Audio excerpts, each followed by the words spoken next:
How's it going? Hope you're all doing well. I think there's definitely something wrong with Twitch right now. I don't think there's 300 people on the stream. I think that's some kind of glitch. Andrew is getting coffee.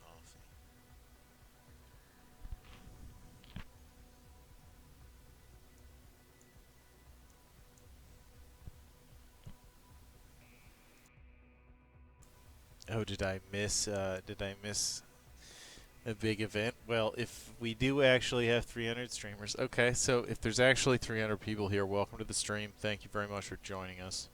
I appreciate you, Cringer, for sending all the traffic. I just didn't expect to see any numbers like that. So this is Tracy Brothers Development. We made Star Traders. You might have seen Cringer playing it.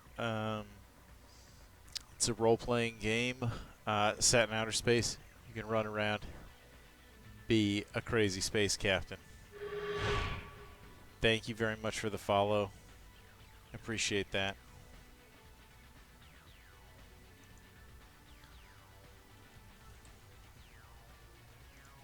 Right now we're working on Cyber Knights. Cyber Knights is a cyberpunk-style XCOM role-playing game with a bunch of deep narrative and character mutation based on your particular choices. So one of the things that we're really excited about is going back to the trait system that we used in Star Traders Frontiers and delivering something that gives you the kind of pen and paper feeling that you would get playing through a campaign where the things that you do and the choices you make like really have an impact on your character's personality, and maybe they accumulate negative and positive attributes as a result of the choices you make as their player or they make as the character, or however you want to look at it. So we're going to be going back to that and really trying to add another dimension. So if Star Traders is a two-dimensional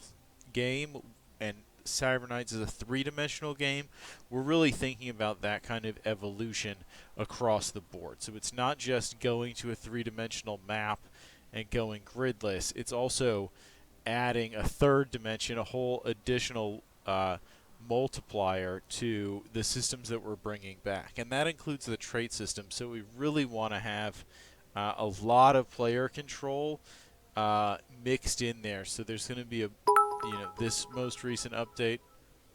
Hey, thank you for the bits, Grim Alliance. That goes directly to the Kickstarters. So thank you everyone who tuned in. So the trait system in Star Traders, right?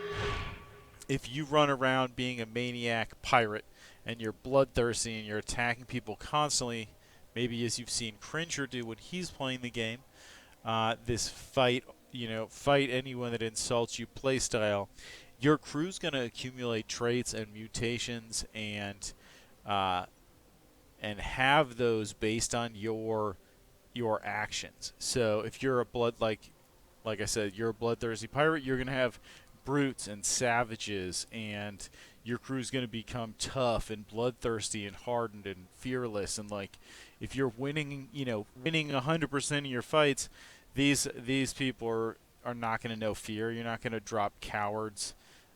People are not going to develop flashbacks and combat nerves and all these negative traits. Like, you're leading them into constant battle, hardening them. You never lose. They know not fear.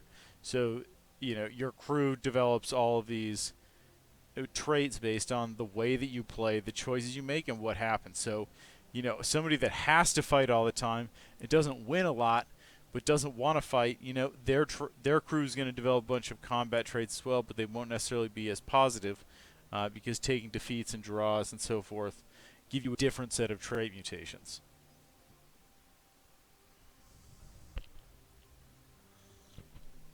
And where does that set of trait mutations come from? Well, some of it's what you're doing, like fighting, how you're doing it, boarding. But some of it's also like what are the other characteristics of this character, right? Because if everybody who fought became either a brave or a coward, that wouldn't really make sense, right? That's not how it actually works. So part of the trait mutation engine that we built for Star Traders takes into account your attributes and your history and your other traits and the home world you came from. So did you come up on some industrial hive world where you had to fight tooth and nail with a dagger for every crust of bread? You're much more likely to develop traits that match that than somebody that came from an affluent planet where they were fed grapes by a robo servant and like their family owned vineyards and they joined the captain on this star trading adventure just to see the world. Like their traits are going to be very different, right? Like those two characters might see combat and have very different results, right? Like so the mutation system takes into account what you're seeing, how you're seeing it, where you're from, what you're like, what your other traits are, and so on. And then that like allows you to. Oh, did I miss? Thank you for the subscription, Whiskey Penguin. I really appreciate your Twitch Prime. We will spend that on the Kickstarter. So we'll take a look at the Kickstarter here. We are trying to raise money. I think this is the Kickstarter. Here we go. Trying to raise money to max out this development budget for our new game. You can get a copy. It's going to be $25 on Steam. You can get a copy on Kickstarter that will come to you 48 hours, minimum 48 hours before it's on sale for $15. So you get $10 off. That's the best price we'll do in the first probably 2 years of the game. We just did a similar discount on Star Traders, and it's been out on Steam since August 2018. Something like that. It's been out a while. Hey, Cringer, thank you very much for your support. And I heard that you sent all of these crazy viewers to us to support this celebration stream. So I really appreciate that very much. We're going to get Andrew in here.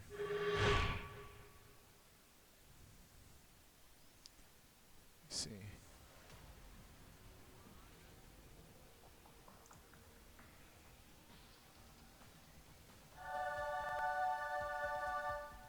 Thank you for the subscription, Shadow Laced. And thank you so much, Cringer, both for streaming Star Traders Frontiers and sending all these viewers and I know backing us and tweeting about it. That's no good. Uh-oh. Error. Okay. That's fine. I got you. Hold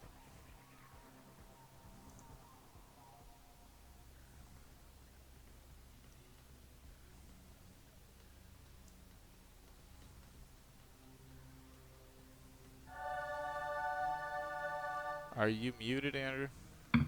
Nope. I don't think so. Nope, you're not. Sorry, I'm just trying to drink this coffee. It's terrible. Hold on 1 sec. I think you're probably pretty loud.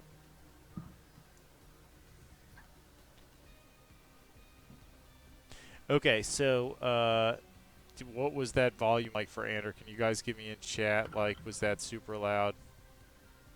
Tracy Brothers. Okay, that's him chatting in chat. Hi, I'm testing volume. Okay.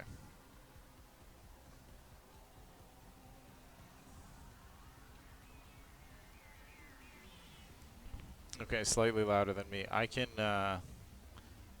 inquire with engineering about taking the. It's dangerous though.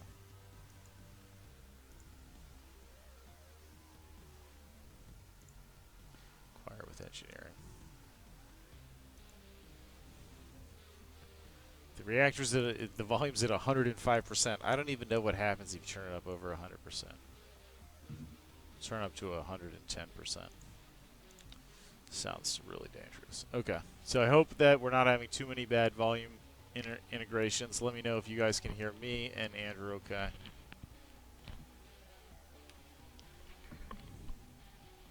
Okay. just yeah, go for it. Yeah, so we were just talking about traits. I was talking about how we're gonna really take the Cyber Knights as a three-dimensional game. We're gonna take it literally in as many different aspects of the design as possible. We're gonna really go after a 3D map. We're gonna have a really big evolution, kind of a whole new dimension to the way that we do the evolving characters. The traits are going to be very um, much more engaged and personal, and you'll have more traits and more ways to manipulate them. So just kind of talking about traits, because I know that was something that came up a lot in the campaign. So I was talking about how they work in Star Traders. And some of the stuff that you might have seen Cringer. That's where all the viewers came from. Um, might have seen Cringer playing Star Traders Frontiers, uh, and seeing That's his awesome. crew mutate based on how he played the game. And what we're going to be, I was kind of talking about how we're going to try and rebuild a new type of trait mutation system for Cyber Knights. I think another area which is something Star Traders has a little bit of, but Cyber Knights will really dive into is generating stories based off of traits. So characters that have certain types of traits, there are going to be hooks to generate potential storylines off of those traits. So the game will feature a lot of storylines running in parallel, and some of those storylines are of a class called personal storylines, and those will generally be driven by a character who has a trait. That trait might have to do with their history or their backstory, but also might have to do with something that's happened to them while you've been playing. So I think we showed a little bit of this concept while in the update 11, where we were looking at the month in the life of a knight. If anybody's read that update, maybe somebody can drop a link in the chat, or I'll grab it. No, it's fine. Somebody will find it. And you were looking at a character like Rocket, who has this. You don't know what it is at the time, but he disappears for different chunks of time.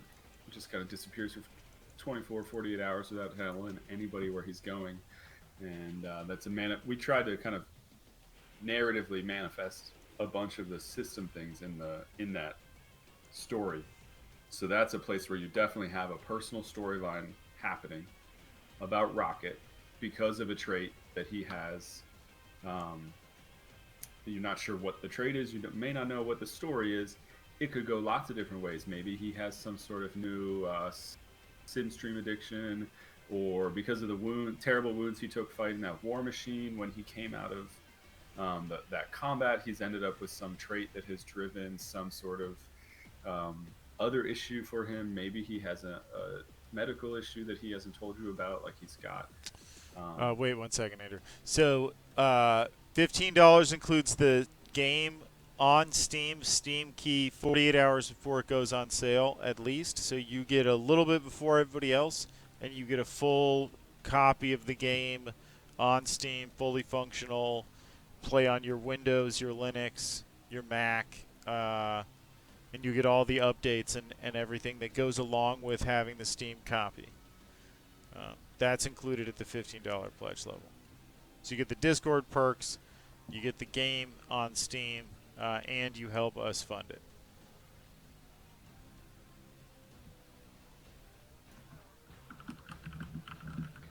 Good answer. All right.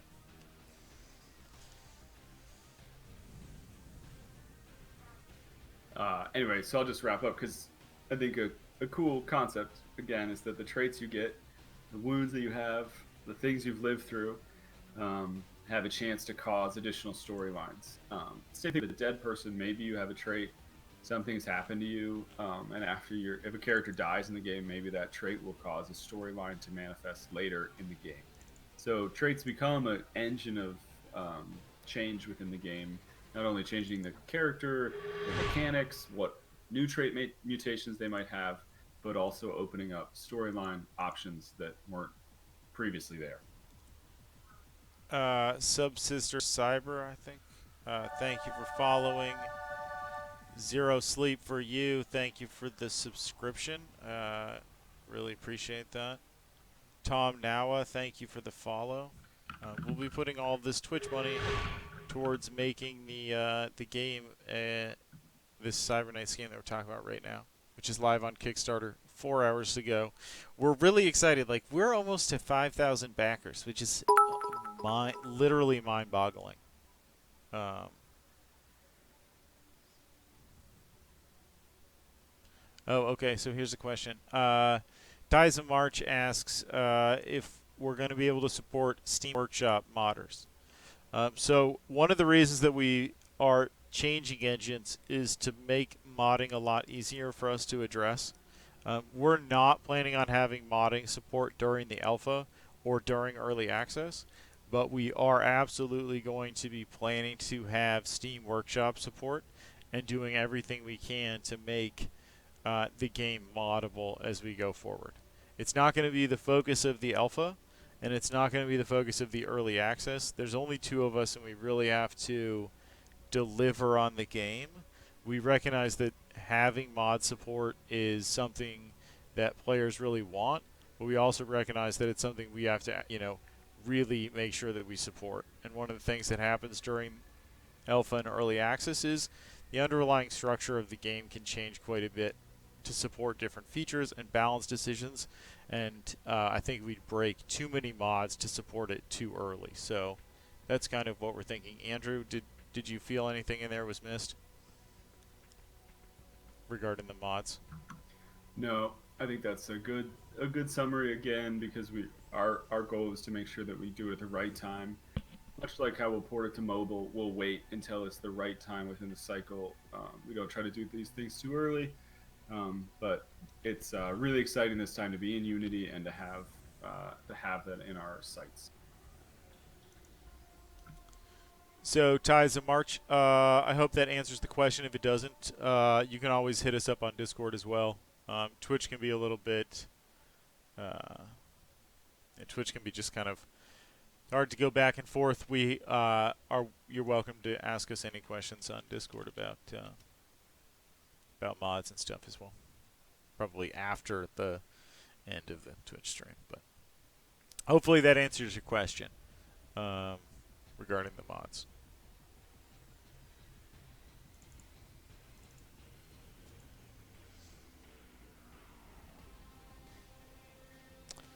Soundtrack that we're listening to was composed by Digital Viking, Studio Viking.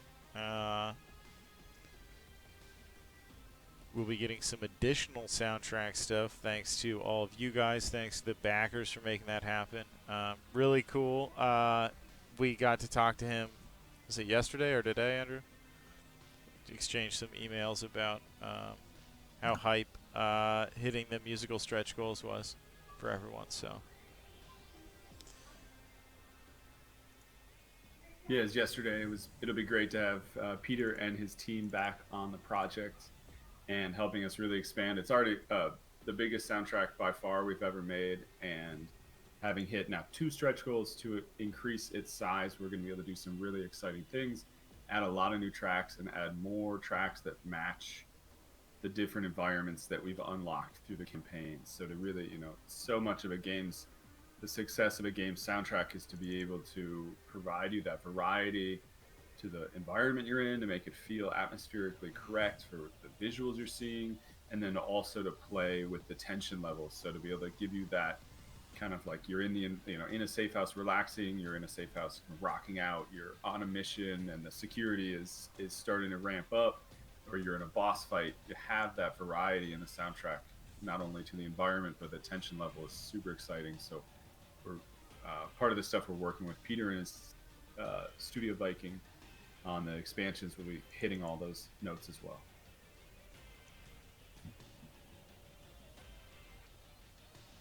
We got the Assassin class that we're really excited about. There's a bunch of stuff about the Assassin and the Cybercat in the latest update on the Kickstarter page.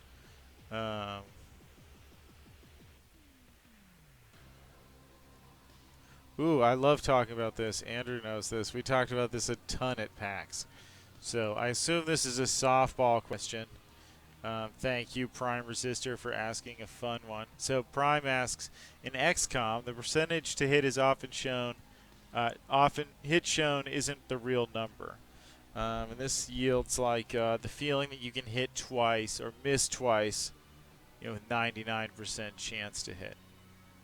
Uh, so one of the things that we're really excited about is an opportunity to kind of go back and make a tactics game again and do some fun stuff with the rules. So one of the things we're gonna do is use a deterministic form of random, more similar to what you would see in like a competitive game like a MOBA, um, where you have more predictable behavior of your RNGs to make the game more balanced, so that you're not running into miss twice on 99% shots. Uh, so that's going to give you a different feel than kind of the pure randomness. We're going to have more of a distributed randomness. Now, there's going to be a lot of different mechanics with weighted tables. We really find that those are nice, and different grades of hits. Like a lot of our games, you've seen, you know, a penetrating hit, a glancing hit, those kind of uh, modifiers, critical hits, penetrating hits, glancing hits, clean misses. So there'll be a spectrum of different types of hits, and we'll give you feedback as accurately as we can in both the combat log and in the on-screen information. So, one of the things that we're definitely learning every time we make a game, is about what players want. Just keep evolving your knowledge of what players want and trying to build the game from the beginning to deliver that. We spent a lot of time in the planning phases of Cyber Knight's Flashpoint talking about the combat log, like what really worked in Star Trader's combat log, what didn't, what did we really feel was missing, what did you know, and how could we structure the internals of the Cyber Knights engine so that the combat log was like foundational, like really built in right from the beginning, and that the systems that were participating were producing a first class log from the very beginning. Um, so, Andrew, did you have any thoughts about the combat log? I know we've both spent a lot of time working on it. So, For those people who have played Star Traders, you might also know that sometimes the combat log has a lot of bugs in it, because very often the text formatting is done because of the way it was built from the beginning. The text formatting is done at a later stage. So especially early on in the combat log, there were some like numbers getting swapped, and people were pinging us all the time. Super excited to say that with Corey's focus on it and doing it right this time, that information is the ordering is done properly, and the logging is no longer sort of an afterthought. So it's a huge improvement, and it also just gives us, uh, with this kind of mindset of putting combat log first, the amount of information that is flowing along through the combat pipeline with this stuff is so much richer than we've ever done before. So as you build up an attack object and store a bunch of data about it, the location, the direction, the height, the all sorts of things get stored, and we have tons of info that will be valuable to us through combat, obviously, to make it feel great, but also through logging for visual display on the screen, and into actual text logging. So, hey Corey, check your text thing, your chat. okay, no problem. You do you, buddy. Um, just like smile the whole time and look really handsome. I'm gonna look at concept art. I'm drinking this coffee. Okay. It's really bad. I don't know what I did wrong, but I can't go back downstairs now. I made a big pot, put it into 2 cups, brought it upstairs. No, that's dedication something right went there. terribly wrong. Here we go. Here we go. So this is the end of 30 days. Our Kickstarters are 30 days long, so it's been a real fun month. It's flown by, but we've been working on Cyber Knight's Flashpoint for about a year since since mobile came out for Star Traders Frontiers. So you probably know Star Traders Frontiers is a Steam game. It's also available for Android and iPhone, iPad. It plays pretty well on a tablet, but that came out, and we started kind of really talking seriously once that was out and getting good feedback from our backers and players. We started really talking seriously about Cyberknights, and then about 9 months ago, we said like we're gonna do the Kickstarter. We started the plan. Um, so here we go. So this is a piece of concept art standing VAT tank. So this will be used in a couple of different places, right? So this is a concept art. We get these back from the concept artists for scale, and then Andrew and I give them feedback. We get these tweaked, and then they're converted into models, 3D models, textured models with all their effects. This one's going to have some fluid on the inside and so on.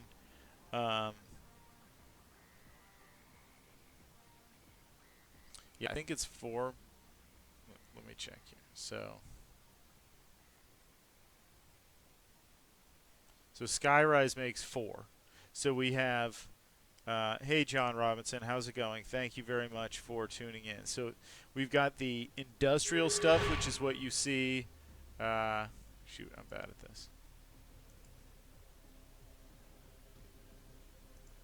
We've got the industrial stuff, which is what you see in the video. And we have the urban setting, and we have the data lab, and now we have Skyrise as well. So, oops, scroll down too far.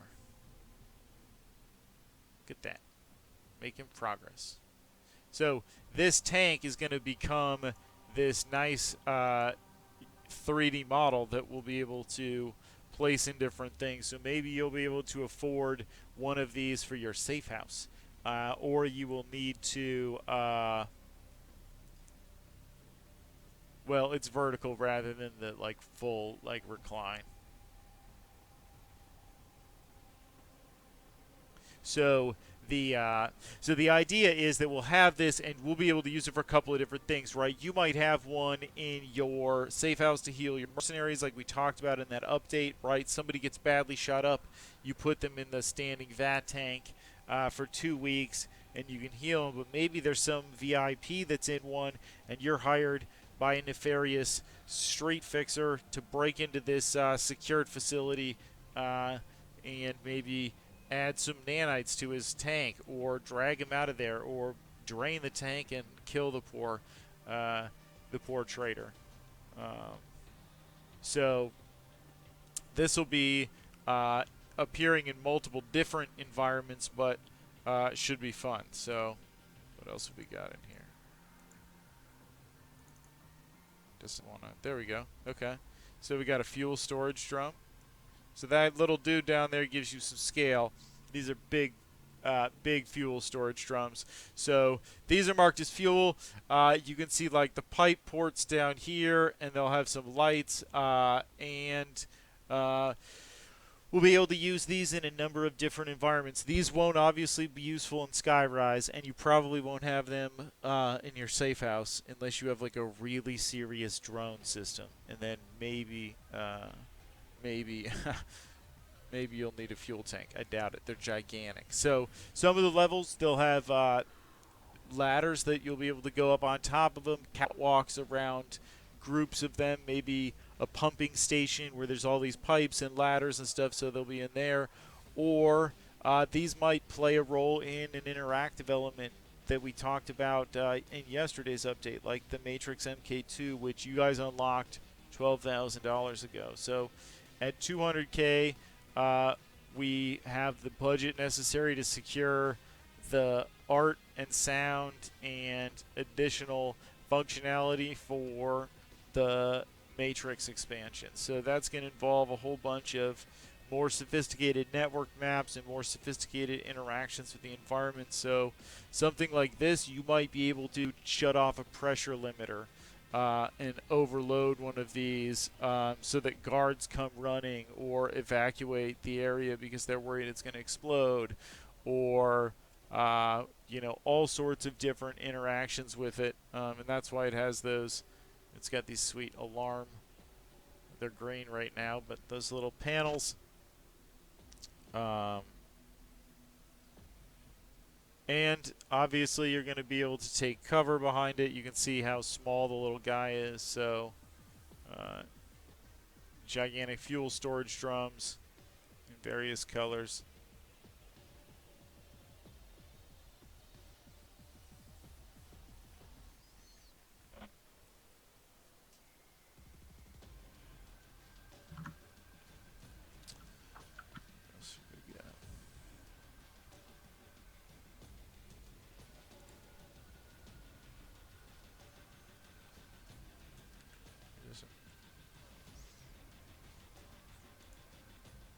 I thought it would let me change photos, but I guess it doesn't.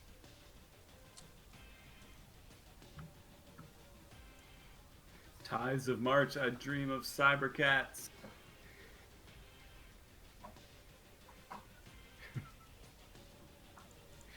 There we go. Okay. It's a good question. I think we really focused on, to answer Tides of March question, we focused on our dream features in the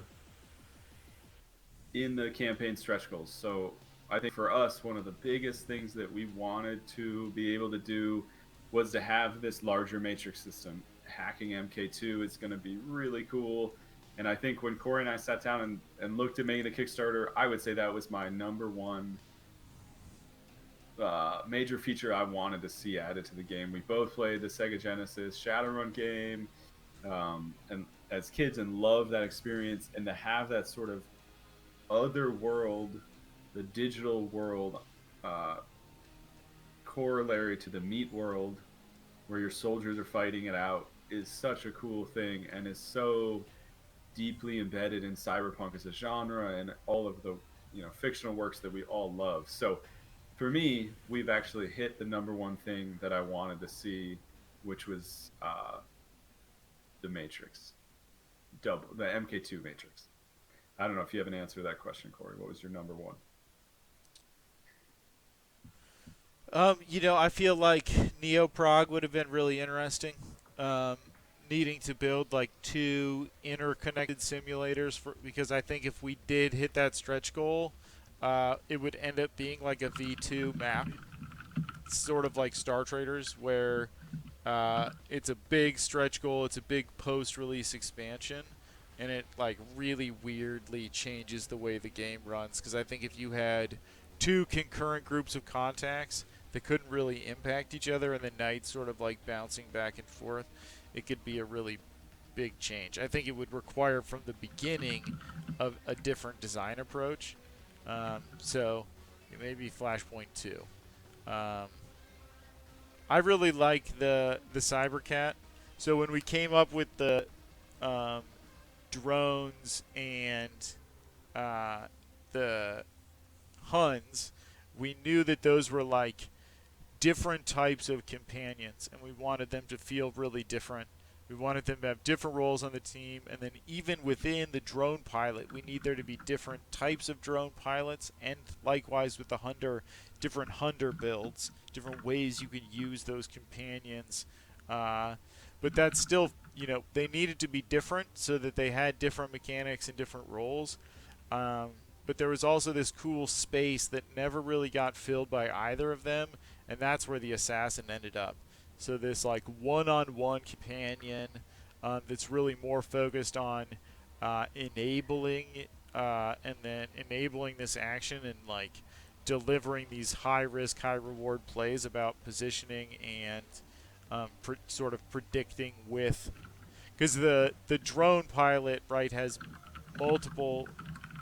It's more about like if you mess up with one drone, maybe another drone can cover you, or you could like double down on that same utility. So even if you have a lot more flexibility, that one-on-one companion mechanic, I think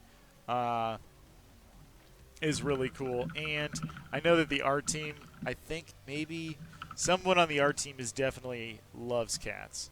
So I can just I got that feeling quite strongly from the reaction we got when we started talking about these stretch goals originally. So uh, I really like the assassin job.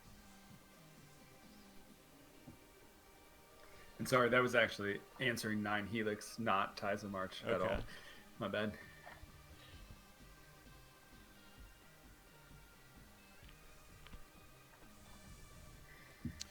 Those are great questions. I think we'll have to figure that stuff out as we go. I'm not sure. I'm not sure. I mean, there will be. Will there be options for procedural generation of levels? Sort of. Um, our campaign will really be a blend of some handcrafted and procedurally generated content. So there will be quite a bit of both. Um, and I think as we get into modding, we'll really be looking at what the expected feature set for a top rated Steam Workshop implementation is, and figuring out what we can deliver. We're I'm aware of what modding support looks like for most you know high end implementation. So I think we'd be looking at figuring out where we could fit into that spectrum. Anyway.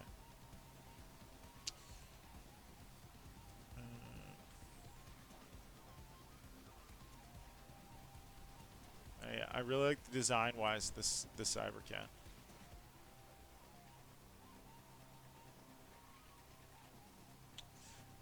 Hunters will have AP that's used by the hounds. The hounds have like an independent AP pool that they use on their turn, and then a drone pilot will give orders um, through their drone rig.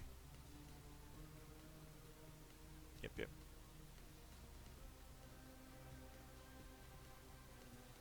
Traps and turrets would be cool too.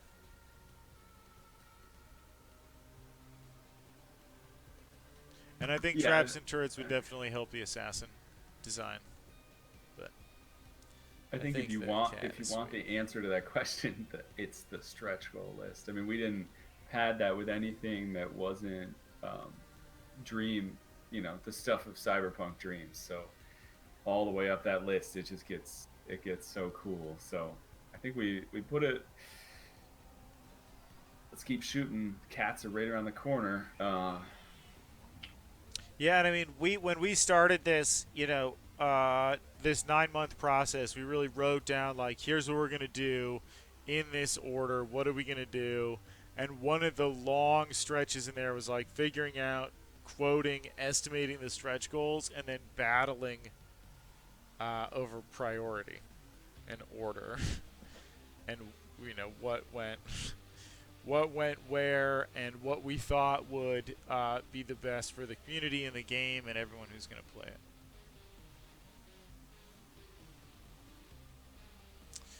Yeah, Cyber Knight's Flashpoint is going to have a uh, mix of hand-built content and storylines with procedural missions and procedural storylines. We're going to really take that kind of style of cyber that you see in Star Traders Frontiers and really just try and take it to the next level and take everything that we learned that really worked in Star Traders with that blend of hand-built content, procedural context, procedural storylines, procedural crew, and story crew, just kind of that mix, and really just take it to the next level as much as we can.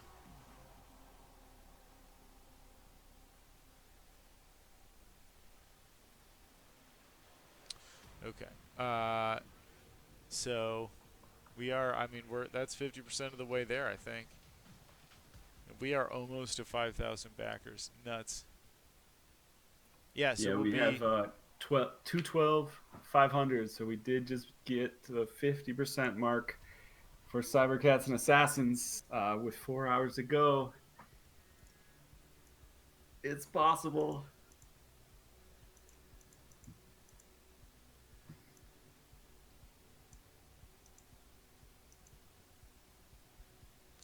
So there'll be lots of interactive elements. Obviously, doors. We talked about the tanks. Lots of different stuff that you'll be able to override through a panel or hack through the matrix or use a talent to interact with. Um, this is an early rendering of one of the characters carrying a sword and a shotgun. You have a lot of different flexibility with your job system. So there's going to be a multi-jobbing system. So like Star Traders officers, you'll be combining different backgrounds, jobs, gear, equipments, and picking your talents to build just the exact kind of operatives that you want to have on your team.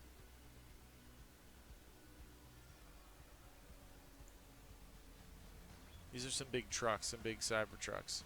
We never did quite get Elon Musk to retweet the memes that we sent him about the Cybertruck, but we ended up having a Cybertruck too. So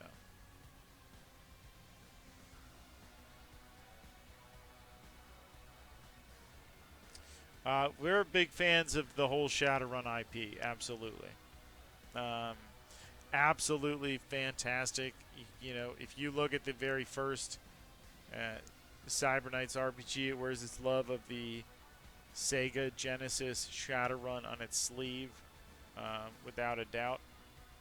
Um, you know, we love that game. I would say Syndicate, that Shadowrun were both huge influences. Um, so, yeah, and hunters can be hired. So you'll be able to build and cross-job crew or mercenaries. Your team in Cyberknights will be a little smaller than Star Traders, so everyone's an officer basically.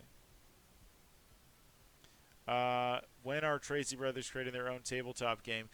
Ask Andrew. He says that tabletop games are madness. Don't you blame me. Don't you Hey, put this on. let's ride that old But I will PDF tell you, Warhouse. actually, I'm happy to answer that question. Okay. We make digital games.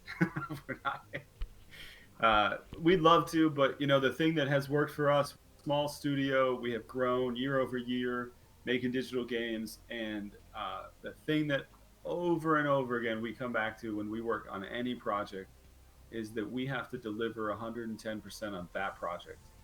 And the biggest danger to failing to deliver on that project is to get our scope blown out, to work on stuff that isn't key to that project, to try to do two projects at once, to try to do a bigger project that will take too many years. So part of the fact that we're not doing pen and paper and tabletop games right now is that we are still in a point of our growth cycle where focus and delivering 110% on every single project we do is what keeps us alive. Every one of these games has to be a success for us, and we can't go off and try something completely moonshot right now. Maybe someday we'll go do that. I know there would be a lot of fans in the community, but we make digital games, and that's the answer. So do blame me. I'll take the blame. Corey was right. Savage. I will tell you though that Tracy Brothers actually has a pen and paper game that we've spent money on, and we've bought art and hired artists. Thousands of dollars. Thousands of dollars of art and copy editing, and play testing, Andrew, and traveling to cons. I mean, Decades. So Tracy Brothers has created and failed at tabletop game making, I think is the sad message here. And now we're relegated to making these video game things. That's terrible. Like animals, dude. Thank you very much for increasing your pledge. That is awesome. I hope that there's some add-ons that you're able to grab that you like. We'll be having keys for our last game, Star Traders Frontiers. This is one of Andrew's favorite artworks, right? The jacket guy, Andrew, with the spinal computer. I love this. I love his jacket. I gotta get one of those jackets. Look at that thing, the Cobra jacket. It's got the. It is pretty slick, dude. It's looking good. I want one. He definitely went ahead and had a gigantic computer implanted into his spine. Yeah. Oh, welcome And to what the were you Alpha doing tier. on Tuesday? Welcome to the Alpha tier. That's awesome. Alpha players will be getting the game months before it goes on sale. We'll be playing it, experimenting with different mechanics, trying out different levels, working out the balance and the narrative of the starting complications that the players will be using. We'll be testing out the different versions of the mission and contact and trait mutation system. So thank you very much for joining the Alpha. It's going to be fun. We hope to start later this year and run the private Kickstarter only Alpha until the game is, well, until you guys say it's ready to rock and roll. And then we put it on Steam in early access. Will the Alpha run an HD 4000 Intel integrated graphics? I don't know. Let me find out. How much video RAM does that have? That'll be the question. Here, we'll do a little googly Google. No. Silly Google.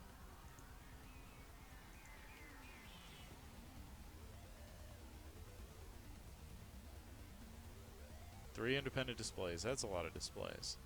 Core speed.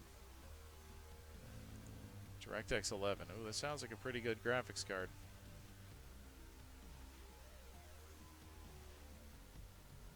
On the level of a 330M.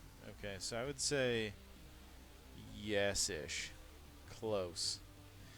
How much video RAM does it have?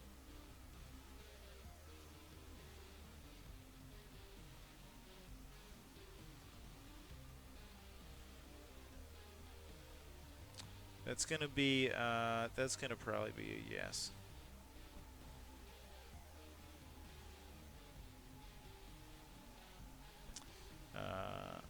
You know, but if it doesn't, we'll refund you.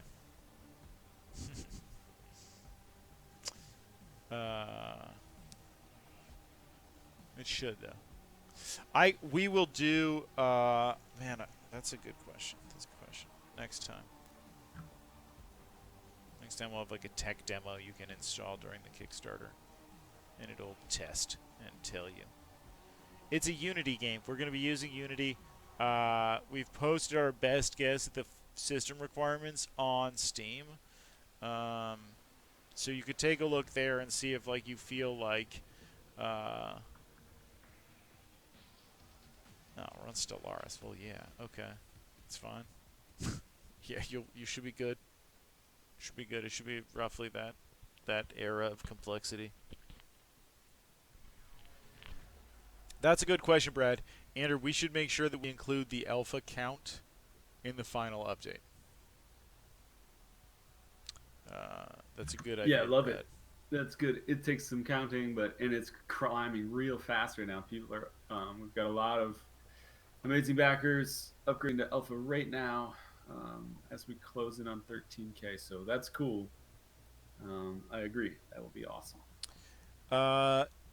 Yeah, I think I think I think we will. What do you think, Andrew? A check mark to have the book signed? I don't think we need to charge for that.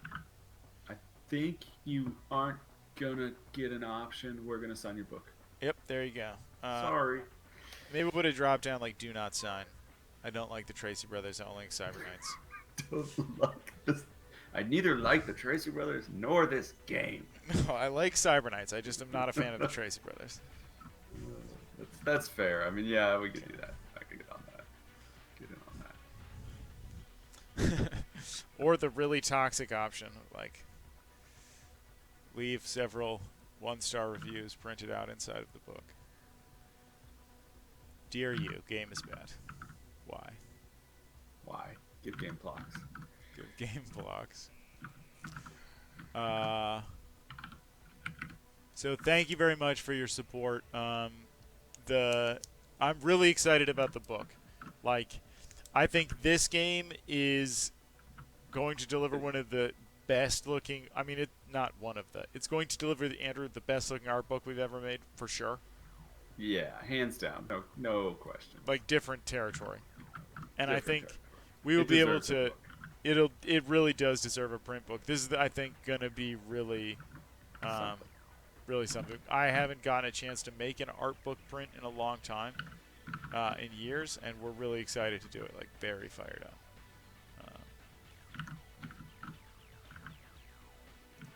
Corey has a lot of experience in this area. Okay, so this is a good one.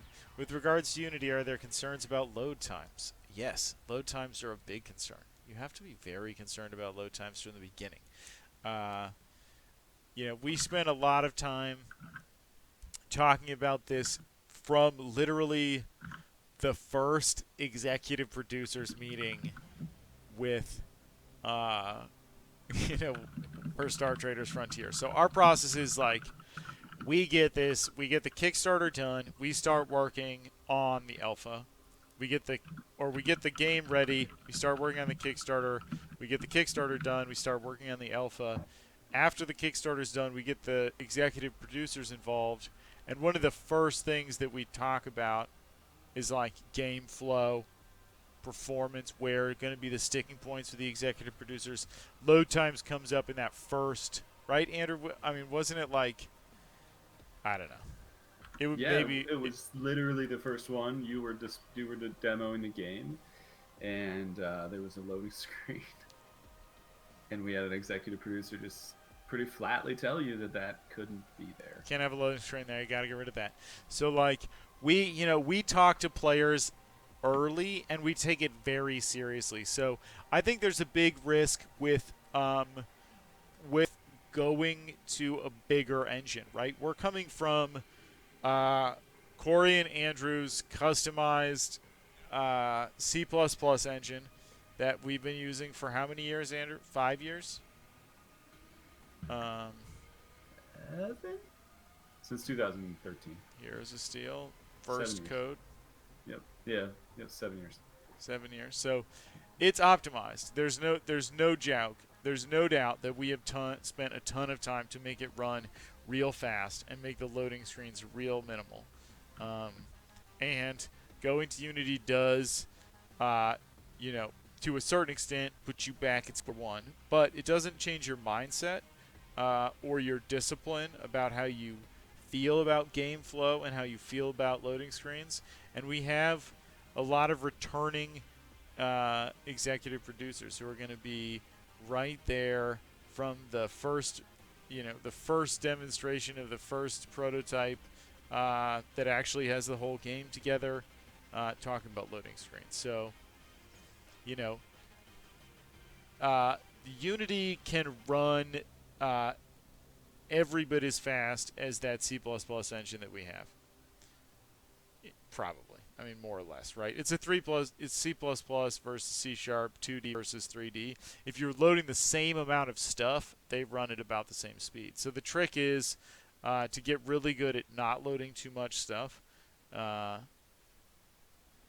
really make sure that you're focused on that performance. I do not think that it is Unity's fault. It's I think to come back to the core concern, and to kind of reinforce what Corey's saying, so much of this is about having built into your process the discipline and the goal of that in mind. So to focus on loading times being a big thing, to not get to a giant game release and realize that there's loading screens mid tunnel as you're flying your mech through the air, that ruins it for everyone. It's a very similar thing to save games. As a company, we have a history of never invalidating a save game in a production release of a game. Period. That is only achievable by having the discipline, and that is as a top quality goal. Yeah, I think you will find development, and especially indie development, littered with developers who don't make that a goal, and therefore invalidate save games with big updates, changes the game, break things, you have to start over, blah blah blah. So much like loading times, I think it's just a matter of picking your priorities and then relying on a top tier engineer like Corey to deliver on those promises. So well, yeah. Shots fired, dude. No, hey, look, we've delivered on the promises. I mean, yeah, I mean, the yes. the save formats are rock solid and have never been invalidated. I think there are a lot of people. Yes, that technology is awesome, and I am super glad that we licensed it. It's fantastic. for sure. But I think it's just, so much of this is about, I don't know. I could go on about the places where we put a stake in the sand, and that's a Yep. priority to us, and we go the distance to make sure that we're successful there. Load times is inside that, inside the wall.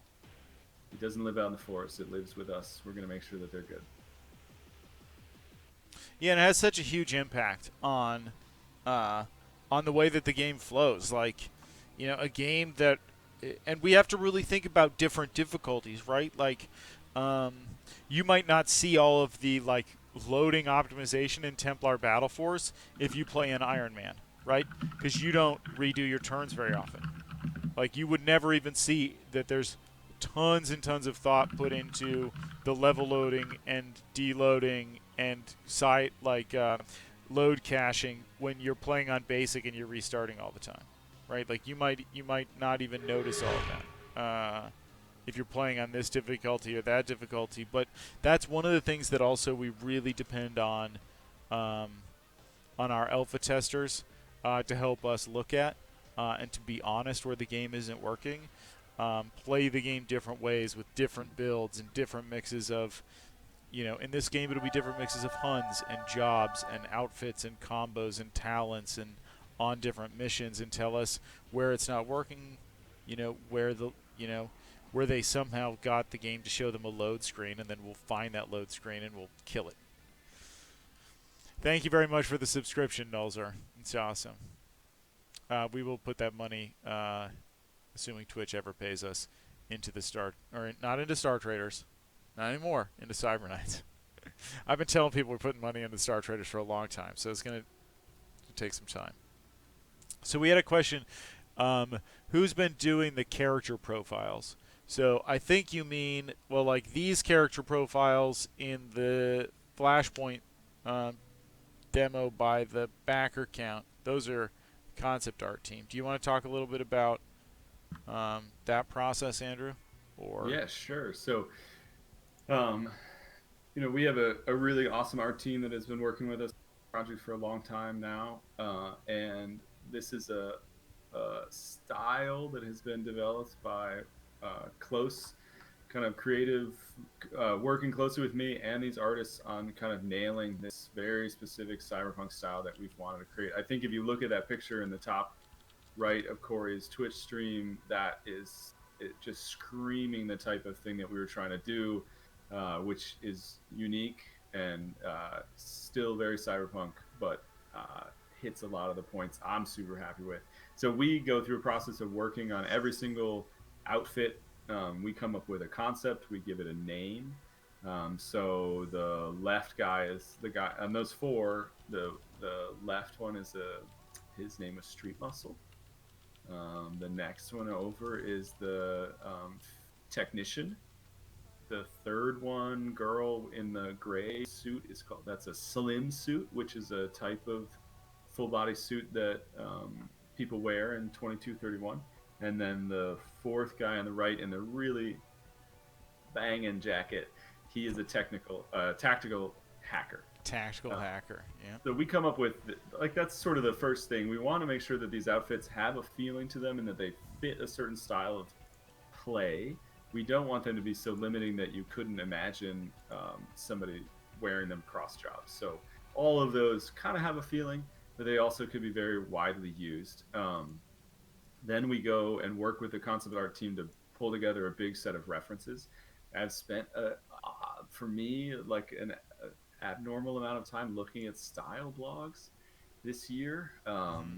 looking at all sorts of, especially like really much smaller blogs and designers and creators who are not like people on runways in Paris and stuff like that, but just people doing very different things, very niche things, and pulled a lot of the kind of, for me, it's been totally new, and as some of the crossover with Star Traders, but Star Traders pushes the style like even kind of weirder and spacey, where Cyberpunk has this close to reality feeling, like much closer to the Earth style. So we've spent a bunch of time kind of designing the elements we want, and then we look for stylistic elements we want, and then we pull a bunch of references together in a giant sheet and kind of say like, here's a bunch of different coats that look cool, and we like elements from this, and we want a zipper, and we want the inside of the coat to be really a cool color, and to have like on the street muscle, I don't think you can really see it in the shot, but there's like circuitry running on the inside of that coat, and the coat is cut at a really odd angle, um, etc. And then the art team goes to town, and then we bounce the work back and forth a couple of times, often with a lot of focus on the shoes to make sure that the shoes are super cool. Because in 2231, if you have any money at all, you want to buy some really good looking shoes. You wouldn't mess around with some boring kicks. You got to have the good looking stuff, and you probably need them to glow. This guy's a bit more anti-style, as you can tell. So his shoes are pretty basic, like door kicking leather. But you can see. So I hope that answers a bit of the question about the process. It's the same artists who have been doing all of the art. So that we have a crew of 3 that are consistently working on concept for Cyber Knights, and they're doing environment, character, weapon, because it really is so important to have a group of people working consistently together every day to develop a style. If you're just trying to like pull in, oh, this guy does environments and this guy does um, uh, characters and this girl is doing our weapons, then you would have maybe not the kind of consistency that we have got across the set. I love what they've done. It looks so good. The team is really jazzed about this, and they have really created like for me, a really consistent vision, and I think it looks very cool. Plus, the shoes are great.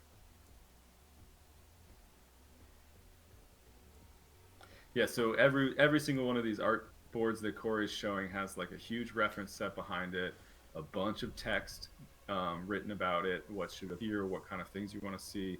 The one he's currently showing is like the conglomeration of like 40 different reference boards with text descriptions and call outs and all sorts of things. So that's actually when they get to this point, many of those elements that you're seeing, like you can see kind of Corey has shown some of these, like the leaning tank and stuff, those are combined into this final environment shot, this kind of fake shot, as we call it, that looks almost like a 3D environment, but they've been pretty well designed in advance of being placed here. Yeah, this is like a draw. This isn't a draw. This is a drawing of It's the like as level. close to a technical drawing as you can. It's not actually So 3D, but it's you really can, done like, in a you way see that these tanks here,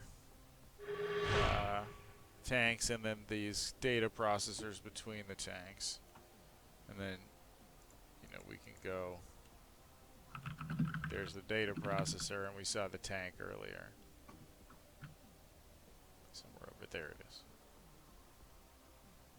So that gives you kind of a look at, we're working on, Andrew said, all of these different pieces and then fitting it together into these modular levels so that we'll be able to have a lot of different variety when you go on these missions, and a lot of different variety in terms of the places you see and the places you get to look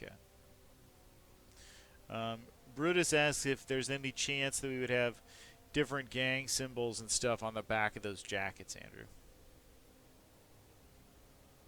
Like he had a big leather jacket. Yeah, hold on just one second. I mean, it's this Are is you pretty. busy? No, I'm gonna just grab that Martin image and paste it. Oh, okay.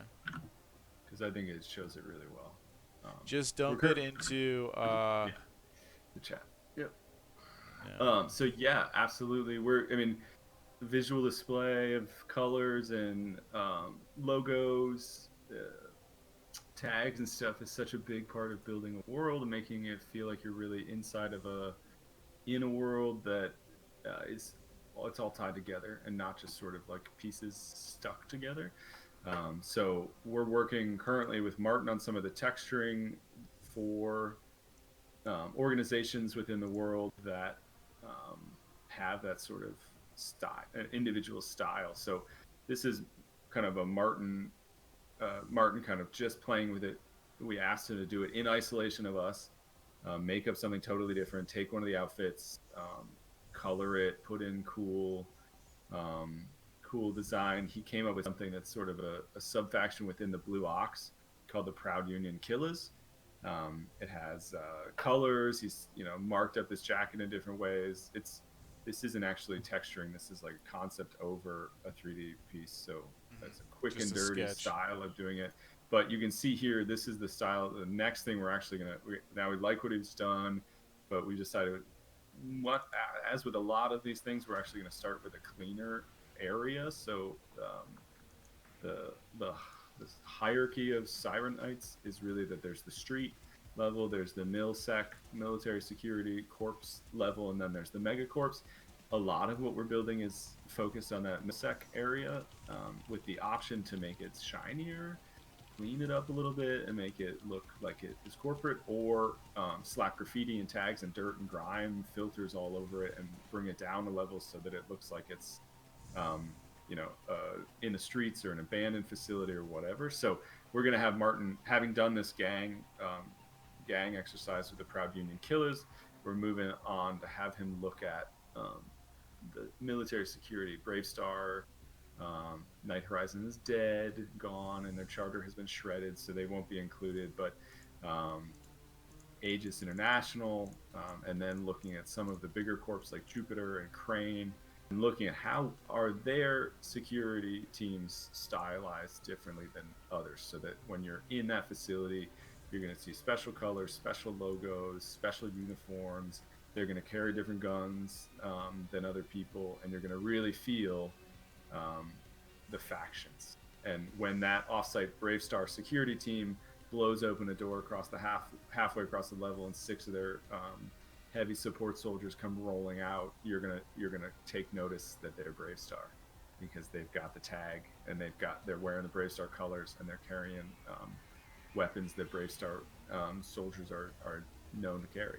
So I think that's going to be very, very cool, and we have a lot of capability here to kind of expand on the what we have in the game by retexturing, and then making that really feel like a really integrated part of the world visually as well as in the lore. I would say playing Cyberknights 1 will not necessarily help you either way. Uh, it might make your eyes bleed. Diverse, thank you for following us. Appreciate it. I think the most important thing I would say, John Robinson, about Cyberknights 1 is that, much like Star Traders Frontiers, we have no intention of making a game that requires you to play The the observation post, original thank you. game, play the original game at all. So Cyberknights Flashpoint is a totally standalone experience. We're going to introduce you to the lore like you don't know it. We're going to get you sucked into this game world and your stories and all of the things going on around you.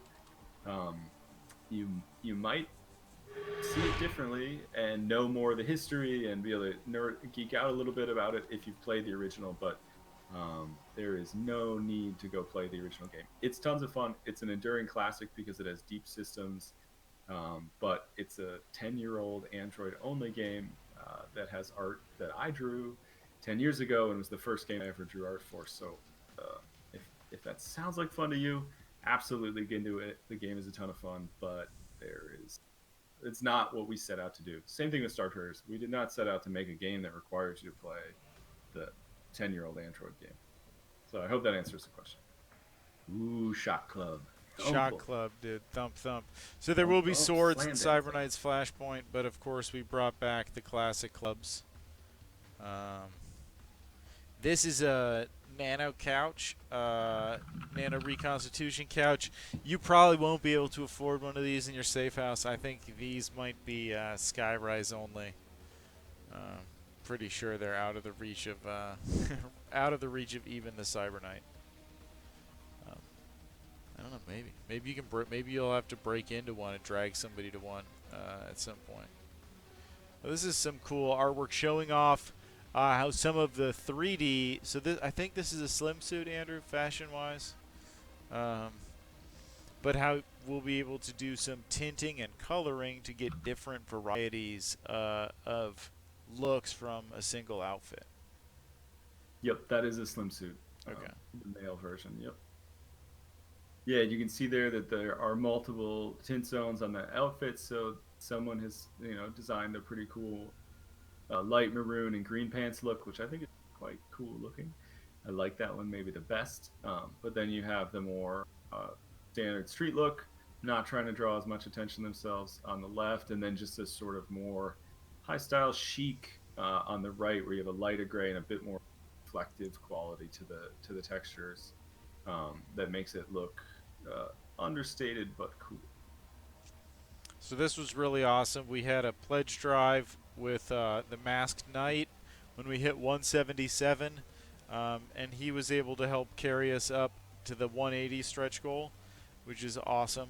And we really appreciate him making that contribution and working with other backers to like increase their pledges, both to get add-ons, additional keys, or to up their rewards to the alpha test. So that was really awesome. Yeah, you're right. We should be proud of what we did 10 years ago. It can be sometimes kind of hard because it doesn't feel like it represents our skill set today. So not everyone that sees it realizes that we made it 10 years ago. So that's, I guess, the where I feel a little bit, differently about Cyber Knights than I do about some of our new games. So Yeah, it's kind of, if you were applying to a job today, would you 10 years ago? It adds a bit of that kind of feeling. And then, yes, I think it is a killer game. It's tons of fun. It's actually one of the most still downloaded and played games on Android that we have. It's very popular there. There's a surprising number of people still playing it. So super happy with that. We don't mean to give the impression that we don't love that game. several players along the way have suggested that the best thing we could do with Cyber Knights is just rip all the graphics off and make it into just like dots. Um, just get rid of the graphics altogether because they just want to play the numbers. So there's enduring love of Cyber Knights, and that's one of the reasons that we have come back to make another game, because people really love Cyber Knights. They love the games. They love the setting. They love Cyberpunk. An ASCII version of it. That's what they've said. They usually say, like, can you port this to PC? I don't even care if the graphics work. Like, you can just use text. Which doesn't really work that way, but that's how much they love Andrew's story and all the different places you can explore in the new Boston zone. Who the next backer will be a prime number. That's exciting. Who will be backer 4931? Could be anybody. So here is, I assumed prime resistor. You knew all the prime resistance numbers. Here's the links. This is the first Cybercat. Freaking sweet. Can have a very different gait and cadence than a dog when it moves. So, and then if we do hit the second cat, thank you very much for following us, Merlinus Emery's. We appreciate you for checking us out, stopping by, clicking that follow button. We've got, there it goes, Andrew. 3 hours to go. Almost done, dude. Lynx cat is the first type of cat, and then if we hit the second one, we will do a poll for another cat type. So we hit this stretch goal for the Skyrise environment. We were able to secure the budget for an additional level type, environment type that's also going to add mission types. Sphinx would be awesome. Civet, Sphinx. We're going to have a little poll at the end if we hit that, and do some kind of pick which ones we feel like the look we want to go with. Something that stands out from the Lynx cat. So this stretch goal gives us this luxury apartment, this luxury suite, this corporate high lux hotel type thing. So, hitting this stretch goal was awesome. It comes with a bunch of props, some of which maybe you'll be able to steal and drag back to your uh, drag back to your safe house. I think that would be really funny. Maybe you steal one of these giant panels of artwork. It's like you get like half of it. It's like a mission. Art thief. Yeah.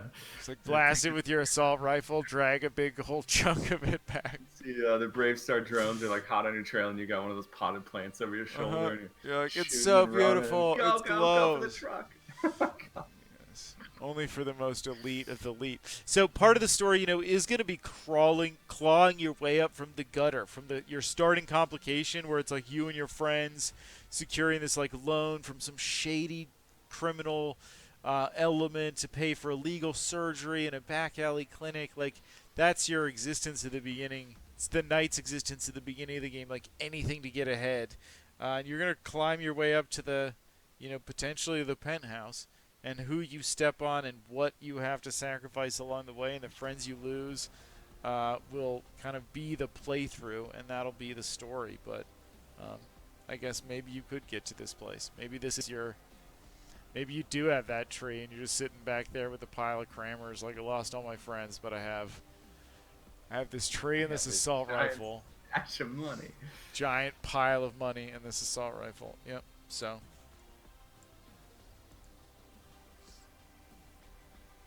this guy might have fit in Star Traders. I really like the look, though.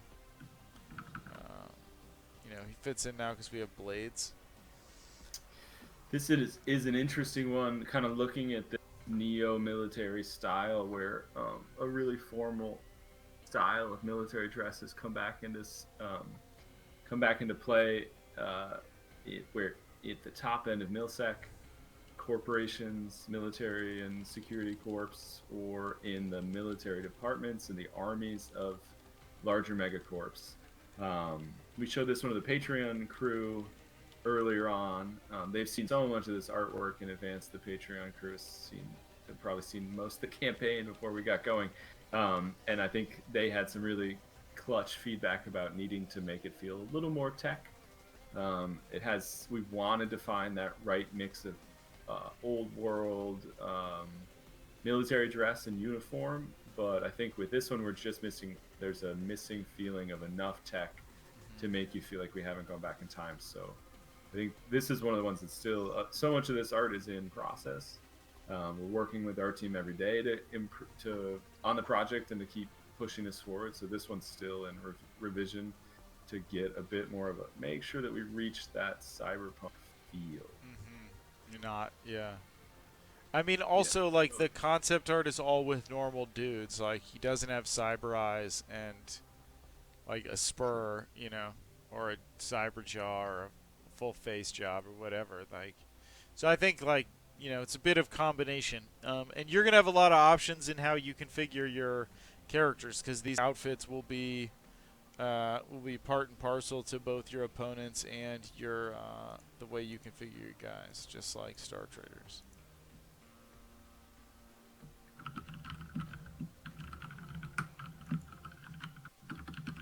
So the cats and dogs.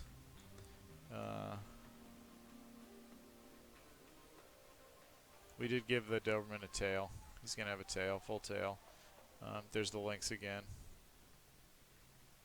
Cyber Swashbuckler. Yeah, I like that. There's the Cyber Sword and there's the War Machine.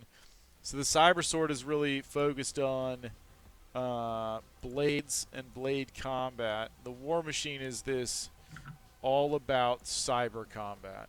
So they're really the job that specializes in the combat that is totally enabled by cyber weaponry. So these illegal war grade combat implants that they're deploying. So the War Machine is really this just highly versatile DPS class that you'll be able to deploy in a lot of different variety, but it's going to be about their implants. So you'll build them based on the battle wares you want to have, and as we go through the alpha and then the updates after the game is released, the War Machine will be one of those cyber classes that grows with the number of cyber weapons that the game supports. So, Andrew? Any other thoughts? We're looking at the Skyrise right here. So this will be one of those places that, we hit this stretch goal, and Skyrise was the models and also a bunch of additional uh, mission objectives and types of environments that you'll be able to raid. So these luxury apartments will have special types of pay data and secondary objectives and different mission types, and will also build a very different feel in terms of the security, right? So as we come up with these levels, we're also thinking about what the pacing is going to be like, how we're going to architect the levels. So the military base, which you can see like right in the GIF at the top of the Kickstarter campaign. So if you go to the Kickstarter campaign, you can see one of the little military base environments in that GIF. But it's got roads for a truck. There's a bunch of containers and crates. It's a wide open space, like you can imagine guards marching around in there. So that's one type of architecture, whereas Skyrise is all of these transparency. So you want this big open airy feeling. So you're going kind of like for what we imagine the luxury living at the very top of the tower in 2231 is. You want to have a very different feel. It's going to have different architecture, and the security is going to be different. Like the military base has got a bunch of guys patrolling, more units covering those wide open spaces and the paths of the roads and stuff, and Skyrise will be very different. You'll have more focused security, tougher guards, more professional. You're paying a lot more than the random corporate security guard. So you'll be facing a different pacing, a different number of opponents, different security systems. So they'll also represent a different tier of software. You'll need different codes and different utilities to get through their matrix hosts and obtain their pre-mission advantages and so on. So that stretch goal is really awesome because it's going to let us do a whole bunch of different things and mix those into the story, characters' operations. Maybe if you design a villain at the power broker level, they'll have a penthouse, and now we can really build them a penthouse. If that ends up being something that we want to do with them after you design them, we'll be able to build them a beautiful place. So it gives us a lot more expression in terms of the stories you can go, the places people can hang out, and the places you can go to fight. Hey, 214003. Cool. Just to answer John Robinson's question about legal implants and where they're coming from, illegality, a lot of this just has to do with restricted access. When we say illegal, we just mean that it isn't meant to be out on the streets. So much of this is military grade or made by a megacorp's army and only meant to be used by that megacorporation's elite soldiers. And somewhere along the line, it falls off the truck, or a cyber knight helps it disappear, and it gets out into the streets. So, and then some of it is homegrown, manufactured, but a lot of this stuff, if it's good, needs to be made in a really clean, really professionally high-tech environment, and not just cooked up in somebody's street lab. However, there absolutely is street lab gear and implants you can get out there. Secondhand. Secondhand, good stuff. Oh yeah, that's the good stuff. Some secondhand cyber muscles only used by one person before you. Yikes. So there's a similar ladder there of like being able to climb in the game, that you're going to be starting with access to some pretty raw and rough cybernetic capabilities, and as you work your way up, you'll get more access to stolen and illegal goods. And by the end of the game, maybe if you're really, really in with the Jupiter Corp head of security or one of the technicians or cyber researchers, those people might actually just be like handing you stuff out the back door straight from the source. So that'll have so much to do with who your connections are, who your friends are.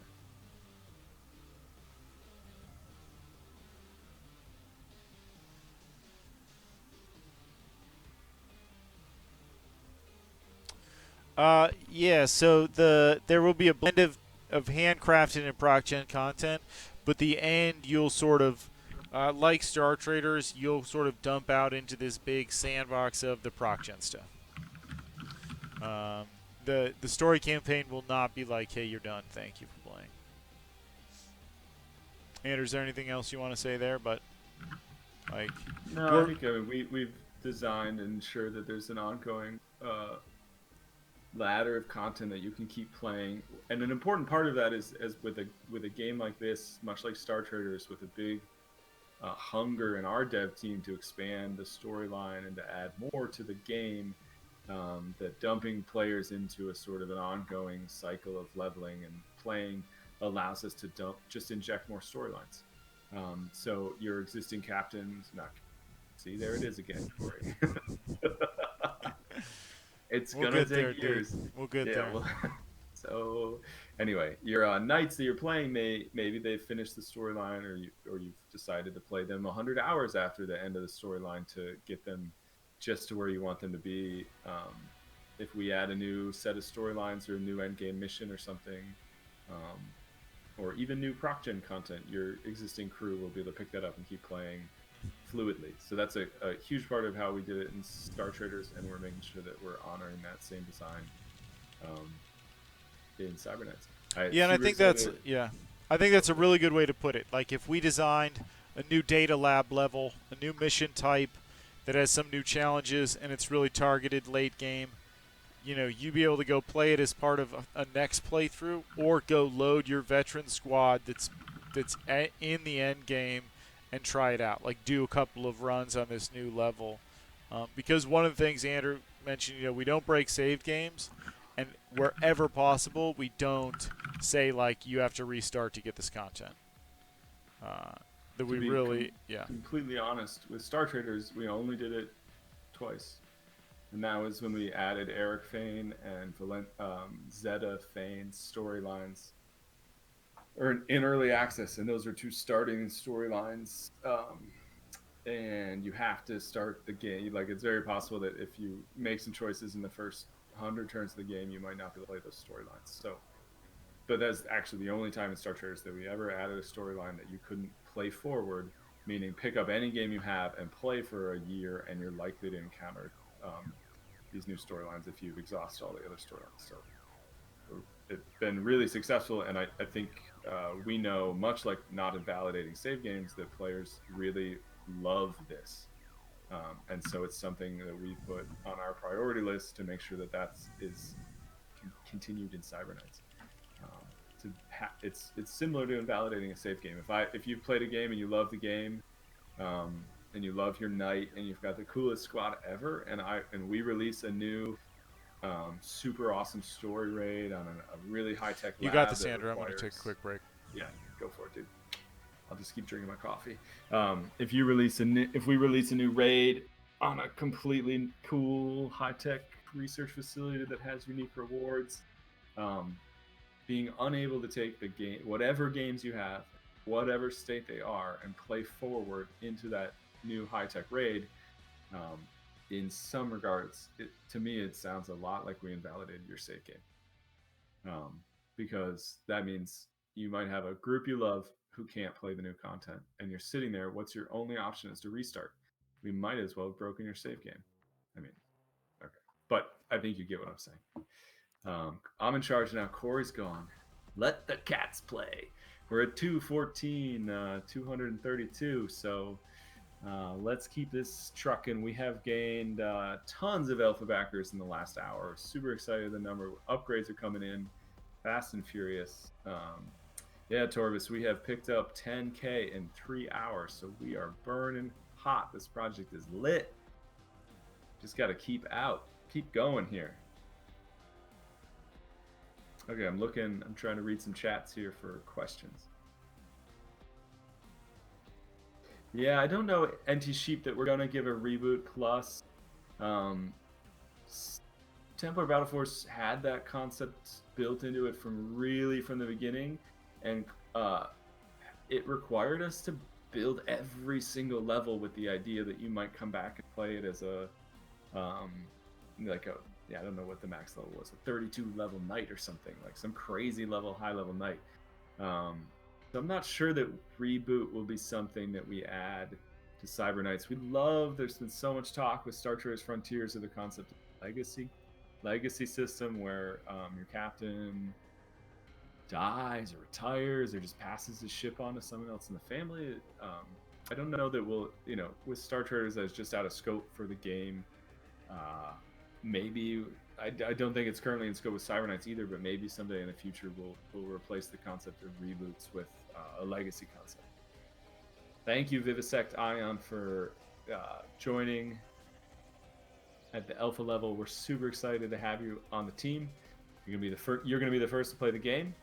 You're gonna play when it's fun, and you're gonna work with us every day for 6 to 9 months to make this game awesome. And we are super excited. We've got coming up on 1,000 players in the alpha. It's gonna be our biggest, best alpha ever, and we are so excited to check this out.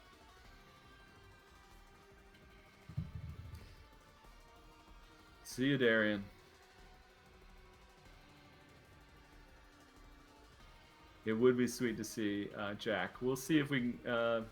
A very important part of Kickstarter, especially this part, is to be very careful about what you say and to try to be clear about your yeses and nos and your maybes. And maybes are kind of difficult because they can sound a lot like a yes. So we don't have a plan to have a legacy system in Cyber Knights at this point where one knight would leave behind some legacy that another knight would pick up and you'd be able to pick up their story and go. Really cool concept. But as we were talking about earlier, one of the things that has kept us successful in indie gaming all these years is to know our limits and to know when to kind of put up the scope barrier and to make sure that we deliver 110% within the core mission and not to allow all the stuff outside of that little circle to slow you down, water down the vision, or make you not successful. So we're going to keep doing that. It's been what's worked for us. It's the same process we're bringing forward from Star Traders Frontiers to Cyber Knights Flashpoint, and it's how we're going to make this game absolutely amazing for you guys.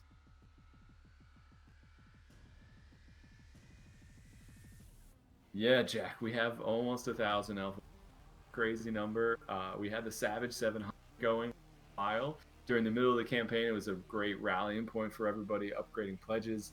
And when we got 700 players in the alpha team, we doubled the size of the Omega style collections. So if you're into cosmetics, you like how your characters look, you want them to look top notch, points out, then you should definitely take a look at the alpha pledge. The $60 pledge will get you the Omega style collection, which has been doubled because of the size of the alpha team and is now at 12 unique style items: hats, outfits, sunglasses, face accessories, all sorts of good stuff. So we hope you guys will all take a look. If you're not on the alpha team, let me inspire you to get on the alpha team. This is going to be so awesome. Okay, $9.95 Dagger. Thank you for doing the math. It takes me some time, and you have to mouse over and click on stuff. Why didn't they just build a feature called the Alpha Counter? I don't know, but we are crushing it at $9.95. So 5 alpha slots away from 1,000 players on the alpha, and only 61 total backers away from reaching 5,000 backers on this project. You guys are amazing. We're thankful for every single pledge you guys have put in on this project. Couldn't be happier with how it's all turned out, and except for maybe if you guys help us get to the cats. We're getting there. Things are continually moving as we keep getting more and more upgrades.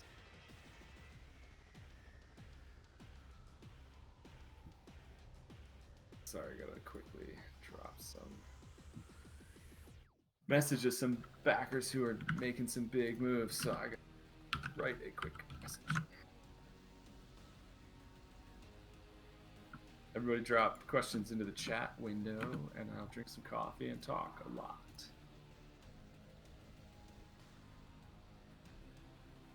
Yes, Stratego. If we get more alpha backers, the faster they're flushed out. And about that. I do think it's really important to know that when we do an alpha, guaranteed there will be bugs, but there's bugs in every production game, so that's not really a surprise, I think, to anybody, but we'll have put hundreds of hours into the game already, and we will not release the alpha until we make sure that it's fun.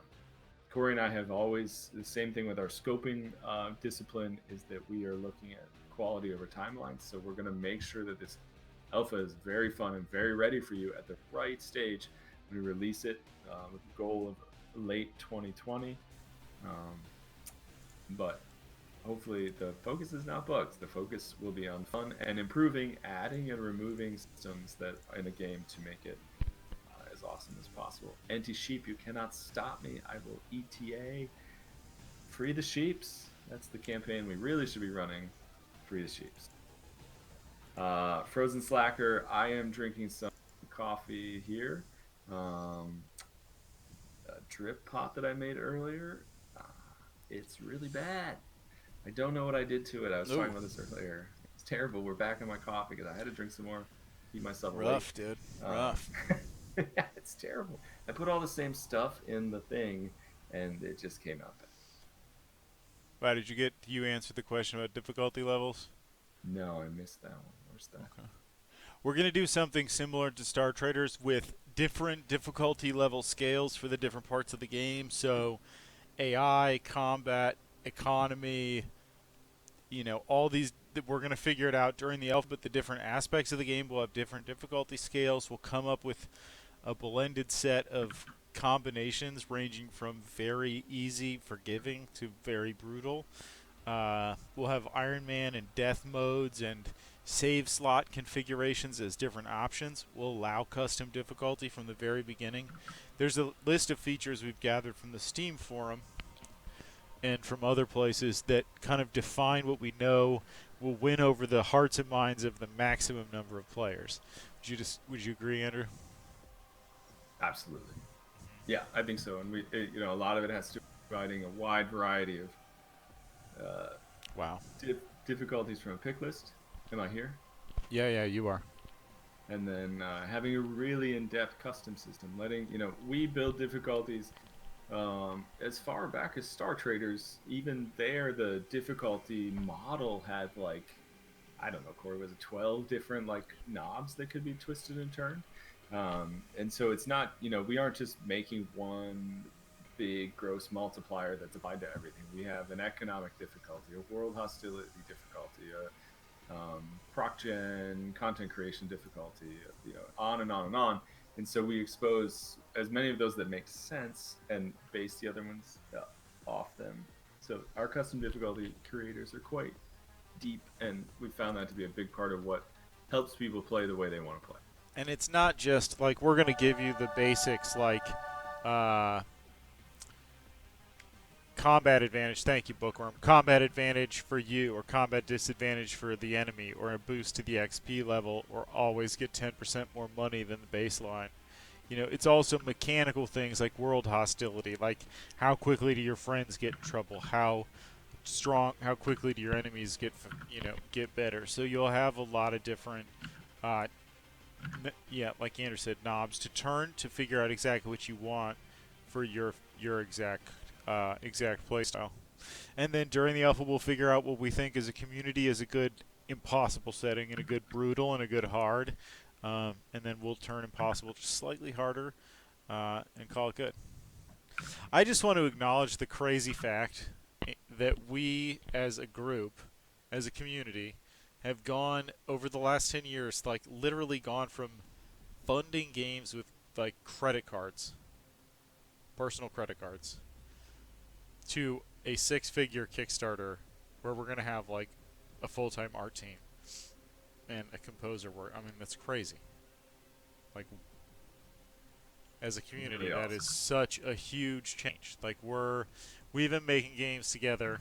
This group, some of the people on here, I'm sure on chat, are new today, and some people have been here the whole time. And it's such a cool process to get to invite people to. And this is going to be our best one yet. If this is your first one,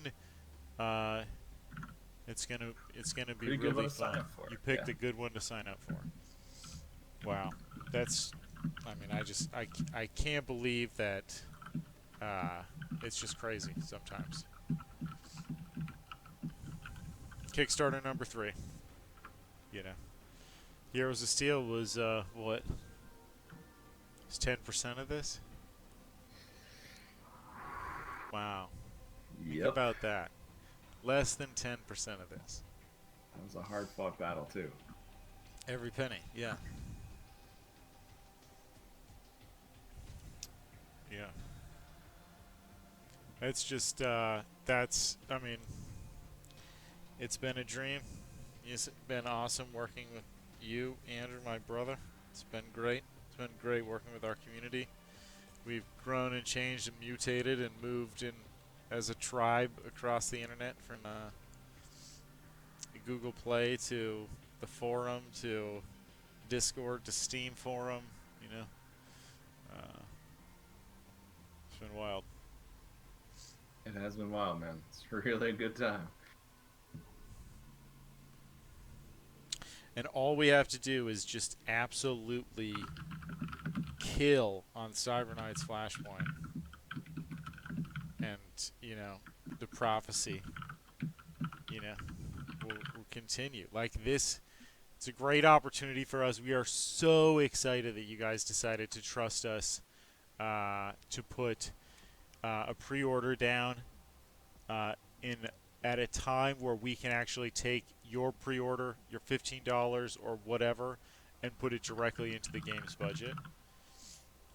Or you wanted to participate, name something, back a reward, get the game 8 months early, and help us decide what it's going to be like. The joke is like Elf is all about typos, but uh, Elf is really all about what we want the game to feel like when it goes out to Steam Early Access as a community. Like, what's good, what's balanced, what's a good play style mix, like those things. Getting that feedback both from people just playing it, like physically the act of playing it and letting us measure it, and then them participating in the process, telling us what works and what doesn't. You might want to mute, Andrew, when you're jamming the living crap out of your keyboard. Yeah, so it's about all that and typos and who finds the golden comma. Um, so sorry, Andrew, I didn't mean to be rude, but tippity tap tap tap. No, that's good, man. I know my keyboard's a little And I was doing lives too it close to earlier. my mic. I was doing it earlier. Yeah, but I'm talking. There's so many people on Kickstarter right now, comment, sending messages, upgrading their pledges. Like the comment board is just a list of people upgrading their pledges. So um, it's so awesome to see. We're coming up on halfway to the through the 214 level, um, and climbing. Yeah. If you're a backer, jump on there and post a comment. We'd love to hear from you. Let us know where you're backing from. Um, you know, on the campaign. It's a good way to say what's up to all the other people that are helping make this game happen. There's a community now of almost 5,000 backers that are going to join together to make this happen, and we feel really really positive about working with you guys. It's going to be great. Whatever pledge level you are at, if it's a key when it comes out on Steam, we're going to give you a great game. If you're an alpha tester, we're going to give you a great game. Uh, and then if you're a creative backer, or you're going to appear in the game, maybe have your face added, we're going to do great. We're really excited about that one, Andrew. I would I know. just want to give a shout to John Robinson. Neither Corey or I are saving any thermoses of coffee. When the 9 o'clock bell rings, I will turn my chair 35 degrees this way, fall out of it on the floor, and go into that hibernetic state for at least 12 hours before anyone finds me. There will be no additional coffee and no jumper cables required. I assume Corey will do the same, though he might go the other way. So, because I know he likes to lay next to the warmth of his computer tower, that's where he hibernates best. 1,300 BTUs. It's basically basically have a small space heater running at all times in my office. It's nice, toasty, roasty. good stuff. Yeah, Jack, definitely. Thanks for backing at the level you did. We're super excited to work with everybody who's getting their face into the game. We've had this question before. You don't have to put your face in the game. Mm-hmm. Some people have put other family members, or sort of worked with us on picking a face from another space, like a model or a actor they love. Of course, we have to be careful with that, but inspired by. Um, Mm-hmm. yes, if you And do. we're not like scanning anyone in. So you've seen these pieces of concept art. So it'll be, we'll get your character, your look, and then we'll be working with our artist to draw the reference, and then have it sculpted into the game like in 3D. Right, Andrew? Yeah. Fair description. Yes, so that yes, to give you yeah, to go over the process again, we will get and we're really gonna be looking at like 3 or 4 shots We'll have of your your head face. cut off. Yes, first the Cyber Ninja will If your knock on your head's front door. frozen by the mercenaries, Yeah, yeah, transported.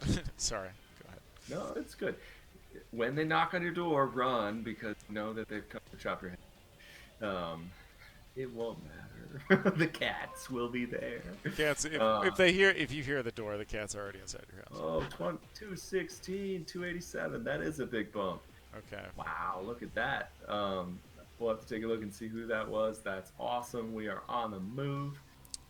Is it But to go awesome? back over the I face, can't yeah, check Corey's got a great GIF playing. So we're gonna get a if you want your face done or whoever's face it would be, we're gonna get a couple of pictures from different angles, and then we're gonna spend a little bit of time talking about what aspects or features of your face you think are like that you really want to see. And like I would say like I like to have a little beard. Like I could grow, I want a goatee like this. I'd like my hair to be short. My eyebrows are Is thick there or anybody in something. chat that appears in any of the other games? Just curious. If you are like sound off, I don't know if there's Oh anybody. yeah, come on, they're all over the Um, place. Bookworm, John Robinson, if you, Brutus Aurelius. I don't know if there's any if they've. Anyway, it's a fun process. You get to go back and forth. Um, and because we're going to be doing a 3D model, we're going to do this concept art, get it worked out, and then um, do something like this. Yeah, so it'll be more involved than we've done in the past. With Star Traders, we were just basically you were doing the 2D art. So we would do a rough sketch, then we would talk to you about it, refining it. We usually often the outfit get a little bit more tweak. Um, we get that done, and then we would finalize it. So there was a bit back and forth. In this case, we'll be doing concept art like what Corey's currently showing on the screen. So we'll do actual like pretty awesome looking rendering of your face in 2D, which will then be given to the 3D team, and they will go through it and recreate that in 3D, and then including hair and beard, if you have those scars, eye color, all sorts of stuff like that. So we're super excited because I think it's gonna. We already have lost track, but like over 30 new faces will be No, added. it's not Additional 13. faces. Uh, Cyber Knights came out in 2011, right, Andrew? Are we talking about in-game time or? Oh, I think if that's you're a good talking about question. in-game Okay, time, it's fair. I thought he was talking. 2217 to 2231, so it's 14 years. Okay. 14 years. It's been I a thought he long was 14 talking years about from the like new game, bosses. like actual, like human clock time. Oh yeah, big events that have happened in New Boston since. Is this thing that I'm looking at? This isn't a drawing. It has a rendered shadow. Is this the actual drone? That's actual 3D art. Yeah. That looks so slick, dude. I thought that was a drawing when I was paging through it. I like the Mm-mm. little fan blades. Like that thing looks like a really mean bug. Yeah, mean little quadcopter. I like these like little dragon spikes on the back. I'm sure they have like a technical purpose besides like being scary looking, but I feel like it brings out the like kind of spiny. Uh huh. Uh, Yeah, you can see there's some the inspirational. You know, they base a lot of robots on animals. This one has some of that feeling. Uh, To answer a question, I saw Brad oh posted. yeah, yeah. No, wait, hold on. Oh yeah, Somebody's asking about the $100 tier. I have to answer that question for sure. may I call you Dragon? So ask a little bit more about what the $100 tier does. So Oh, there's a cool. digital reward called the Cyber Tactician Ally. That's a starting complication. You'll be able to pick that when you make a new game from a list of starting complications. So that's a cool one. That character, Max Murphy, the Tactician, is a big power player in the new Boston Zone. He will appear in, I think, almost everyone's game. It would probably be hard to avoid him. You might want to avoid him. But if you have that digital perk, it's an option. Digital reward, it's an option that you can pick him as your starting complication instead of some of the other starting complications like um, big debt to a criminal kingpin. So that's Fallen one thing. Sun, which is the like Yakuza storyline. Yakuza storyline. Paradise Lost, which is the like memory erasal, starting complication. So that's, but I think you in the chat, you actually specifically asked about the 10 names in the legend Oh, yep, you're diverse. right. So My bad. one of the things that was super fun in Star Traders is that for the Kickstarter, we had a similar reward. I think it's, I don't Go on. remember naming rights. Anyway, we opened up a form for backers at the $100 level to put in names for a wide variety of things in the game. So we're going to take female first names, male last name, first names, last names, character code names like cool names like Razorjack, Acid Burn, Pills, Rocket, like Rocket Man, whatever you want.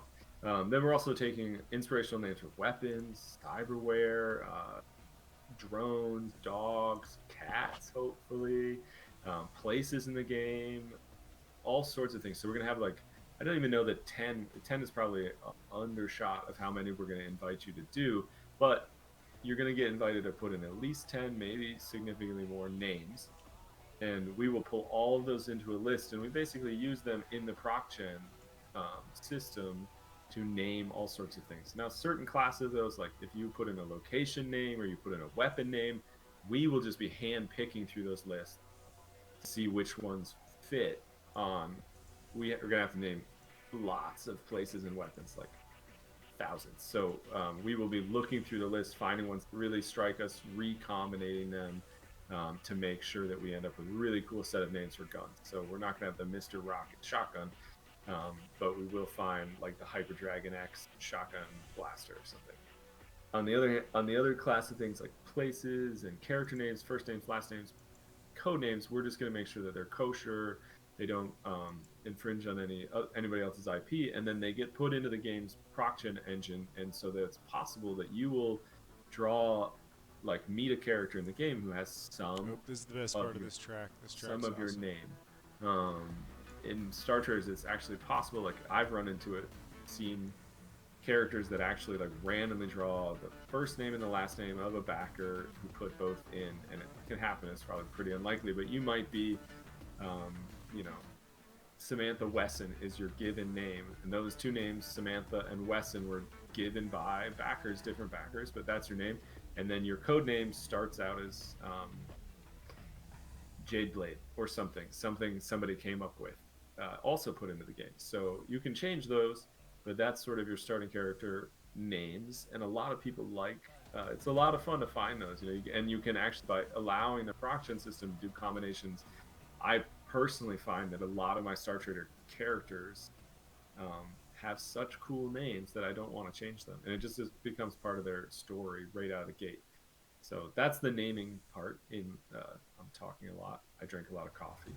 Doing And then great, dude. I'm just scrolling through some of the names that were yeah. given to us by Kickstarter backers and organized into Star Traders. So, Hey, Corey, why don't you cover the legend part? Send a couple messages. cover what? Sorry, the other part of the $100 is encode your legend. Oh, okay. Yeah, yeah, definitely. You need to. I understand now. So anyway, I'll scroll through some of this a little bit more. So this is names provided by Kickstarter backers, right? Like, uh, they named so much of Star Traders. Now, if we looked at all of it and sort of went back and forth and filtered out the, and part of this we did during the alpha. So some of it is the Kickstarter backers, pointing out like, oh, guys, that's actually a name of a character from this anime. You should put that in there or whatever, because you can't get everything exactly right. So, but anyway, looking at all of this, like this is what was this? So first name. So, uh, they named a whole bunch of ship components.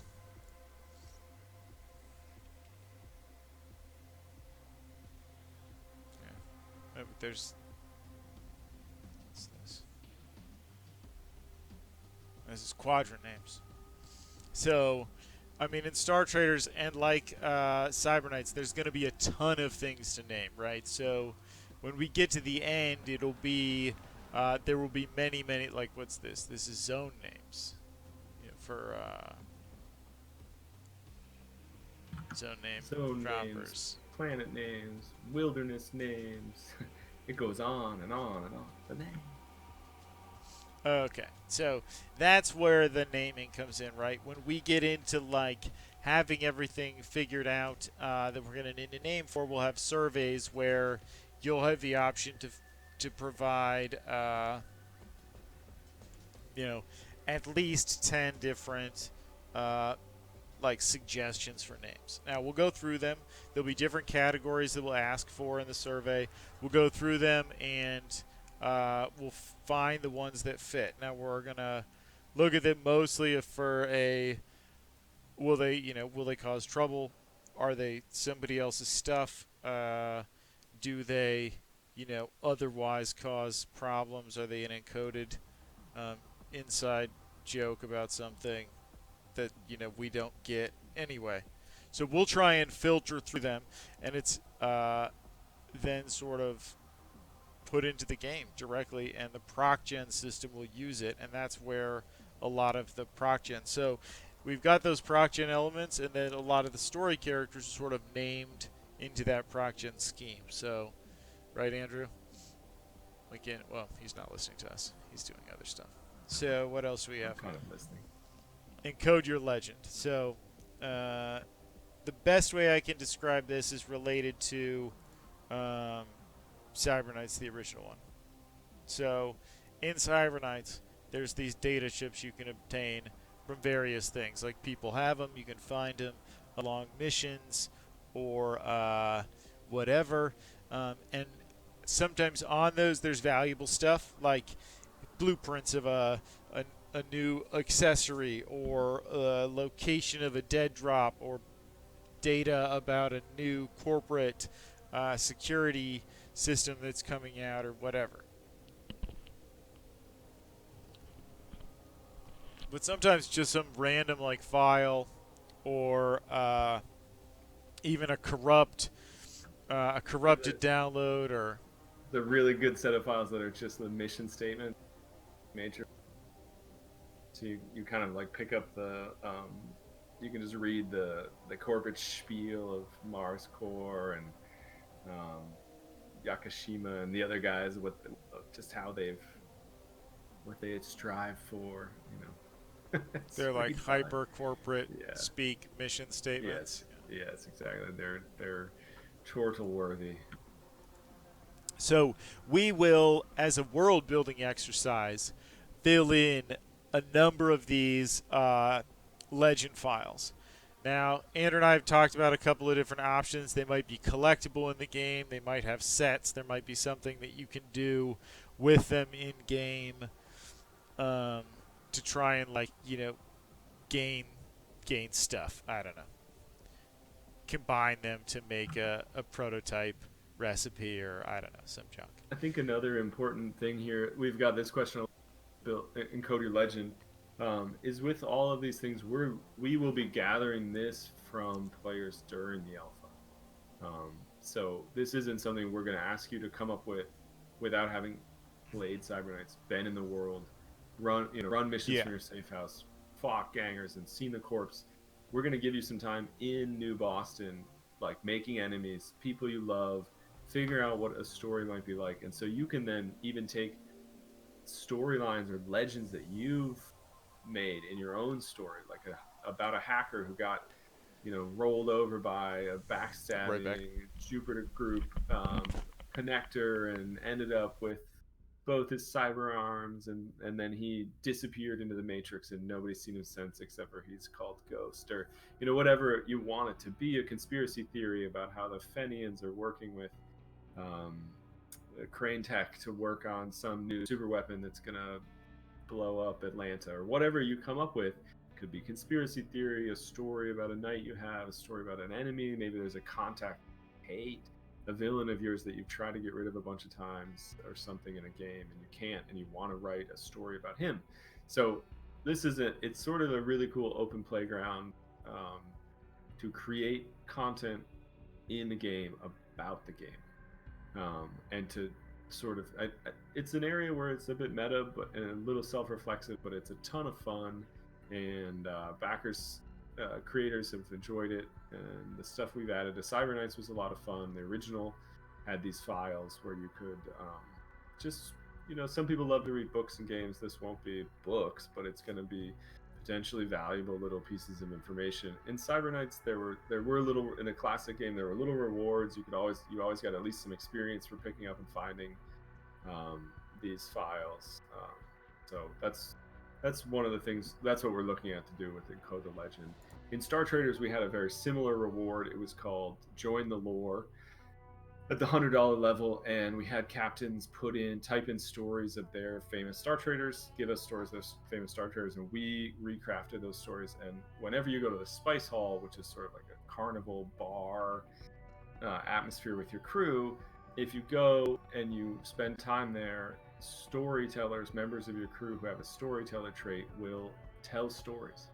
And in the game, the stories they tell are the stories that were put into the game by the backers of Star Traders Frontiers, in the same way as Encode the Legend. So people told us stories about their famous characters, their conspiracy theories about a bounty hunter who lives on the very edge of space, or this guy who died fighting aliens in the front line, both his arms were ripped off, but then he's come back somehow, or that he died with maybe there's a giant treasure trove that no one's ever found. And those things just kind of fill up the world with these really cool concepts and ideas. And so that's exactly what we're trying to do with Encode the Legend, which I think will be super exciting. So join the lore. If you play Star Traders, take a look at the Star Traders um, storyteller in the Spice Hall and kind of get an idea. It won't be the same thing, but some of the things you could add for your Encode the Legend might be a news entry. You might want to write a news entry that appeared at some point, and you'll see it in the game, and everybody else will see it in the game, and maybe you want to, some of these things become player favorite pieces of content because of Trent Frostbane, for example. Maybe you want to add Trent. Nope. He's a famous elfo. No, he won't be added. He's too dangerous. He's Anyway, already in the storyline. Yeah, I was just talking to Corey about join the lore and the storytellers trait from Star Traders, which is okay. the parallel from the last Kickstarter campaign. I mean, I hear all the time about how cool that is. People love it. The people love it. Like, you can hover over it, and it's just like a little flavor thing that goes a long way. And I think when players realize how much depth there is to that list, like how rare it is to see a repeat, I don't know. I think that sticks with people, and part of that's because we have backer feedback, backer support. One of the other, just kind of random, but off that list, we picked 4 of the coolest stories that happen to be about bounty hunters, famous bounty hunters in one capacity or another, and those became the 4 legendary bounty hunters of Star Traders Frontiers. So you can get bounty hunters sent after you, more mediocre, non-named, non-story bounty hunters. They're just proc-gen bounty hunters sent after you by contacts that you rough up or make unhappy with you in Star Traders Frontiers. But there are 4 legendary bounty hunters. Uraka Aurelius, the Werewolf, Troy, the Searson Blade, and Soul Regard. Drave Soul Regard is the 4th. He actually is super old. He's from before the Exodus. So these 4 characters all actually came out of that Encode the Legend reward from Star Traders. It wasn't part of the promise of the reward. We didn't tell anybody that we might do that when they put the reward in, but we were looking for a place to find story legendary bounty hunters, and we came across those and said, hey, instead of making these 4 these are such great stories, each of them so unique and different, the way they approach bounty hunting and where they came from and their history and what faction they work for. We pulled those 4 out and kind of promoted them to a totally different type of story level, which was super cool. And all of those Star Traders backers really got to see their storyline in a new light, which I think was a ton of fun to do. It's the kind of stuff we love to do with this Kickstarter content creation, shooting to do that 110% delivery.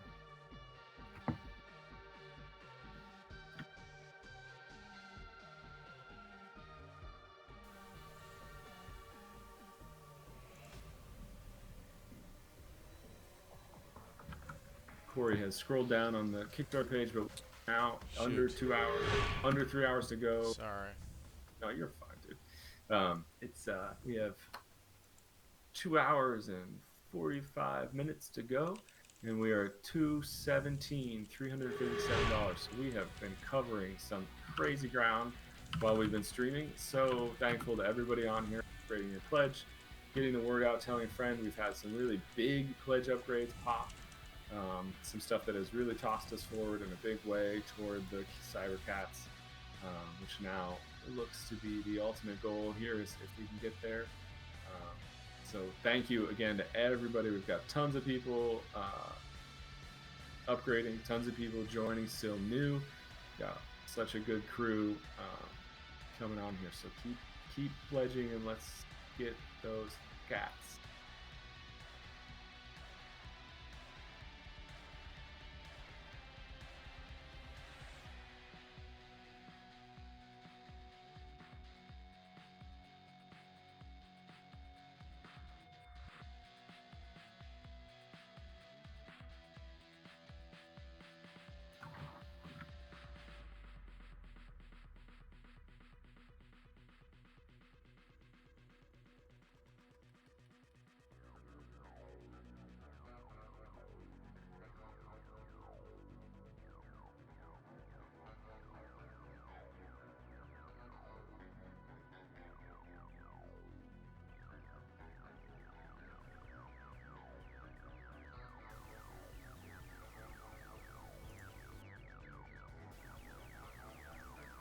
Okay, so did we? Okay, so there was a question about the legends. So you're basically, to sum it all down, you're going to give a bunch of names to us. We're going to work them into the game. You're going to give us like some of this legendary, these snippets. So it's going to be a little story. In Cybernite's a little HTML file. So it's like a couple of paragraphs. It's like a tweet. A couple of paragraphs, a little bit of like other content, some headings, whatever. And the player can collect those and try and puzzle out whatever story or meaning they are. Some of them are total nonsense. Some of them are clues to stuff in games.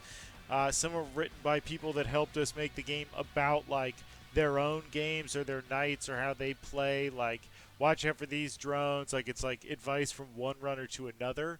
So you'll be able to play the alpha, and then as we go through this creative process, you'll be able to put your elements into the game. And maybe you just want to write some insane conspiracy theory about how like the Matrix is actually like, whatever. Like, it's actually like a evil spirit, and it's just like some rambling nonsense. That'd be a place for it to go in Legends. And it's just like kind of everything that fits into the game world and isn't like a problem, we'll do our best to fit it in that like wild chunks of files and random social media posts and stuff. Okay, so that was a question about Legends. I hope that was sufficient in terms of answer. Yeah. So diverse. Let me know if that answered your question. You guys talk a little bit about creating games with brothers. So we've been creating video games.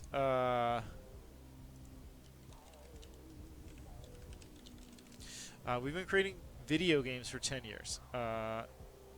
2010 was our first game. 2011 was our first Cyber Knights game. Back in the day, we had no budget. We sold them for very small amounts of money, like $2 or $3 a piece. They were mostly phone games. We dreamed of making PC games, but phone games you could really get into. Greenlight or Steam publishing deals were the way to get onto Steam. We didn't have that kind of we didn't have those kind of games or artwork. We were making it all ourselves. The first Star Traders game was just triangles and dots originally. And then Andrew was like, I'm going to be the artist. But if you go back farther than that, Andrew and I's first games were board games and pen and paper games that we played as kids. So we wanted to play war games. So we made little triangle stands of dudes, and we said, like, these are orcs. And these are the high elves. We made up stats, and you rolled dice, and we created our own board games. We played Heroes Quest. That was huge. And then after we played all the Heroes Quest campaigns, we would play these Heroes Quest skirmishes. I think that was probably one of the games that we went back to over and over and over was Heroes Quest skirmishes. It was like the skeletons versus the orcs, and you'd use the modified version of the Hero Quest rules with, like, everyone would get a hero in their little cadre of monsters, and you'd fight some predetermined dungeon. That was really fun. So, you can see a bit of that in Heroes of Steel. Totally. Crash Override. You want to put some old school 90s hackers jokes into the Legends, I will totally allow it. And if you came to PAX or saw us at PAX East and played the game, you'll note that the main character's name was Acid Burn. So there you go. Crash Override, Acid Burn. Good hacker talk. 4959. Look at that. That is just amazing. 2 hours to go. More hackers than I really ever thought we would have, that's for sure. So this is not, I don't think this is the scout drone. I don't think this is a stretch goal drone. I think this is just a drone. I'm pretty sure this is just a drone.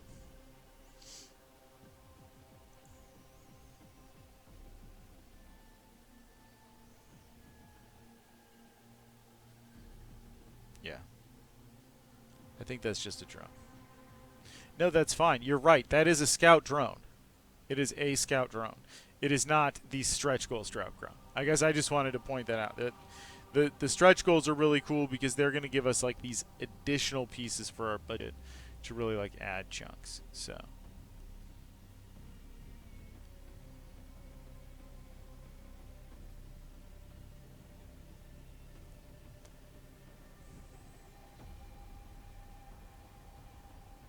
Wintermute is such a good name. Wintermute, Winter Knight, those are both awesome names. I love it. Animal Crossing. We saw Animal Crossing at PAX when we walked by, and the line was so long that you couldn't see anything. Look, we can see Andrew's office full of art supplies and technical gizmos. So, really exciting. Making games as brothers has been a real joy. We have always wanted to work together.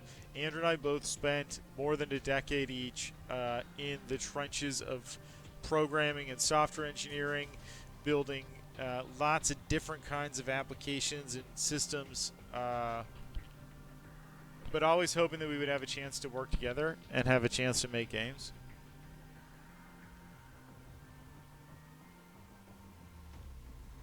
So PayPal does count towards stretch goals, yes. But I don't think we have that much in PayPal.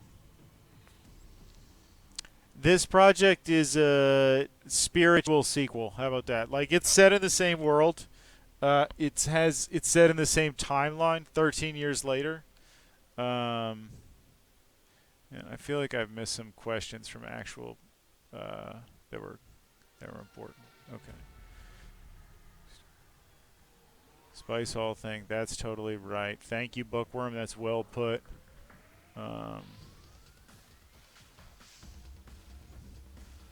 Bookworm says it's awesome when you find someone you named. Definitely. How long have you guys been working on Cyber Knights? Axe Nash fan. I hope you're still around. If I missed you, I'm sorry. We've been working on Cyber Knights about a year. About a year. When we launched the Star Traders Frontiers mobile port and realized that it was in a good spot. It was getting good reviews. People were happy with it. We were hearing from backers that they were pleased with it. We started really looking at, like, okay, what's the next game? And we decided on Cyber Knights, and we really started digging into it. And that meant the new art team, the new engine. We knew that was really, like, Star Traders was going to be a jumping off point for us, and we needed to make, like, a bold risk. Like, if you're familiar with our studio or not, like, one of our missions is to make the games we want to make, take risks with the gameplay, and develop our own IP, work with our communities to, like, refine it, but really to take risks with the gameplay, make things that are unique in our own way, and really focus on making sure that our games and our IPs are well supported, make sense as a series, and like, keep people connected. So Star Traders is set in the same universe as Templar Battle Force. It's not a continuation of the Android game, but you can also, from, like, a totally different perspective, you can visit Star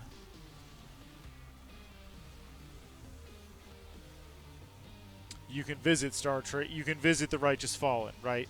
So in Templar Battle Force, which is a 2D tactical game we use that's tile-based that we made a couple years ago, you return to this giant orbital station, like this disabled battleship that's been sort of retrofitted into an orbital station, and you like go back there between missions. It's sort of like your safe house in Templar Battle Force.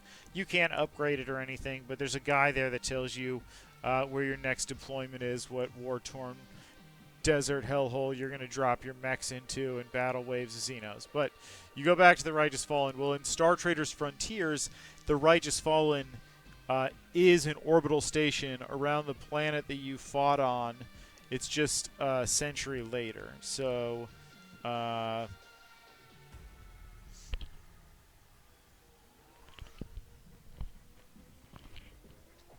in that same way, it's not like necessarily a continuation or a sequel, but it is like it is in continuity. I hope that answers your question, Havoc Me.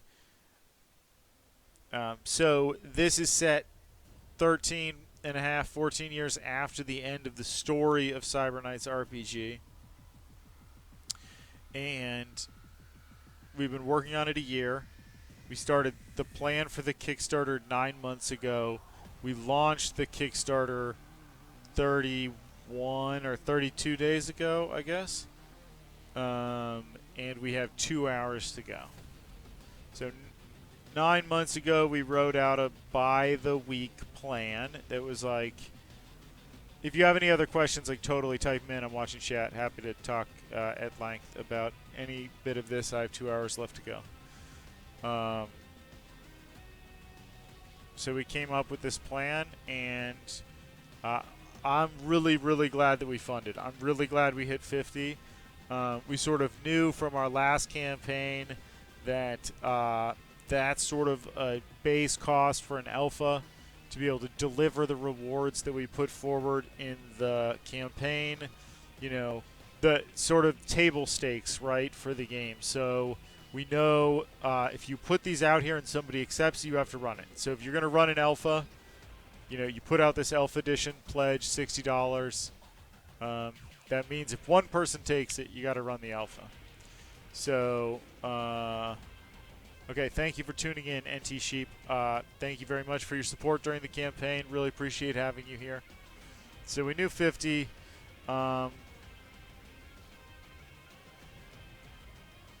Would be able to get us through an alpha test. All the server stuff. All of that. The time. Delayed sales. To do an extended alpha.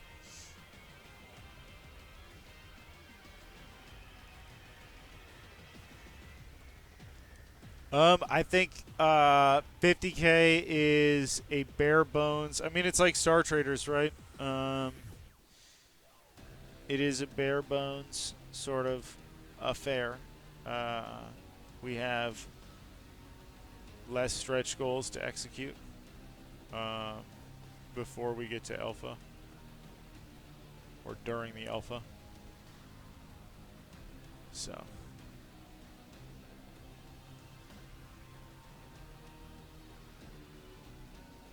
But it's the game coming out.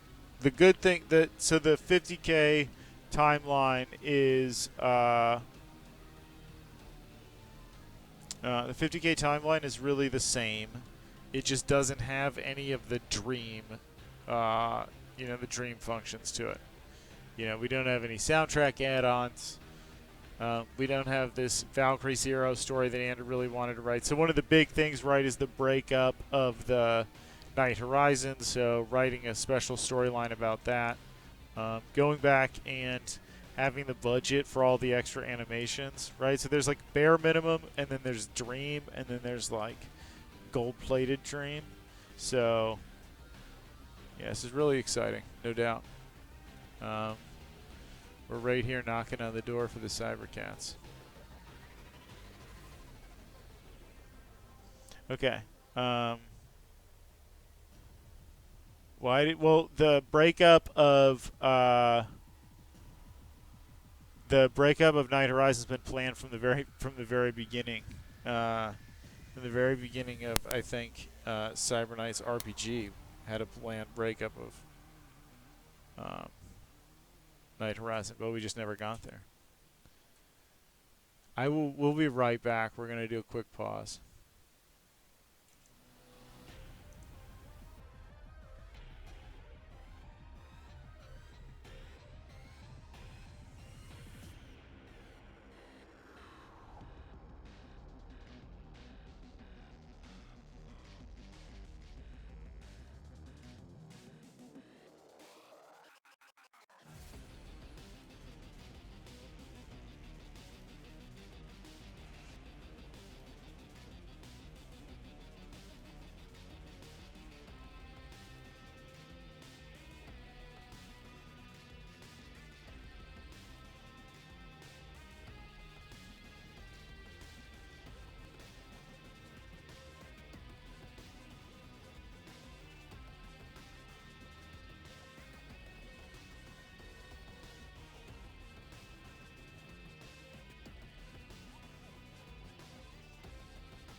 Hey everybody, welcome back. Sorry about that.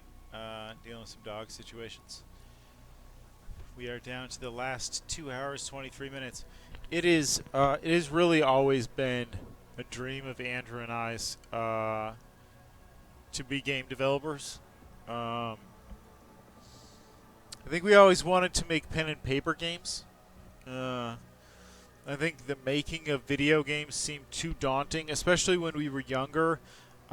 Video games required big budgets and producers and complex distribution deals to get your game out there. There weren't widespread digital marketing. We got games on floppy disks and shareware sites, and out of the back of a magazine with a CD-ROM. So I think originally we really wanted to make pen and paper games. But we've been through some ups and downs. There's no doubt about it. We've had some goods, and we've had some not so goods. So I should probably, let's see, title. Kickstarter now live. All right, that's cool. I'm going to change title to Cyberknights Flashpoint Kickstarter ends in 2 hours. I think my bot can do this. Watch. Oh, excellent.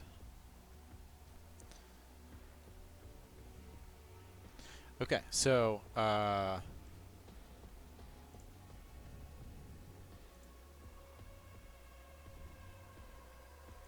yeah, we've had some games that have not done well. We made a 4X game, Star Traders 4X. Not well received by the market. Did not sell very many copies. Did not receive the very positive rating that we covet on Steam. That's one of our biggest benchmarks is to get very positive. Overwhelmingly positive is the gold, the crown jewel. We have not obtained it. We're hoping to get it with Cyberknights Flashpoint. Yes, Star Traders 4X is great fun. You say that.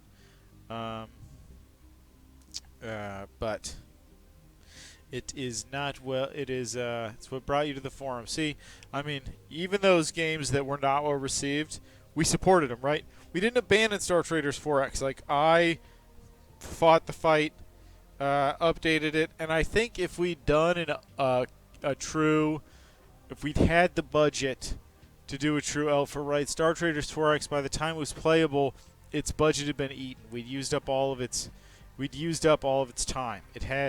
We did an alpha to test it, to prove it out, to get player data, to do balance, to try and fix what we could. But we had to get it out there. There was no time left. We had to start selling it. So we're in a situation now, much better situation.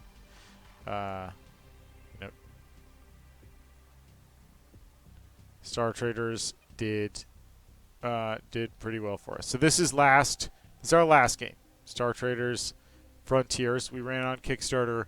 We raised $60,000 with Star Traders Frontiers. You may have seen Cringer play it. You may have seen it on Steam. It's an indie game. It came to Steam first. We said we were going to do a Steam release. We did a Steam release. We don't mess around with exclusives. We put the game out on Steam. So our budget was $60,000. We did the very best that we could, and here's how it turned out. We got a top early access graduate, silver tier from Steam, from Valve on Steam. Rock Paper Shotgun named us 50 best RPGs. Rock Paper Shotgun said we're one of the greatest games of the 2010s. You can go and click on it. I was shocked too. Pick of the year for 2018. This one is awesome.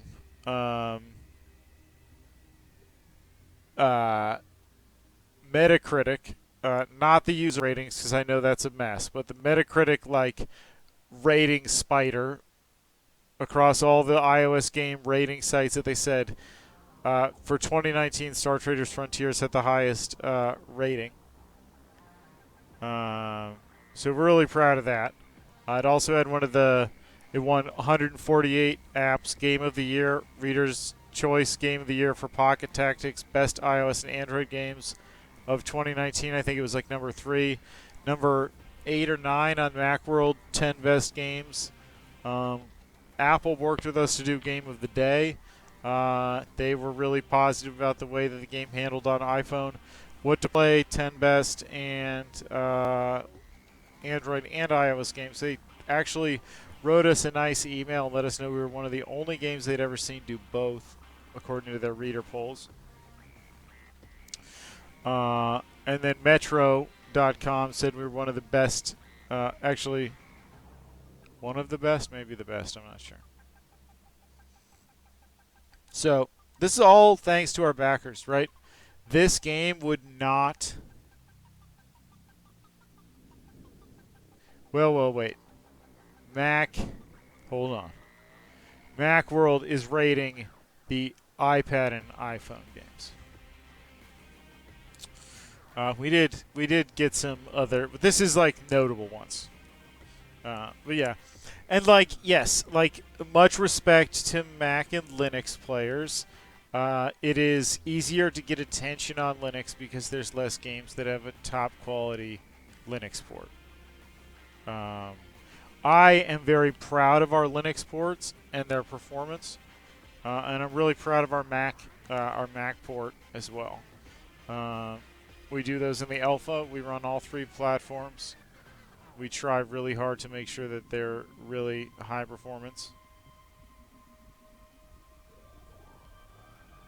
Yeah, well, right. It's Steam Access. It's Steam Access Dark Messiah. Google said we can't do that again. They said we can't give away the keys to Kickstarter backers because we're selling them on Kickstarter. Because you'll like give me $15 over here, and then I'll give you a key, and Google doesn't get their 30%, so they're like negatory. Not allowed. Negative. That's a denial. Don't do it. And I get why. Steam's just like super chill, right? Steam's like, yeah, I don't care. Take your keys and do what you want with them. And the thing is, right, like the trick was with Star Traders Frontiers, the rules changed between the time we finished the Kickstarter and made the promises and when we deployed. So we trust that Steam isn't going to change the rules. And if they change the rules, we won't be the loudest complainers. Right? We'll just be like in a huge crowd of people freaking out. But Google and iOS are not commonly promised, and yeah, it's just such a shifting thing. We looked at Star Traders Frontiers, we dug into it, and we tried to figure out like, was there something better we could do? And I think we realized that like it's just too risky. And the number one thing that we can't do in Kickstarter land is promise and underdeliver. We cannot do that. We can't say, I'll give you a Google Play version, you give us money, and then later we're like, we can't do it.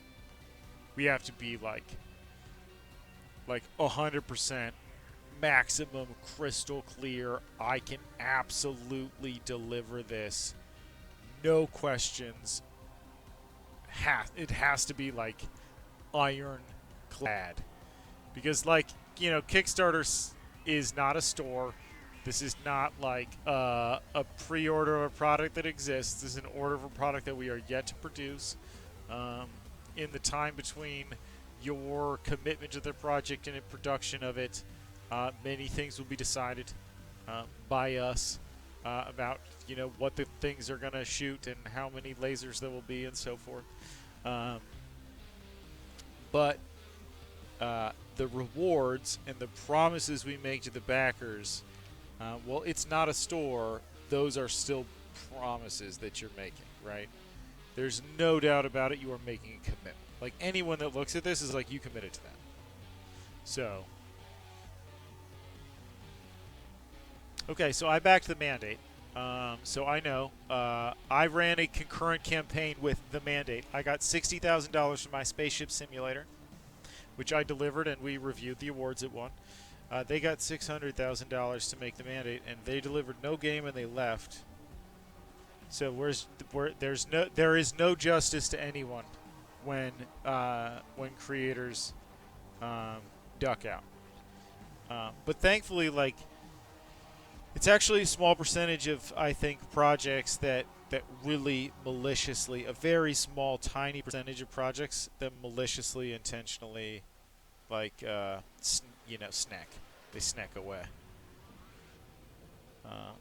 Yeah, and honestly, like, it's tough, but we have talked to backers who have talked about. I back the mandate too, man.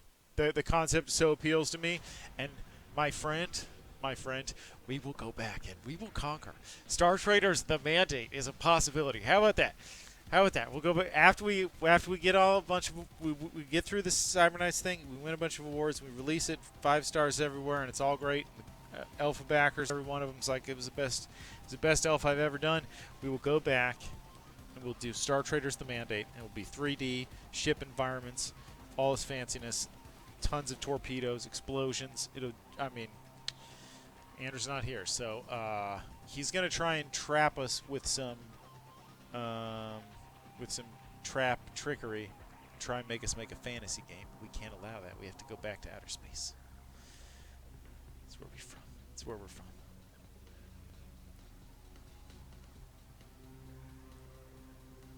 What about Templars though?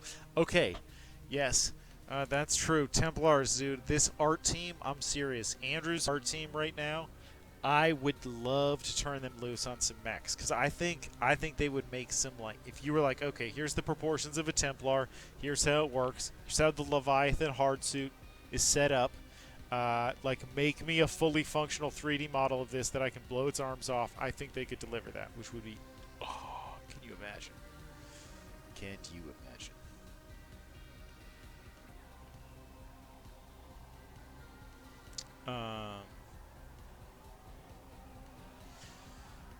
Yeah, so I think the thing about Kickstarter is you really have to be 100% certain that you can deliver it. You don't put it down on the Kickstarter, don't put it down on the line unless you are 100% sure, because, little failures get you a little bit off course, and a little bit off course adds to a little bit off course, and that compounds, right?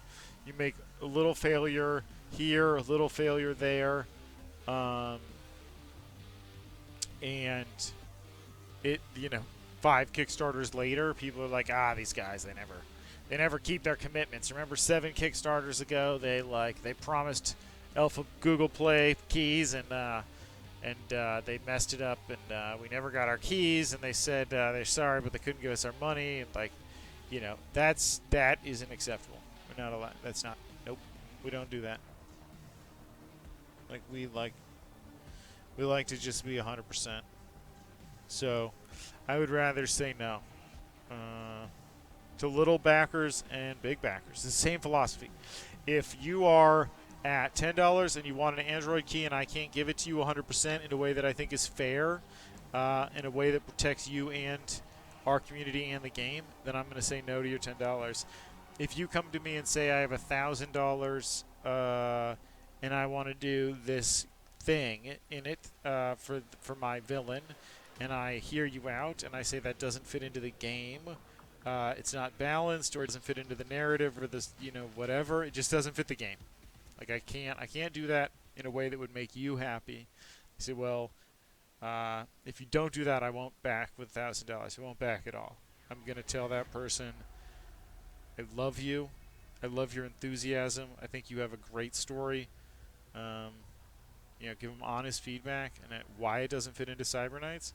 But I'm going to say, like, I can't take your money because you're going to back and you're not going to be happy with the results. So I think it would be, so that's at the $10 or $1,000 level. Like, if you're like, I want an Android key for $10, and I'd like, crap, I bet I could get a lot of people to say, I'll give you $10 if I gave them Android keys. And I might have gotten a few other $1,000 if people were like, I want to have my guy live on a space station, and he can shoot a Vulcan cannon at bad guys, and anytime you mess with him, he can just kill one of your dudes, with his Vulcan cannons. I'm like, that's not balanced at all. It's like, but that's the thing I want. I'll give you $1,000 if you put my bad guy in there and give him a Vulcan cannon that he can shoot from outer space. We can't say yes to either of those people. So yeah, we've had to say no to a couple of backers along the way, but I think in all cases, the right thing to do is to focus on being 100%. You can deliver 100%. We know we can give Steam keys. We know we can deliver awesome recruitables. We know we can make cool-looking faces for people who want to appear visually in the game. We know we can fit people's names and memes and memorials and their brothers and sisters' names into the game in a way that's cool and that other backers see and that they'll see if they play the game. We know we can do that, so we offer it as a reward. So that was a long-winded answer. Hey, Andrew, you're back. Yo, guys, I am back. Thanks for holding on the fort, Corey. We are now, with 2 hours and 7 minutes to go, we are at 218,682 by my page's counts. We're just shy of $6,318 shy of Cybercats. Let's go.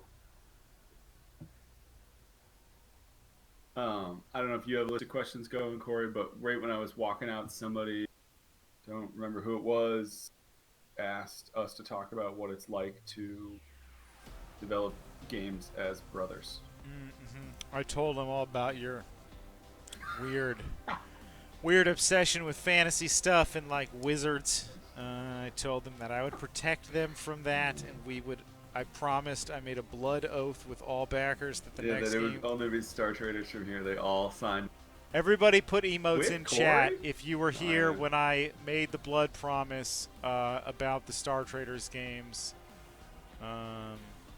Just spam emotes. Show Andrew how serious we are about more spaceships. I'm waiting. Oh, here they come. Oh, boy. You guys all... Well, there it is. Oh, boy. I guess you're the big Star Traders. Oh, God. They're all in on it. What you done? Yeah, I know. I knew it was going to happen anyway. Yeah, I talked a little bit about making games a long time ago, playing Hero Quest and cutting out cardboard stuff. But I don't know if you have any particular memories of Tracy Brothers. No, it's not Tracy Brothers, but just talking about Heroes Quest, one of the first games, big investment games that we ever made, where we spent a lot of time writing a rule system from scratch. Our mom loves to sew, and she sews quilts. And so one of the pieces of paraphernalia for a quilt sewer is this large, I don't know if you know how big that thing was, Corey, 3x3 maybe, 3 feet by 3 feet, plastic board that has exactly Hero Quest sized squares drawn on 1 inch by 1 inch, it's a grid basically. And so we had managed to pick up a second. This must have been a little older. We managed to get a hold of a second copy of Heroes Quest, probably from a garage sale, because the second one was way more beat and some of the heroes were missing, but it had most of the stuff in it. So we had this rule set where you could use a certain number of doors and pit traps and blocks and monsters, and we put each of our dungeons, we each had a Heroes Quest board that we put on either side of the giant sewing board, which was the open plane between the two dungeons. And then we both spent a couple of hours writing out our dungeon design, which was this trap-filled meat grinder for each other. And then our armies marched forth and raided each other's dungeon. And there was some sort of rule about dudes respawning, so it was this huge battle. It's this weird dungeon keeper tower defense. Yeah, it was so awesome. It was so cool. Anyway, and I think every time we played it, we were okay, so let's add some new rules. There was the sheets of rules of okay, wait, there's an additional. I know eventually we got into town portaling so that you could open to speed the game up. If you got far enough into the other person's dungeon, got anybody in there, you could open a town portal, which would like then allow you to move monsters from your own base directly to the enemy's base. So it allowed you to have the original versions of the game were kind of really what you find in Risk very often, which is this like grinded out, like one person slowly takes the advantage, and that's, you know, a 4X style, like it's over a long time ago, but you smash them slowly over many turns. But the town portaling, I know, took it to a new level, because then you could actually have everybody, you know, there could be like multiple incursions into the enemy base going on at the same time. So you both would be like raiding the other person's base with some level of forces and trying to decide how many people to put in, keep in your base versus portal to the other person's base. We have so many gaming memories. It's been a joy, dude. It's been such a joy. We're blessed. It really has. We really have been fortunate. We've been blessed. So lucky. I mean, starting with Star Traders from the very beginning, somehow that game just touched a nerve with people, and we've been able to keep it going since then. It hasn't always been perfect. Not every game has been a super hit, but we've kept trying, and our community hasn't given up on us. Yeah, that stealth suit is sweet. I think it's awesome. Yep.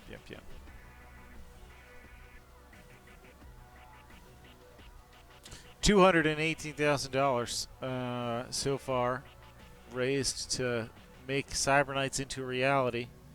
I really can't wait. I'm super excited for the trade system. I think the smaller crew size smaller group of mercenaries, smaller crew size, all officers will give you a really different feel, and it'll be like kind of different people that can step into these different roles in the missions, and you'll be like, gotta keep my different roles together as they come in and out, like the storyline. And this is a great part of this track. Yep, it is. We get to make games with my best friend. It's crazy. It feels really lucky. And you know, sometimes, especially when we were wrapping up Star Traders, and it was clearly, we were getting some accolades and some press and some awards, and the game was doing really well, and it was really awesome to just be like, yep, you know, those times that we got through some of those tough times. Maybe there'll be tough times again ahead, but we stuck with it, and like it's kind of validating, you know. It's like, it doesn't mean that you've, you know, guaranteed anything, but it's validating that we didn't give up, that we got through to Star Traders, that we managed to run that Kickstarter and make that game. And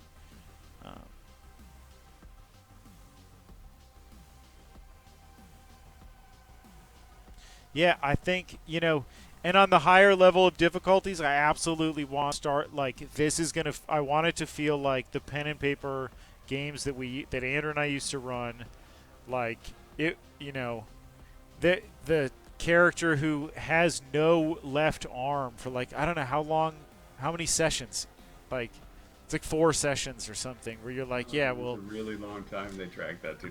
he's like, yeah, well, he got shot up, and he can raise his right arm and like tell you some things and like talk in, you know, dialogues, but like he's gonna fail every test because like he's on death's doorstep. Like, that machine he's connected to and his arm's gone. Like, we're gonna get him a new arm. We're gonna get him some new organs. Like, you know, you want to feel this, like, it's this brutal world, and when you lose, you know, when you lose a mission or you lose a guy or you bring him back from death's doorstep, we really want it to feel like, you know, there was a price that's paid, and when you can, like we said in this update today, you can fix stuff, but there's always, you know, there's always sort of the traits and the price to pay, and these echoes of what happened. So.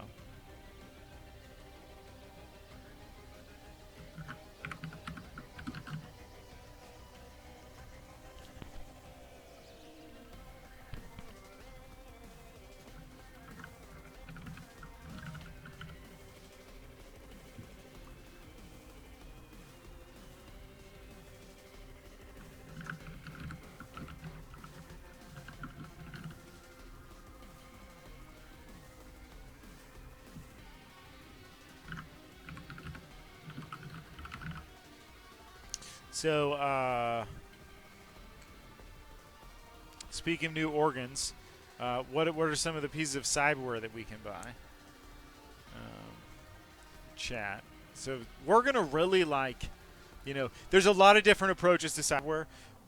Cyberknight's RPG takes a very gritty, hard rule approach to cyberware, where getting cyberware deviates you from humanity, and the farther you are from humanity, the less plastic your neurosystem is, the less adaptive your brain is. So you've taken out chunks of your brain, chunks of your spine, chunks of your musculature, replacing it with computers. So that reduces the plasticity of your nervous system.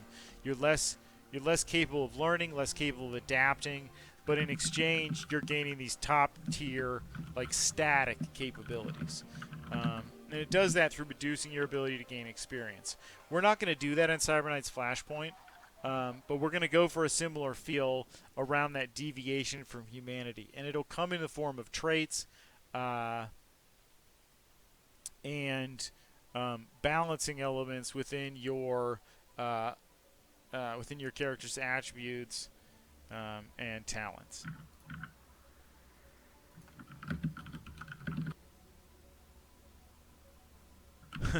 So is there, Andrew, we were joking about this yesterday, is there a chance for a black market to sell organs? Yeah. A lot of the joking was around having a certain contact who, every time you take someone to this doctor, he's like, yeah, he looks like he's really beat up, we could just, I'll pay you. Why don't you just leave him here? We could heal him, but it's going to be expensive. It's expensive. You'd be way better off just to let me have him. I could just sedate him and give you, say, 15,000 credits, and we just forget about it. Forget about the whole situation. I got a guy who needs an arm. Needs a left arm here in the skies. Somebody was asking about cyber lungs for smoking. I think a lot of the larger organ replacements are actually driven by environmental concerns, if it's not combat related. But a lot of people growing up in New Boston or any city in the world have been exposed to all sorts of chemicals and nano fallout and radiation and stuff like that. So lungs and heart replacements, heart reinforcers, all sorts of stuff like that is used in order to help people kind of extend lifespan, or especially when they're younger, try to stave off some of the effects of that. One of the things that's changed in New Boston since 2217 is that the city treaty has expanded to allow for construction outside of the dome. And Ward 4, which is directly west of the dome, and Ward 7, which is southwest of the dome, have both been expanded, and slum towers and habitation and businesses and factories have all been constructed in the intervening 14 years outside of the dome, which has a lot to do with the change of radiation levels and nano fallout and the occurrence of nanostorms, but by no means has any of that gone away. So even more so, this kind of health protector, health guard, lung replacements and things like that are common in a lot of cases to help kind of overcome the difficulties of living in this environment for those people who are in fact living outside of the defensive shield of the New Boston Dome. And at the beginning of the storyline, Badenhawk Global, which is a company that has recently joined the New Boston corporate charter on a trial period, has been given the rights to construct Ward 11, which will be on the South Shore, so southeast of Boston. If anybody's familiar with the South Shore. They, of course, won't be doing the work. McKellen Heavy Industries will be doing the actual construction for them, but they are paying for it, and it's part of their contract with the Dome and gaining rights to bring their corporate headquarters or corporate center, a corporate headquarters into New Boston, is to expand Ward 11. Yes, there will be slots or implants, so you only have so many arms and lungs and hearts and eyeballs. So there is certainly a very cool kind of limiting factor in Cyber, that you can only get one set of eyeball replacements. You can swap them again if you want to, but you have to pick and choose what kind of capabilities you're getting from your eyeballs. For example, you can't do everything. Same thing with arms and other parts of your body. So in Cyber Knights, that led to a lot of decisions between toughness and strength, speed, stealth concepts, accuracy, implants, recoil compensators, stuff like that. Will be sort of you'll be juggling between these different things to, along with the capabilities, the talents that your cyberware opens up for you to make those decisions. Well put. Okay, we are now 16 backers short of 5,000 backers. Wow, dude. We are so What? close to 5,000 That backers. is crazy. Yeah. Wow. Ticking away with 111 minutes to go here. We're at 18,912. So That's 922. Right under the screen. I can't talk. It's been a long 32 days, guys. Thank you so much to everybody who's helped make this so much fun. Has hung out with us every day on Discord. This has been a big part of our lives for the last 32 days, securing this funding to make Cyber Knights amazing. And we really we couldn't do this without you guys. Not only for all the pledges, but just the support, the community support, and the energy to get after it every day and to work hard, and everybody helping who's been sharing and tweeting and posting and telling a friend and then telling a friend again and then pledging for your friend and making them, take the pledge, etc. So we really appreciate it, because we could not do this without you. We say it a lot, but it's worth saying. We have the best community in gaming, and we love making games with you guys. It's so awesome. It's something really unique. I don't think you find it very much elsewhere in the same way, and we're super psyched to be a part of it with you guys.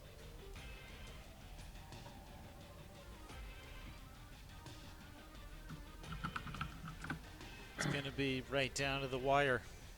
It is going to be right to the wire. There's everybody is pushing really hard for this. Getting traffic from so all over many. the place. Lots of people checking out the campaign, thinking about checking it all out, thinking about their last-minute pledges, maybe deciding they're going to go in or not. But we're really happy with anybody that decides to jump in at any pledge level. Hey, thank you very much for the subscription. Appreciate all your support, being active on the campaign and all over the place. So thank you very much. I appreciate the Twitch Prime. We'll just spend that all on Cyber Knights. Tick down. This is pretty crazy. Like, you can now this changes all the time, like the minutes. Yes, it's down it's to minutes, actually and now it's literally like tick ticking. click, Yeah, it's click. crazy. When it's in hours or days or whatever, it doesn't change hardly ever. So we're still getting lots of people visiting. Lots of people checking out the comments right now. So if you're a backer, great time to post a comment. If you were a Star Traders backer, especially, or you loved the alpha, now's a good time to. Maybe Andrew doesn't want people leaving comments. No, comment on, dude. That's awesome. Comment's great. Please do. We're getting tons of backers who have probably, I'm amazed at how many people signing up for this have never played one of our games. We have a great reach with this, especially at the very end of the campaign. We're getting people ticking in. You just saw it go up again. We're at 219, 127 now. Just got 2 back-to-back $100 backers. So leave a comment. Tell people about your alpha experience. These are players coming in to check out the campaign who may or may not know about how Tracer Brothers do games. So post what's your favorite thing about Tracer Brothers. Can't wait to work with those people to get their their content into the game. It's awesome. That'd be so cool. So we're now over the 22 numbers. 219 mark. Cyberknights, hashtag Cyberknights.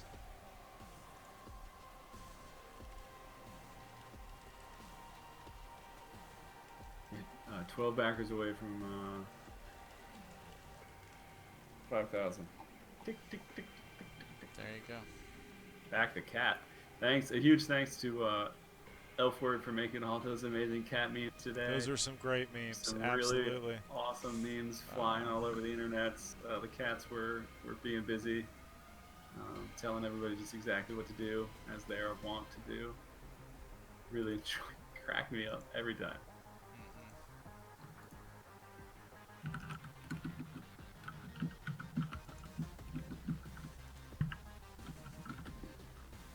Yeah, that's kind of crazy, Corey, to see this. It's actually ticking minutes.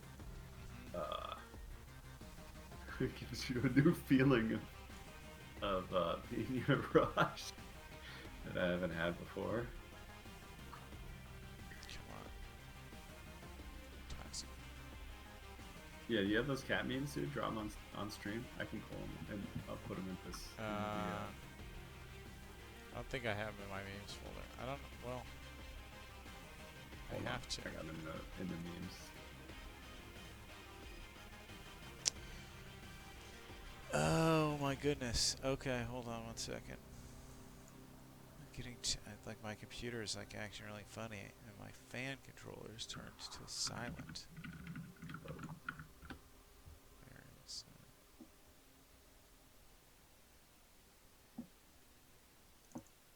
Hold on. It's probably gonna get jet engines.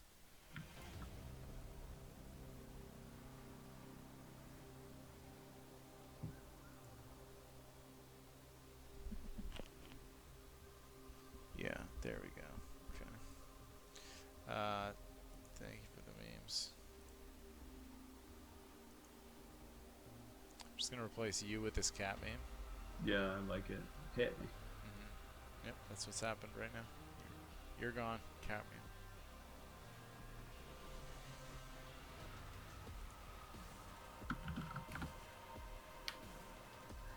Not sure what that's a screenshot of. Oh. Ah, the time you tried to add walk. Awesome. So look at, this is pretty good. You'll just have to watch from the beginning. I'll leave it up a couple of times. Instead of Andrew's face, right now we're looking at what happens. You gotta. Can you shift it higher on the screen at all? Because you can't see. Oh, you can't really see it. Okay. Yeah, you can only see the amazing See entry. now everything's destroyed.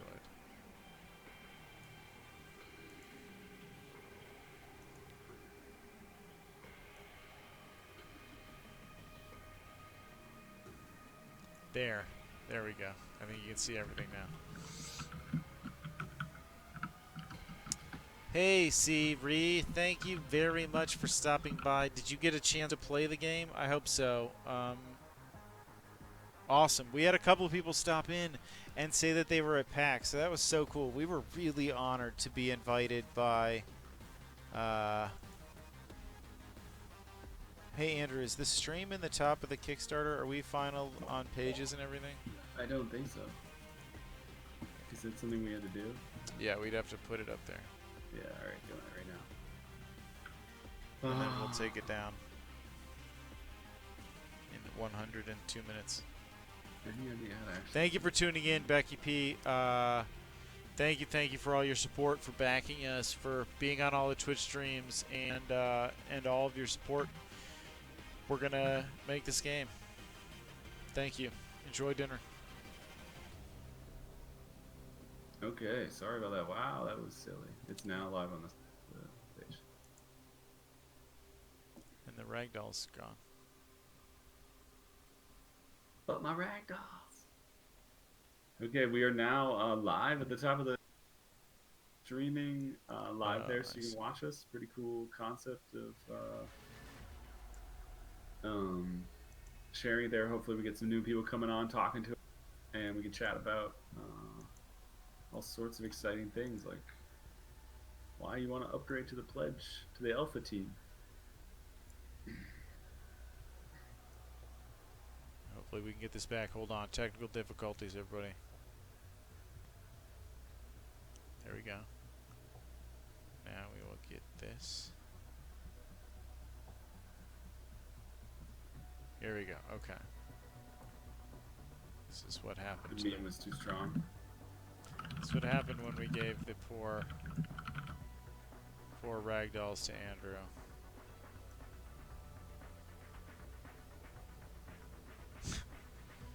What is even happening?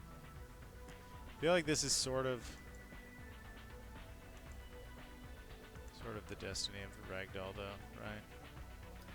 What's Just happening is about I just set up the ragdoll, and she's affected by physics all the time. So I just dragged her from the project hired, the resources folder into a live scene, and she comes on and immediately falls, and there's nothing you can do. She just floats. I try to drag her up again, but she's affected by gravity, so she goes flying all over the place. I just thought it was that's so funny. It's my first working ragdoll. Happening. It's just totally ridiculous. You're just trying to get her to stand up, and she's like, Yeah, I'm a ragdoll. come on, My job is to...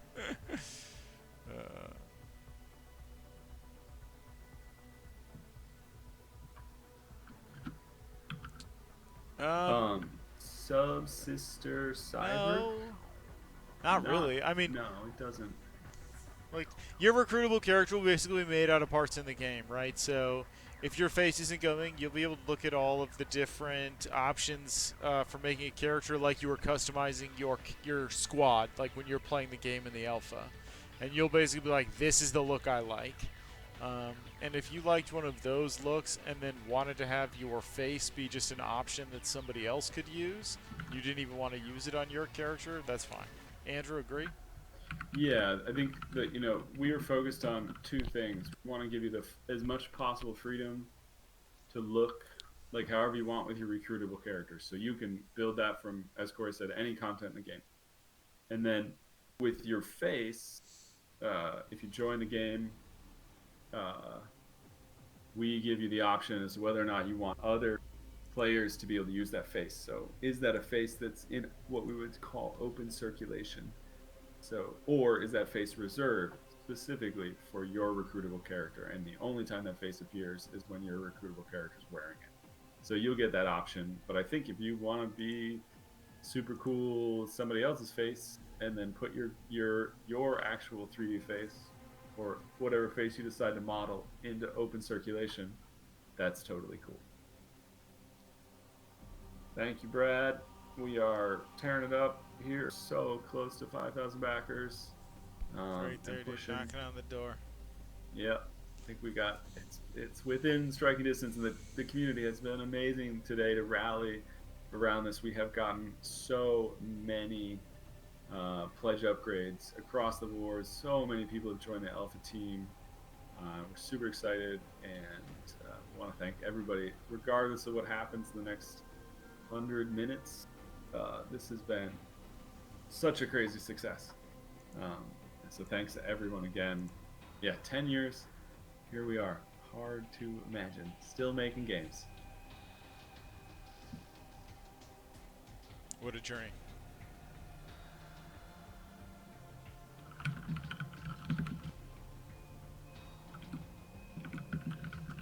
Yeah, to every backer, and everybody who's backed any of our projects, this one or a past one, we can't thank you enough.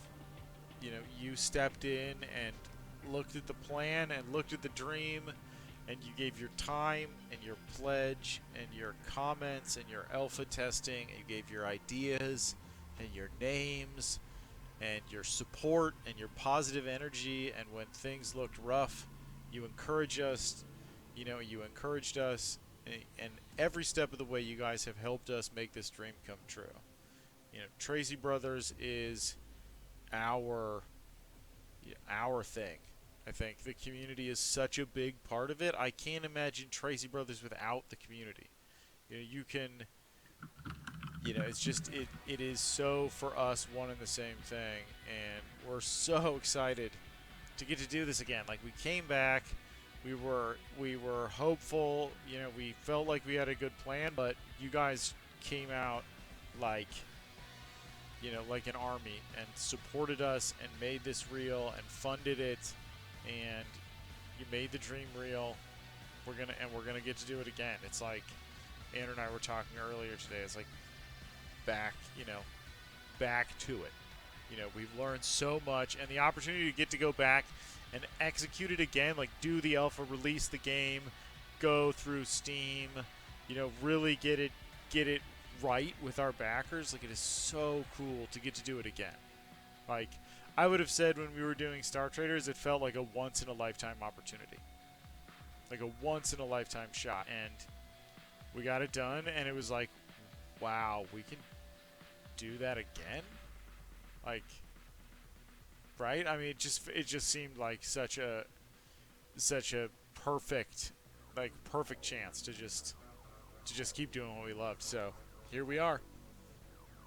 It's a game people asked for. It's a game people said they wanted, wanted to hear about, hear more about from the first time we showed them Cyber Knights RPG. So.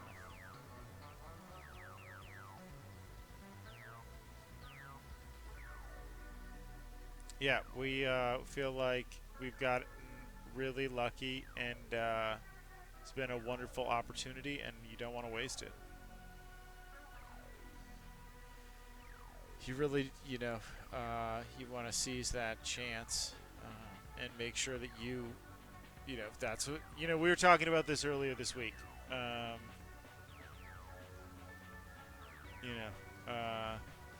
Over deliver.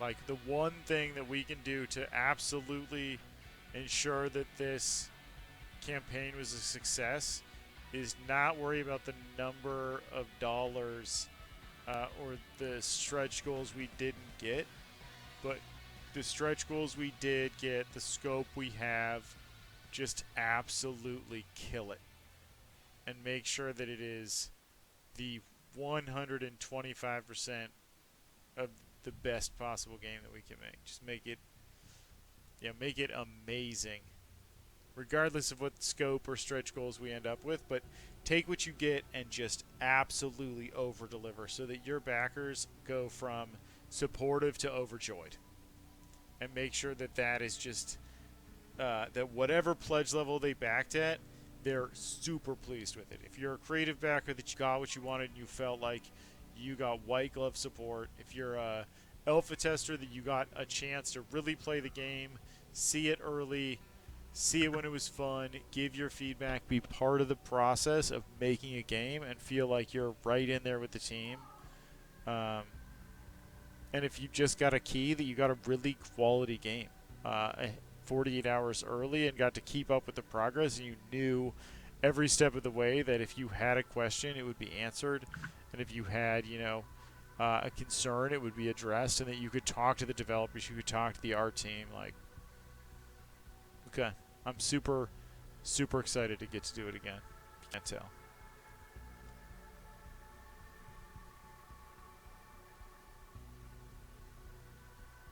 Well, thank you for joining us, X-Sickle. We have been trying to live up to that, over-deliver and provide long-term support. I think our best resume piece is Star Traders Frontiers. Hundreds of updates. You can play a saved game from the first early access release on Steam today if you want. We've kept consistently been grinding on that game. We said we were going to add eras. We said we were going to add jobs. The roadmap, I feel like I like that we just take the same image. I know, maybe it bothers Andrew aesthetically, but we take the image and we literally just cross stuff off. It's not like there's I love crossing stuff off. But there's no, here's what we, now we say we're going to, but it's like, here was what we're going to do. We're just crossing stuff off this list.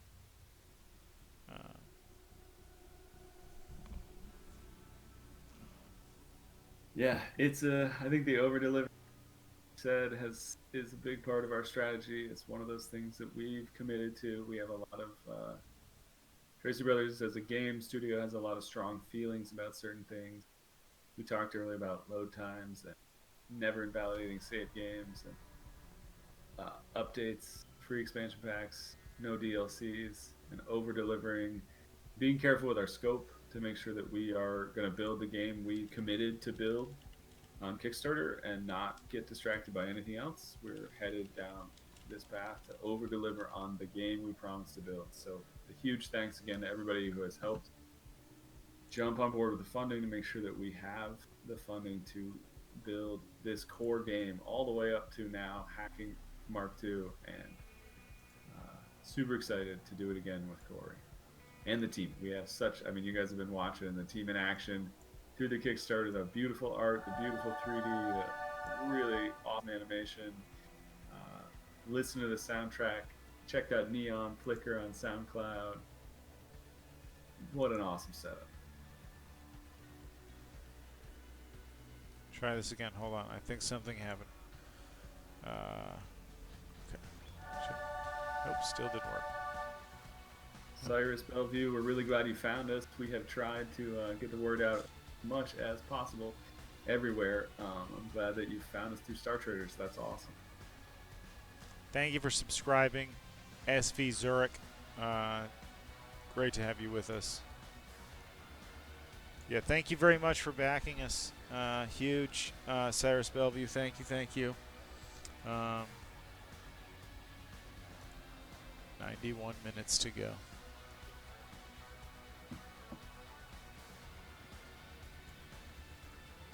Just look at this beautifulness. So, looks so good. Just this one demo scene like makes me so happy. I know we're still putting the other ones together. I know it's all coming together with the lighting, but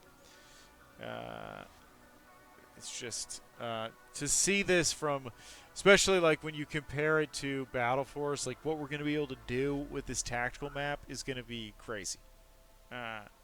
All of the different permutations and engagements and complexity that this game's going to have, man, I think you guys are going to be really impressed with what's going to happen when we get all these environments together and we have all the different pieces and we're getting all of it to fire on all cylinders. I think when we get to the elf, it's going to be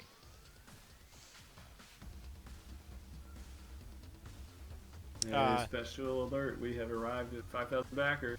wow, look at that. Here is the number. 5,000 on the nose, my friends. Wow, 5K. Man, Cringer, thank you very much for the host. We owe you big time for hyping up the Twitch channel with all these viewers. Thank you. We'll have to find some way to make it up to you.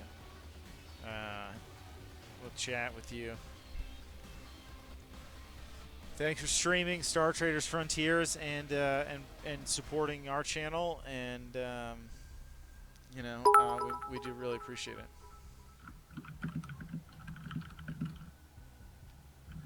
Well, who knows what's going to happen, Prime? We've got 5,000 backers. That is an auspicious number. I can't believe that, man. Wow. Yeah, it's crazy. Wow. 5,000 backers, dude. On our Kickstarter. For reals. What? What? Quite amazing. That is so crazy.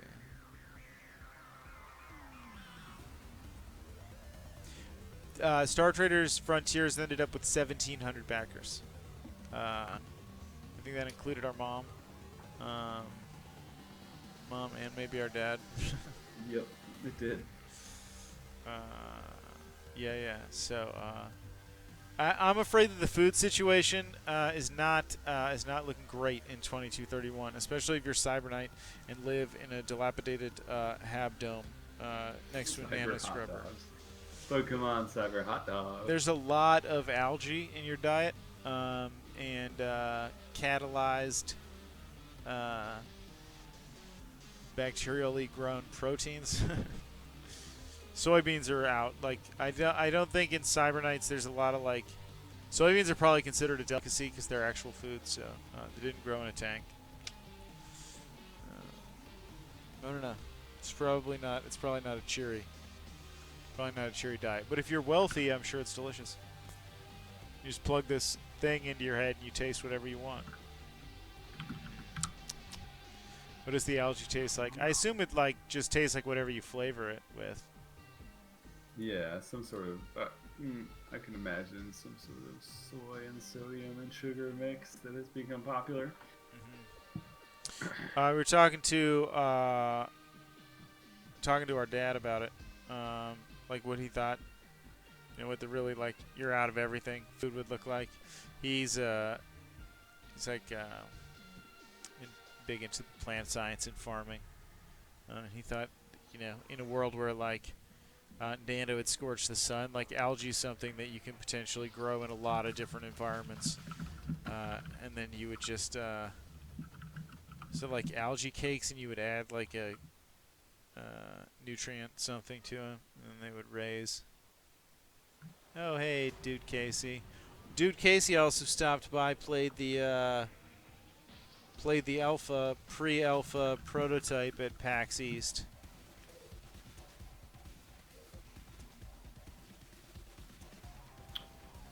We want to say just a shout out to everybody who did visit PAX East. That was awesome. We met so many longtime fans and people who love Star Traders.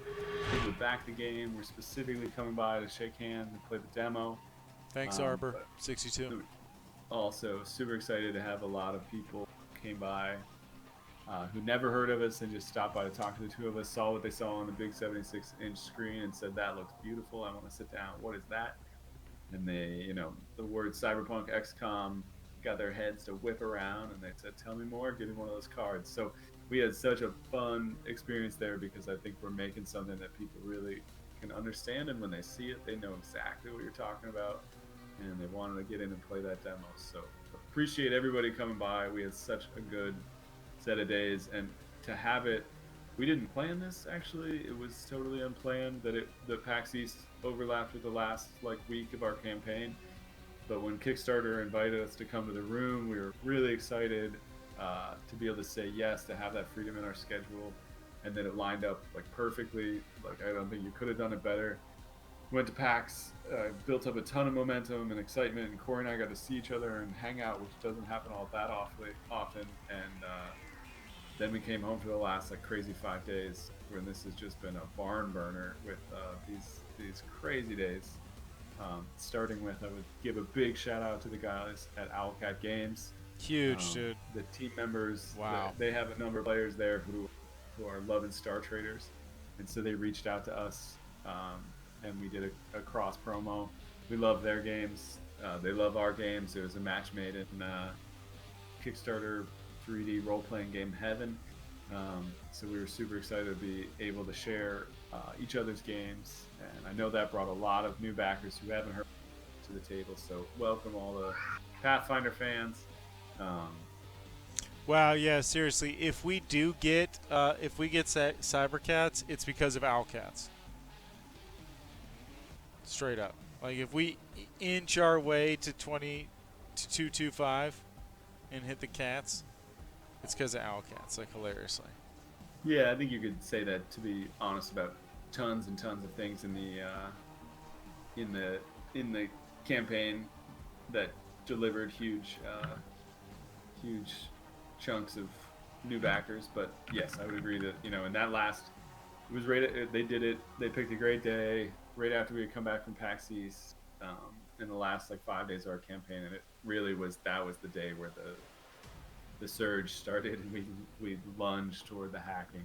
Yeah, definitely.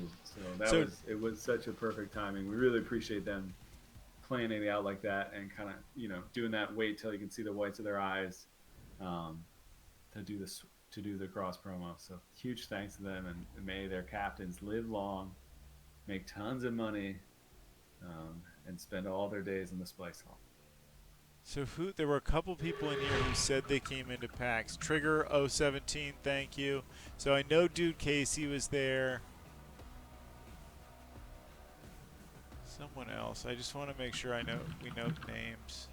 You I save know this chat log. Enigma was there. Yeah, it was somebody who's not on the Okay, so like actually- list.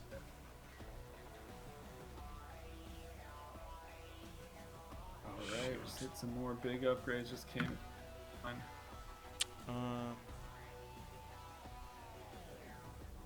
Yeah, Matrix 2.0 is sweet.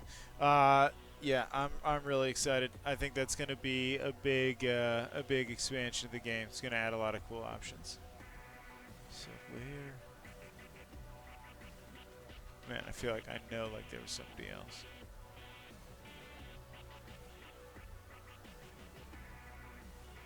Hey, Thurgit, absolutely, we would love to make a Templar Battle Force. We're really these days, having done There it is. Got him. many years of working on games and different IPs and different universes. One of the things that Corey and I are enjoying the most right now is coming back to games that we love so much and that our community really, really loves. Templar Battle Force is definitely in our top tier of games. People just love this game, and it's one of the really highly replayable games. You know, we're going back to turn-based tactics, and our last real turn-based tactics game was Templar Battle Force. We did a lot of really fun things in that game. We're looking to learn from it and bring that forward to Cyber Knights. So, yeah, we would love to go back and do it again. And I know specifically Corey has a lot of great love from early. Were those actually Mech Warrior games, Corey? The tabletop? I was so young. Yes, that would have been MechWarrior BattleTech. Yep. Yeah, BattleTech. Yeah, okay, absolutely. So the little paper stand-up dudes, and you're running around and jumping on there. And so mech, even Templar Leviathan mechs, which are only 12 feet tall, have really cool potential to take, damage to different body parts and to have heat leaks and losing access to this arm, which cuts off that weaponry and all sorts of things. So I think in a new Templar, revision Templar, we would be able to really do some amazing things and make some super cool looking Leviathan strike mechs in 3D. Not to mention all the horrible things that they would fight, including, without a doubt, 3D space snakes, the dreaded Jita. So that would be terrible, super awesome. dude. That would be awesome. I'm gonna go for just a second. See if my dog Hey, needs Diverse, assistance. thanks for hanging out. We were, the both of us have pretty good stamina for talking about games. So every day at noon, we had to give up the couch and the TV to another team that was demoing a game. And we never wanted to leave. So we were always hanging around, kind of hanging out business cards and, looking people up and down and seeing if this is a turn-based tactics kind of character. So we were talking. Thanks for hanging out and talking with us. I know the day you were there, we had a good crowd. We talked for a long time. So I really appreciate it. That's really, I think, glad you hung out. It's awesome. We had so much fun there. It is really nice just to be a gamer. That's kind of how we've always thought about it. We are gamers who make games for gamers, and so many of the decisions that are really core to how we run a business are wrapped around that exact concept. For me, it always comes back to, I love certain things that happen that game companies decide to do in games, and I can't stand other things that game companies do in games. And so, as a gamer making games, I always try to make games that I don't have any of the things that I would dislike and are packed full of things that I would love. So that's a big part of how we think about it. Games made by gamers in a really serious sense, not just lip servicing that one.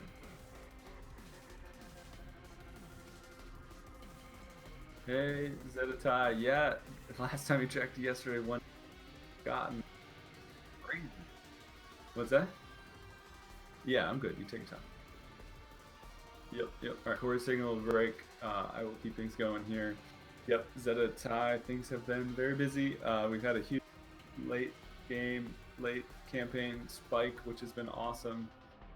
Bear Hug 67. It has a lot to do with people pushing the follow button or remind me button. We had more people had pushed the follow button for the campaign than had backed the campaign coming into the last 48 hours. So they were 1,000, like more than 4,000 people, 4,500 people had actually pushed follow that had not taken action on it. So when that word goes out, when Kickstarter tells people that this is your last chance, all of the marketing starts saying this is last chance. I think people just have a different interest of looking.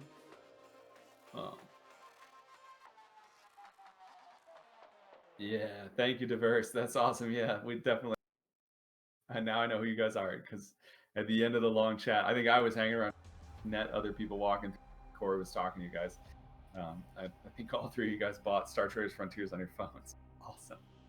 That's great.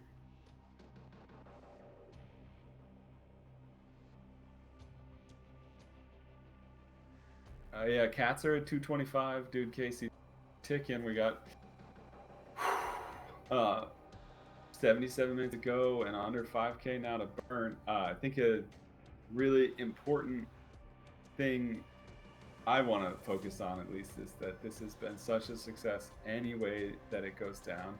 I did get more coffee, but then I drank almost all of it. I'm going to finish it, I think.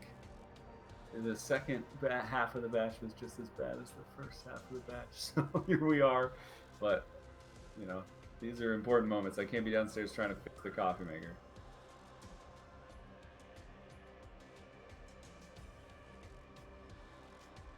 That's correct, Alex Seal.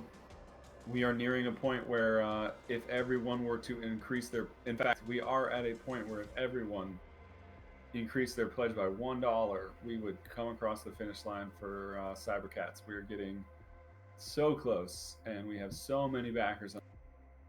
Really awesome. And we're getting a lot of people going way farther than $1 upgrade. We've a bunch of people jumping up to the 250 and the 500 level during the last couple hours. We're burning it up.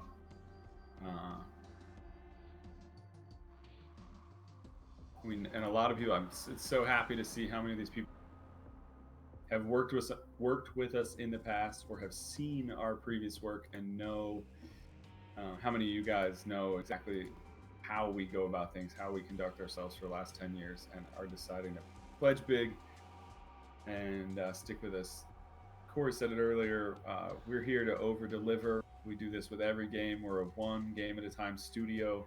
So we hinge everything on over-delivering for this game. All of our budget in the next couple of years, all we're doing is dedicated to making Cyberknights the absolute best game it can be, and make sure that every fan who backed the Kickstarter can be super proud and in fact can go show their friends, hey, look, I backed this game. And if you're a Star Traders Frontiers backer, especially if you play on mobile, the year we ported to mobile, we won a bunch of Game of the Year awards, like a big pile.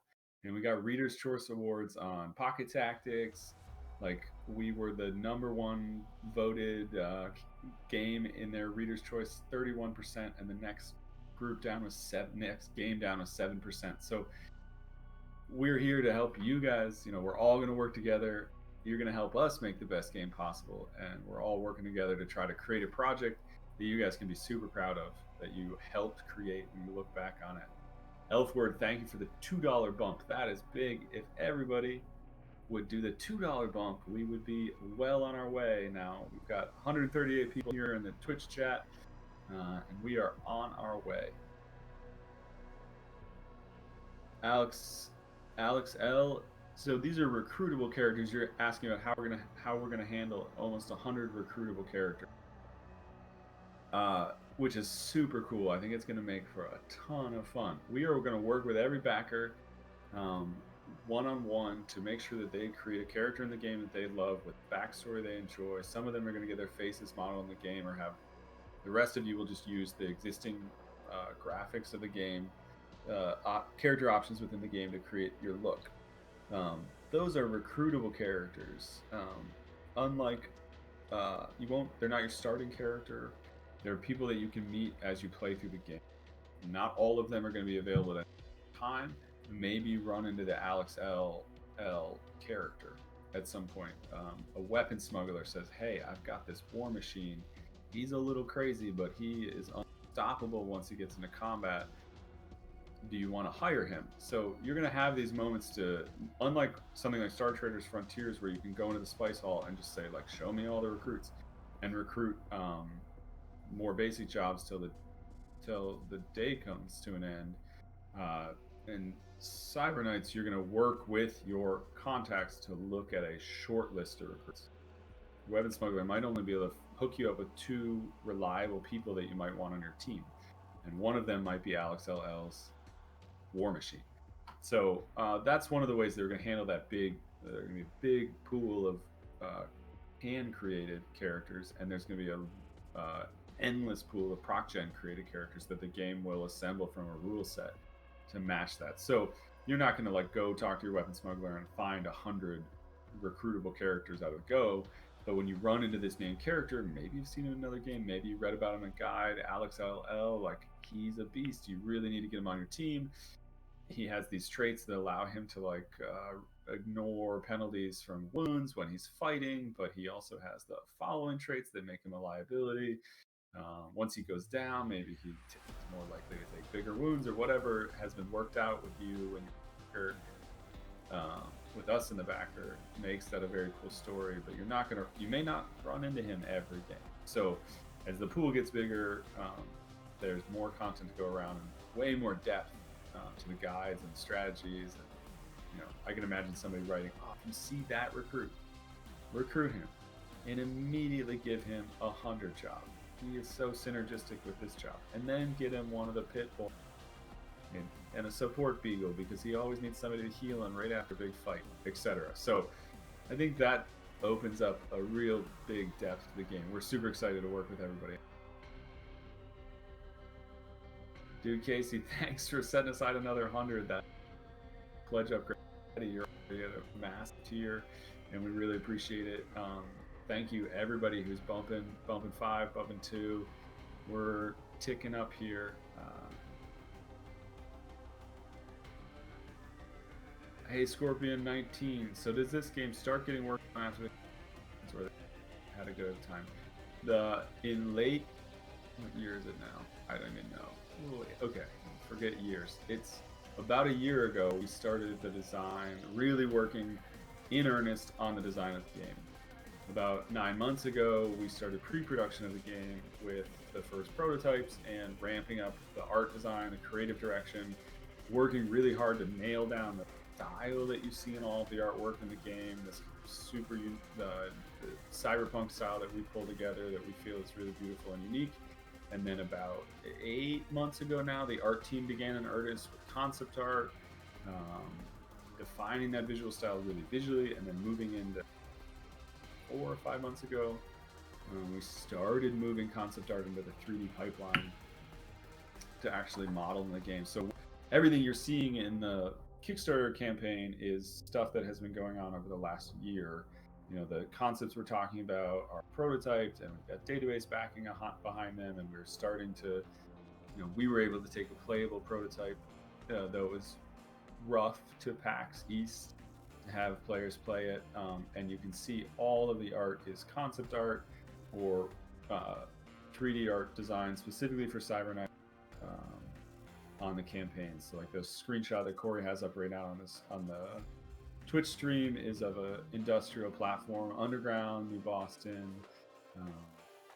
All of that art is finished and ready for the game, and that's one of the places where we're actually working really hard on a lighting test to get the lighting baked properly and set up properly to not only make it beautiful but perform it.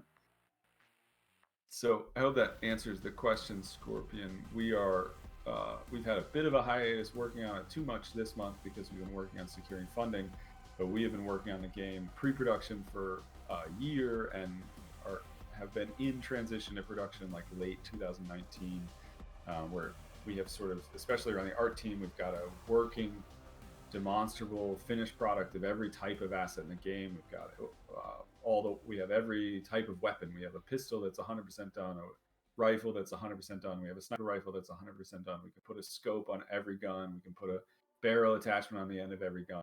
Our team, especially that swapping over from pre-production into production, is to say, hey, we have all of the things, one of everything. We've proved it all out. We know how this is going to work. And now we're just moving into the factory mode where it says, okay, now we need 30 guns and 30 attachments and like hundreds of environmental pieces of art. So, Whoa, whoa, whoa, whoa. Look at that, 220. yeah, we're moving, dude. We're Wow, dude, wow. Burning. Man, I feel like in the amount of time it took me to get coffee, we found 10 backers. I feel like I was just here. We were celebrating 5,000. Wow. Strix and Belosa, we are pretty focused on not sending the campaign beyond Kickstarter. We want to wrap the funding around here and then get to making the game with what we have. We've found in the past and watched other Kickstarters kind of do this where the funding, the window of funding gets dragged out and extended, or you get the Star Citizen effect where like a year from now we're still trying to raise more money to do more things about Cyberknights. And to be honest, we have put a lot of money into this, and the backers are now, you all fund this at a certain level, and when this window closes, our number one priority is to complete this game and deliver every single reward to the letter to you guys, 110% over deliver the game. So we don't want to be in a position, we don't plan to be in a position to be trying to further raise money for the campaign after this campaign is over. We're going to go make the game. We're going to cut the line at wherever we're at, and know that is a little painful for all of us. We stretch goal. We set up our scope boundary, and we're not going back for this campaign. It's something that comes up a lot with Star Traders Frontiers. We miss the player bases stretch goal by about 10K. It was about 9K, and it's a very common feature request that comes up on Steam and all of our platforms.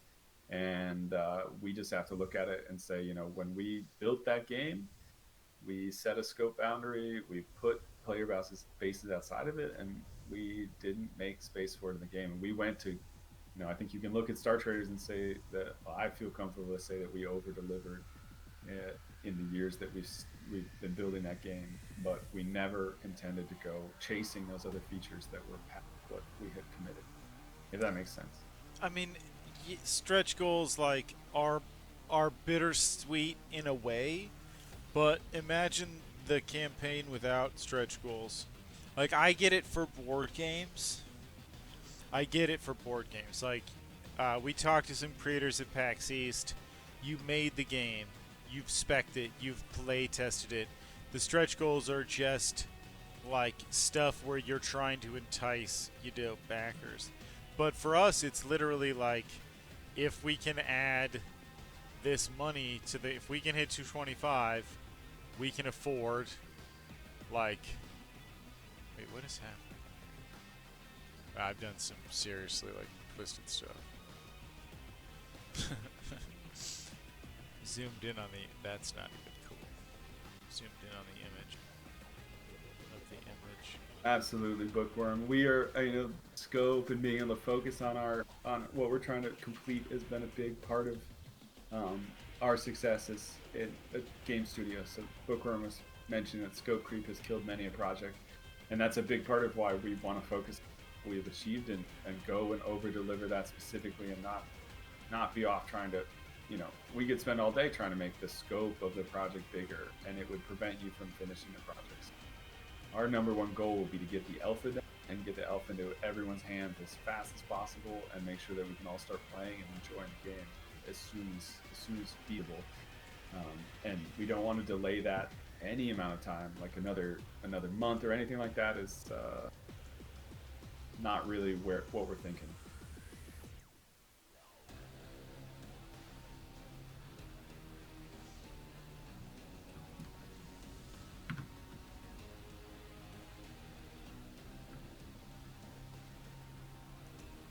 Man, really exciting.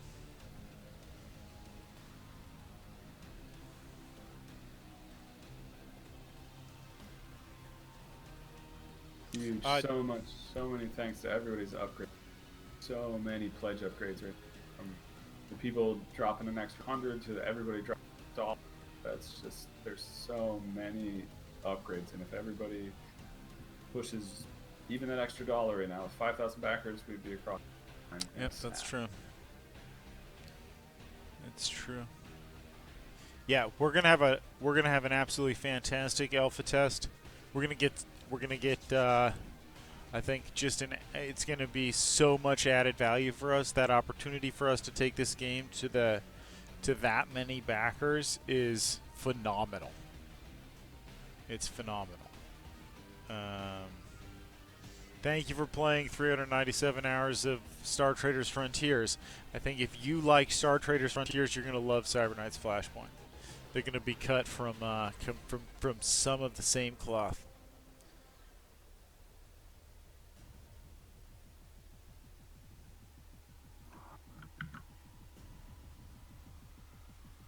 When we looked at the Steam page, we looked at basically a tech demo that we have that sort of demonstrates the different quality settings that we know we're going to be able to support in the game with the art that we know we're going to be using sort of as a reference. So it's our first completed environment. We sort of looked at quality settings and what we're going to need in terms of lighting and texture size and triangle count, that sort of thing, and those kind of, with that tech demo, we're able to estimate sort of a memory size and a GPU like level for the minimum,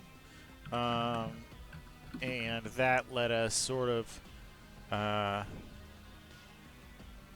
come up with what we kind of match that up to graphics cards and CPUs. The CPU limit is sort of moving target since the AI is still like very much underdeveloped. So we're going to continue to update that Steam profile and be as honest with people as possible.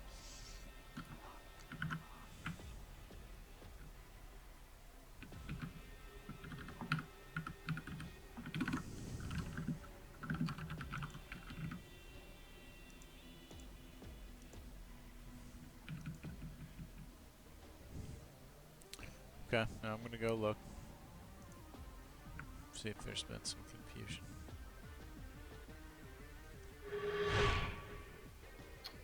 To answer your question, Strix and Belosa, yes, absolutely, we're big on metric and watch player, anonymous player activity in all of our games. It's a huge part of getting not only recording crashes and bugs and understanding player behavior. Helps us improve the game on all sorts of levels. Things like finding really rough spots where people get stuck, quit the game, places where people are beating, winning, overcoming challenges way too quickly, certain talents or areas of the game, capabilities that your characters are using. Thanks for the follow, dude. Represented. So if there's a certain set of talents that nobody's using, then we can see that and try to understand why, and look at them and see if they need to be buffed or advertised differently in the game, and that sort of thing. So across the board, metrics are a huge part of being able to improve. Did I miss a question about analytics? Yeah, talking about analytics, but analytics, they can help us improve places where maybe the community isn't being voted. Problem. Okay, very so often you see a lot of things like that. Corey's going to talk about. I just wanted to close up this graphics card thing. I do think there's some problems with the Steam thing. I don't think that the two graphics card we list are actually equivalent. So that might be more, that might be a better. There's probably better options there. The 2 gigabytes, 8 gigabytes is sort of like more where we're aiming. 660 might be the wrong choice. Maybe we mean a 630, but I don't. I think we'll have to look. We'll continue to look at that and refine that. And as we get more information, we will post that in updates. One of the things that we'll be doing after the campaign ends is sending out regular updates about progress, about what's happening with art. So you'll be seeing, obviously we've got a bunch of stretch goals, so there'll be new concept art. We'll be sharing that. We'll be sharing information about the different deliverables that we're working on in terms of rewards, and that'll just continue to go through the Kickstarter page. So, okay, so Arbor 62, thank you for asking the question. Is the communication with the team in the alpha phase taking place in a closed Steam forum or Discord or one of your private forums? So we will be doing it via Discord and a web forum. So we'll have a real-time communication, and we'll have a web-based communication where we can have a URL. The web forum really helps us because you can have a URL that we can remember, we can bookmark, we can attach to a bug in our system, we can put into a list of to-dos, or whatever. So the alpha phase is totally private. It runs on as many platforms as we can support, and we'll get that alpha build to you in the best way we can on your platform. So for Windows, that's going to be App Center, Microsoft's testing framework for Visual Studio applications. For iOS, that's going to be Apple's Test Flight, their application testing framework for beta tests. So the application will be distributed the best place we can, but all of the feedback we're going to try and do through Discord or through posts on our web forum. So we'll help you get an account on either one and tag you and badge you into the roles. We'll figure that out.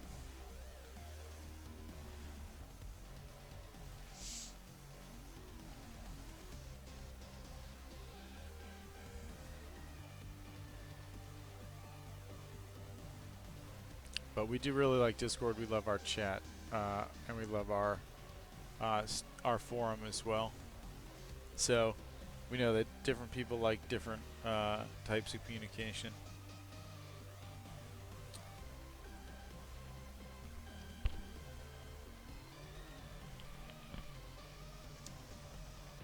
So the Steam add-on, what's going to happen is the Kickstarter campaign is going to close.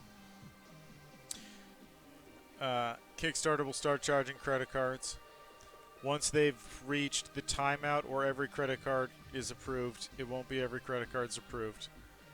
After 2 weeks, 14 days, so this would be the 19th, then they confirm all the pledges. So everybody who's actually entered a valid credit card and a valid billing address and their credit card charges, that's when we'll be able to push everything into Pledge Manager. And we'll send out a Pledge Manager backer kit survey that will let you get all your add-ons and stuff. So it would be later this month would be when you would get your Steam keys and that kind of stuff for your add-ons.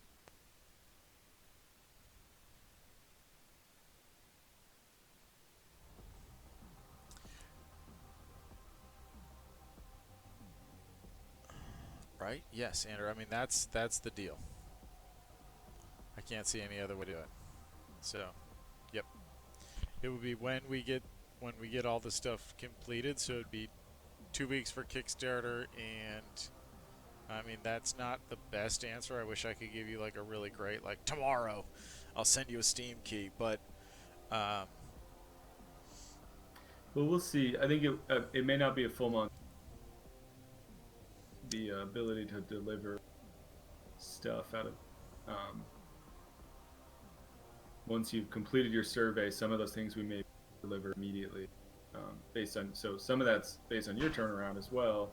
You know, when we send you the invite to completing the backer survey, you click the link and finish out the survey. So we're going to go as quickly as possible, but I think it could take upwards of a month, just because keep in mind there's 5,000 people at tons of different pledge levels.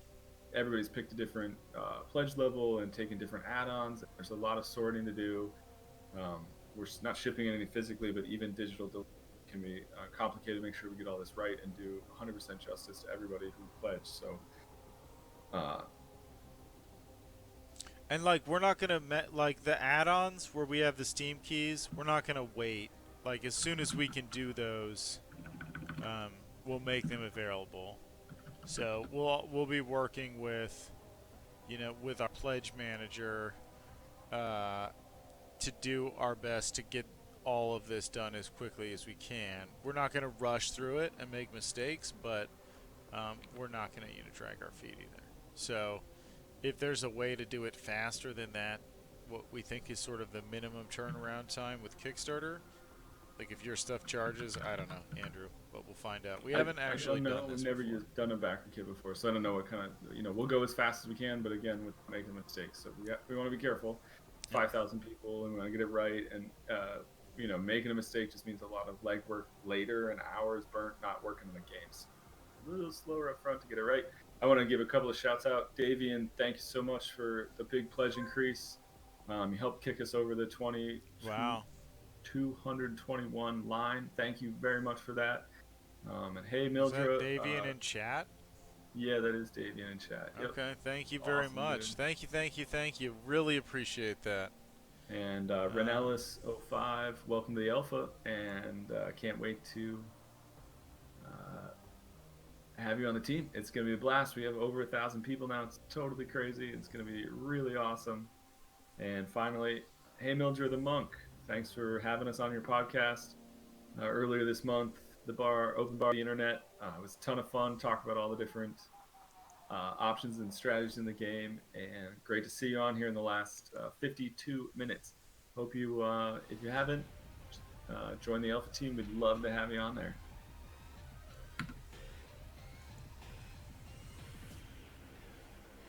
Thank you very much for your support, Davian. That's awesome.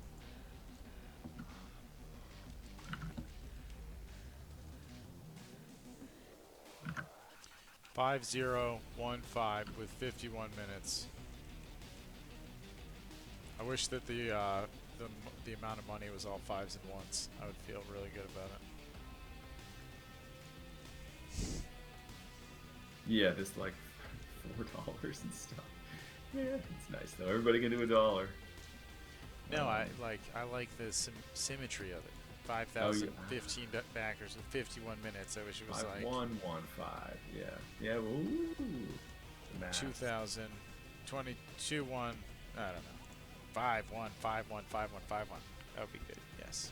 I think I'm tired. Hey, huge thanks. If you guys are upgrading your pledges, please hop on the main Kickstarter page and post that you've upgraded. It's so awesome to see other people upgrading.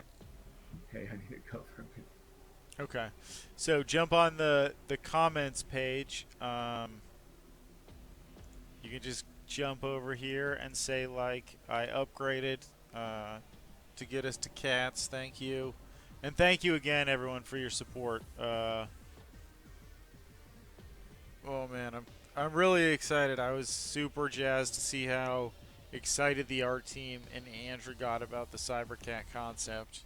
And I think the Assassin's going to be a real, like, design challenge. Sort of like it's going to need to have its own special role, but it's going to be very delicate, I think, in terms of getting its balance just right, so that it both feels satisfying to play, but has the right risk-reward strategy. And we're going to need some help in the alpha if we do hit this stretch goal to get the balance just right. But with 2 companion classes already in the game, I feel like the Assassin really just adds this sort of like next level option where you're sort of like synergizing between 3 different options can really give you a lot compared to synergizing between 2. So pretty cool.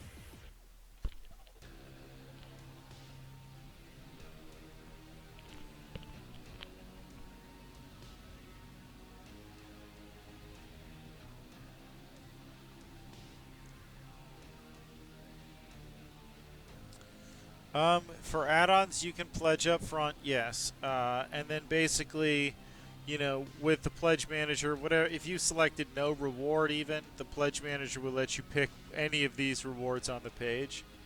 But if you pledged 60, and picked the 60 reward and then pledged $90, you can still, that'd be like 30 additional dollars. And when you check out in the pledge manager, it'd be like, what do you want to do with these $30? You'd be like, I want 3 Star Traders keys or whatever. You can spend those 30 or 2 more Cyberknights keys with all your add-ons. Does that make sense? Okay, there you go. So, yeah, and then post a comment and let everyone know you bought your brother a copy. So, whatever level you back at, I really appreciate you. If your keys have any digital rewards attached to them, they come right along with your additional keys. So, you'll get, whatever pledge level, if that's Chrome Hawk weapons or Nano Boosted Start or whatever.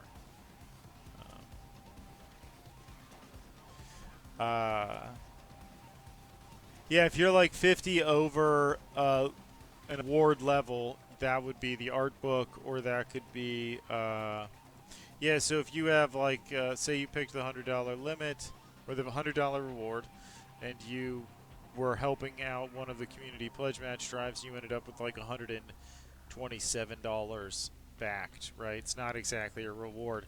When you check out in the pledge manager, you could buy a Star Trader's key and then use the remaining $7 to buy $7 with the art book and put that, then the art book would be $43 and you could pay it, for the art book at the pledge manager or whatever. So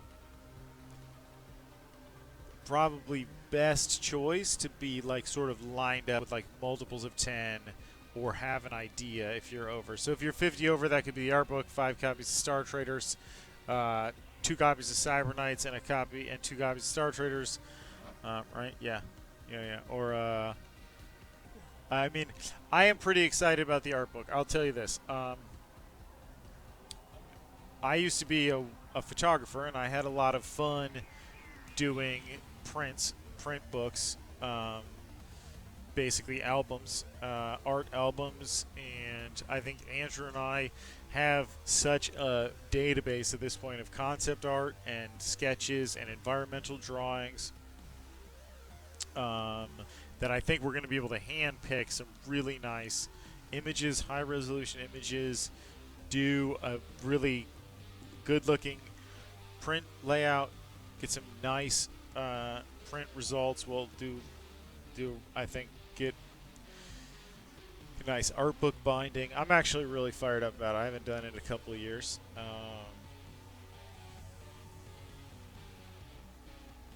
Yeah, your reward budget. That's a good way to put it. Yep. And all the add-ons and tiers in the game where you'll be able to spend your reward budget to get them. So.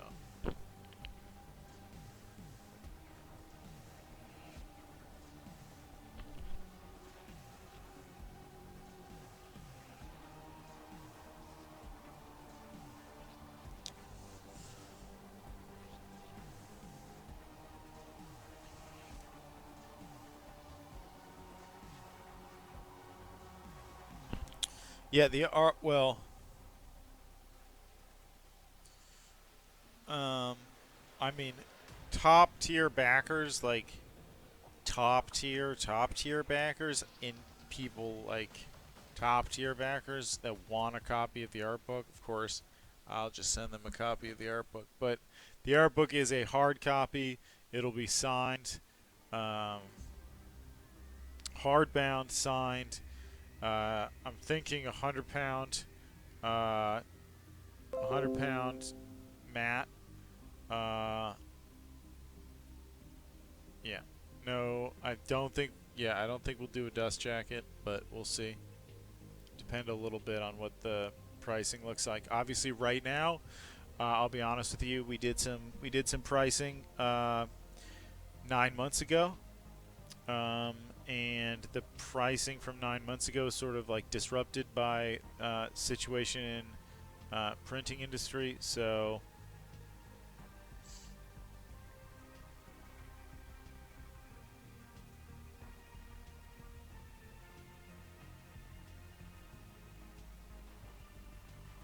absolutely. So in Star Traders, what we do is you put in the digital code, and that enables a checkbox. So if you have 3 of them, if you have 3 like different digital rewards, when you make a new captain, you'll have these different checkboxes, and you can turn them on and off. Um, yep, Zeta Tal knows. Absolutely. Thank you, Zeta, for the quick response there. That's 100% right.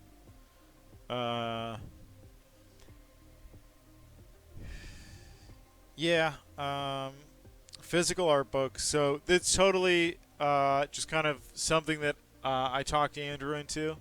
I love printed books. I love art books. I haven't gotten a chance to make one in a while. Um,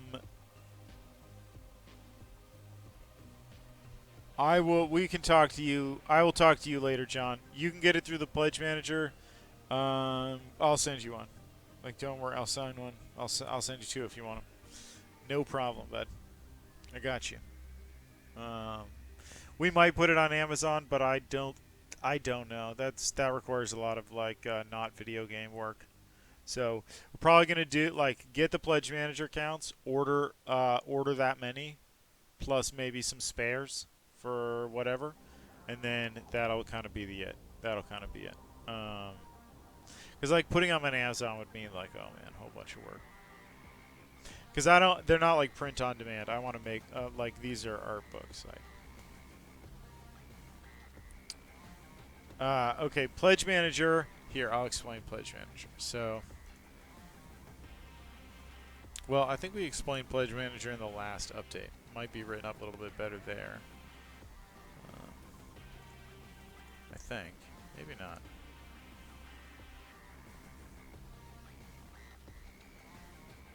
Yeah.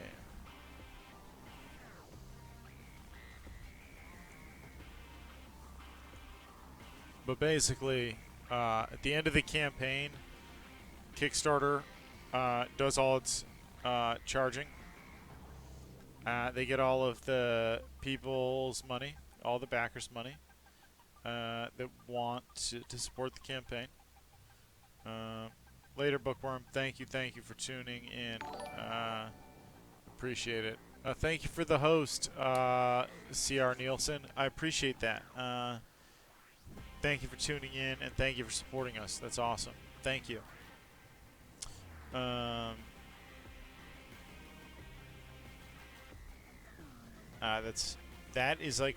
is worthy of a screenshot. I'm saving this chat. This is like one of my favorite chats ever. Thank you again, Cringer, for the host and sending all these awesome people here and making this, getting this started. Thank you, Stratego, for tuning in. You should probably grab some sleep. I absolutely love that story. M. Harmless. That sounds like Andrew and I's early video games days.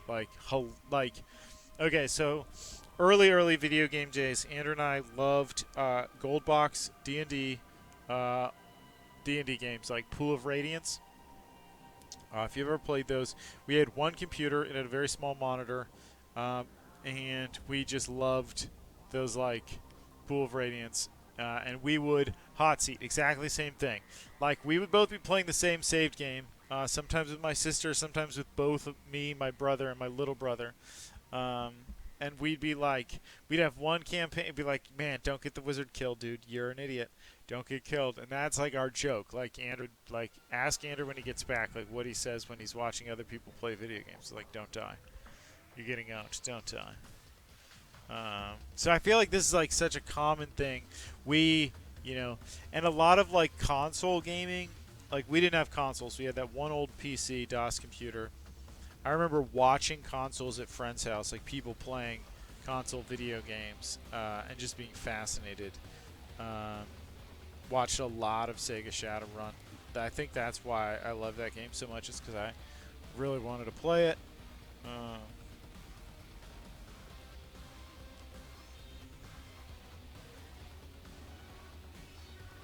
Strategic Simulations Incorporated, SSI, yeah. So Pool of Radiance, we'd play and play and play and play over and over. We played the heck out of Bard's Tale. We played so much Bard's Tale, dude. Castle of the Winds. Yeah, everybody, thank you, Cringer, again. Much appreciated, dude. Um, very much. As we slide in here to the very, very end. Graph paper and too much time. Yep, yep. That's awesome, man. So good. I loved the heck out of Escape Velocity, like old school Escape Velocity. Um, I played this like I don't even really remember what it was called.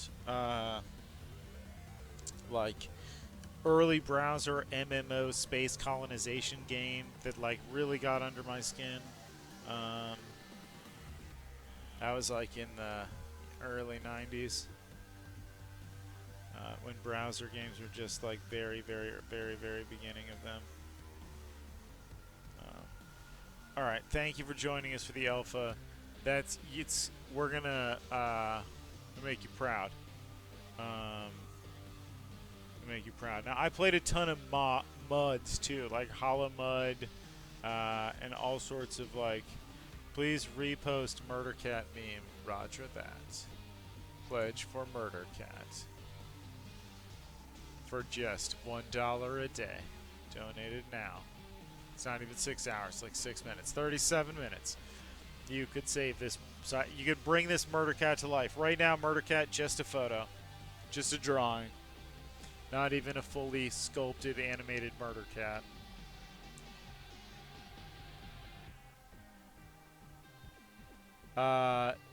No, you are good, John Robinson. If you want the art book, you're fine. You got it.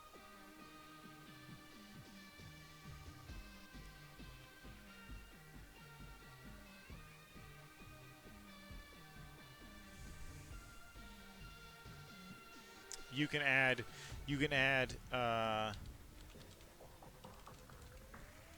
$50 now, or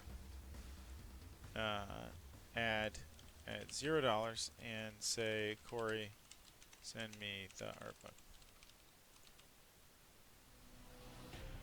Or add $50 later.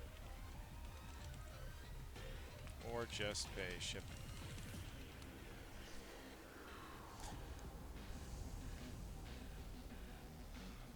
You've supported us like from the very beginning. If you want 2 signed art books, I will give them to you. Just tell me you want them. Like, you say the word, dude. You say the word. I got you. I will make sure that you get the very crispest, the most crispiest paper. I won't even open yours. They'll come right from the printer with that like. So when you open them, make that crinkling sound for the very first time. You know that crinkling sound that bindings make when they're like pristine. That's what you'll get. That you get that. I'll open the title page though because we have. Oh, to you're sign back. You're back. Oh, right. How will that work, Andrew? We'll need John. So he's asking about art. One John Robinson is asking about art books, and I don't want him to worry about his pledge. So I'm just trying to convince him that we'll send him the art book, or I don't know. He's getting worried. John Robinson, we will absolutely 100% work that out with you. You have a long history of being one of our most awesome backers. Don't worry, man. Don't let it stress you at all. We will work it out with you. We promise. Andrew, look at that. Look at that. Nolzer was saying, look, I was looking at Cyber Knights on Twitter, and you know what he didn't find? He didn't find Cyber Knights game, the Twitter account. He was looking for it. Some other goofy Cyber Knights. Yeah, I couldn't find Tracy Brothers because he was like, that's all I'm saying. He was looking for Cyber Knights. So.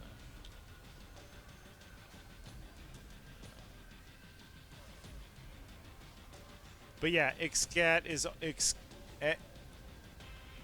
Exical is correct. Anyone who wanted to add on can add now or add in the pledge manager. If you add now, you get to cats. You're very helpful though, so I'm gonna mispronounce it constantly because you seem to be quite friendly. Trees. Treze.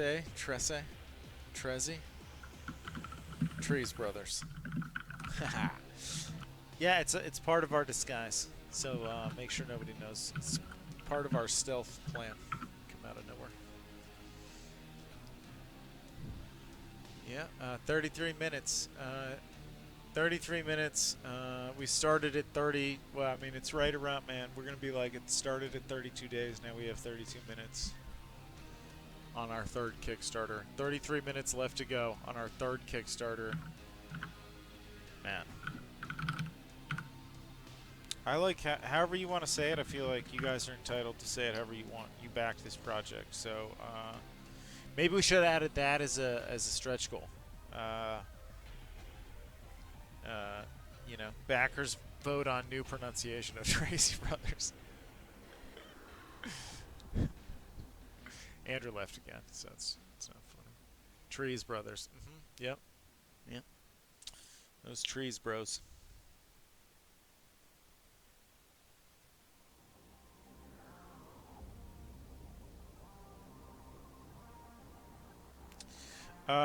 Dude, you'll be able to, like, so your whatever you put in, like, say hypothetically you put in $500, right? You would be able to treat that as a reward budget when you go into the pledge manager. So you'd be like, yo, I want I put in $500. That's what Kickstarter charged. Now I have $500 in reward credit, but I want this $500 reward. I want the $250 reward, and I want 5 art books. And the pledge manager will be like, all right, an art book's $50. That's 5 of those, $250. You get the $250 reward. It's $500 in reward budget, and you can check out. Right, so you can fill in whatever rewards and add-ons and stuff you have up to your reward budget, and if you have an overrun, you could, you know, straighten it out in the pledge manager, or if you're like up too high and you need to bring it back down, that's also fine. You know, think about, you know, but the main thing is, the pledge manager will let you do afterwards, like if you change your mind about what exact combination of keys and such not you want, the pledge manager will let you, like, modify it, right? Yes, if you add 15 onto your 60, correct, you'll get a key. And if you're backing at the $60 level, your key will come with Kickstarter exclusive rewards such as the Chrome Hawk starting weapons for your brother, the Nano boosted start for your brother, and the Omega Style collection digital rewards. So not only will your brother be able to play the game, he'll have some sweet check boxes and additional hats.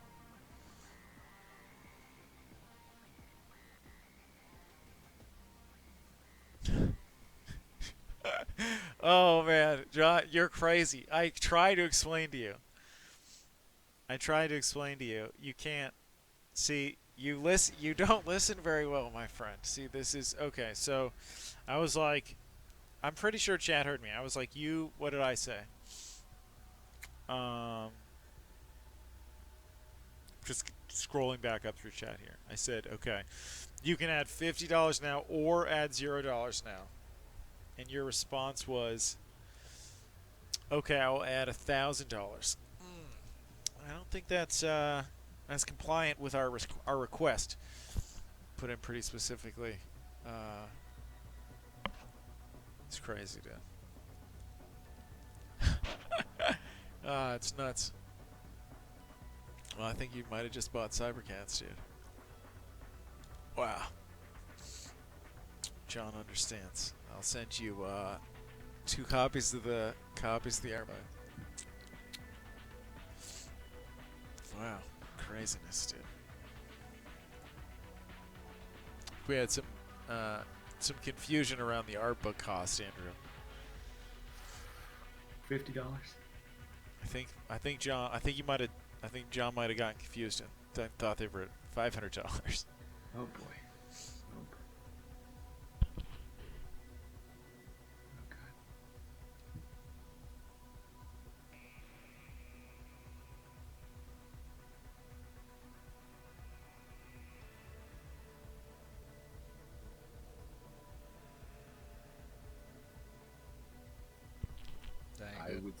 Something just happened here. I'm just getting back to my seat, but holy crap. Yeah, up and down. I see 5,024. I mean, that's like pretty sweet. Yeah, they're all over the place. Wow. I was gonna be happy with like 4,096, but this is crazy. It's It's truly nuts. wild, dude. Okay, 27 minutes to go. Get it across that.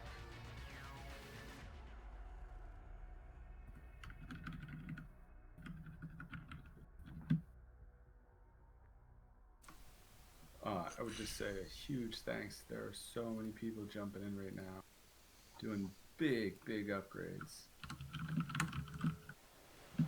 Thank you Wow. to all of our generous backers. Yes, man, it's amazing. There's some giant upgrades coming through right now that are dragging I us mean, across. with the line. PayPal, I think we're there. Yes, I believe we are in fact there. So everyone can breathe a giant sigh of relief. Okay, cat's secured. Wow, dude. No way. No way. I'm blown away, dude. That's unreal.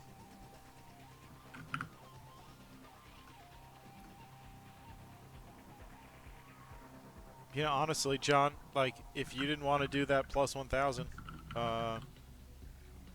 you know, PayPal, like, that's crazy. I feel like, Yep.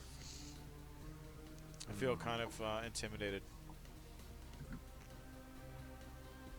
Yeah, I'm really, good luck to us all. You know, hopefully the meta doesn't end up being like 4 assassins. What other jobs? Yeah, I don't know what you're talking about. It's murder cats all the time. Get out of here. Murder cats. You get a murder cat that spawns a murder cat that fires a murder cat out of it. Yeah, so. Good times, man. Wow. Yeah, I mean, for everyone Unbelievable. watching and everyone on the Kickstarter, so much Wow. for these. That's crazy. Wow, dude.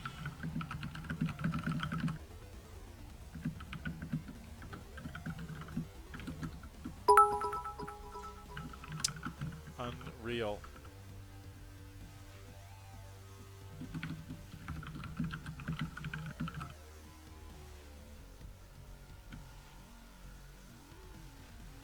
Wow.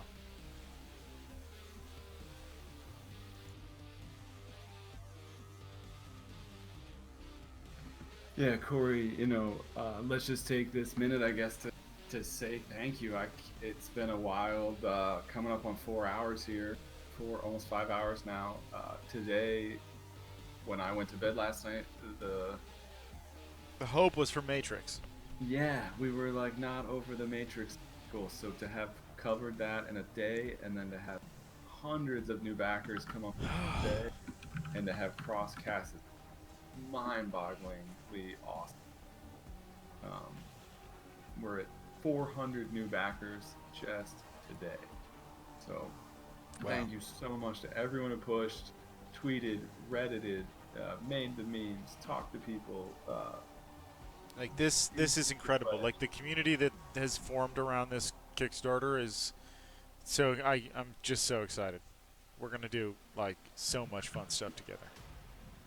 Like that this is our introduction is just phenomenal. Like this is day one, step one, like the starting line. Oh man. Yeah, we raised 60,000 for starters, so yeah. We had a really good budget. We had a great alpha test. if you loved Star Traders, thank an alpha tester. Um, it's huge. Like, I can't. I mean, if you scroll to the bottom of our Cyber Knights campaign and check out the awards that Star Traders won, those would not have been won without the Kickstarter and without the backers who participated in the alpha test. Like, they saved us from ourselves, from making some pretty big mistakes, and they gave us like the support and the feedback and the honest, opinions about the game, and it was a cooperative process, a collaborative process that made Star Traders the game it is today.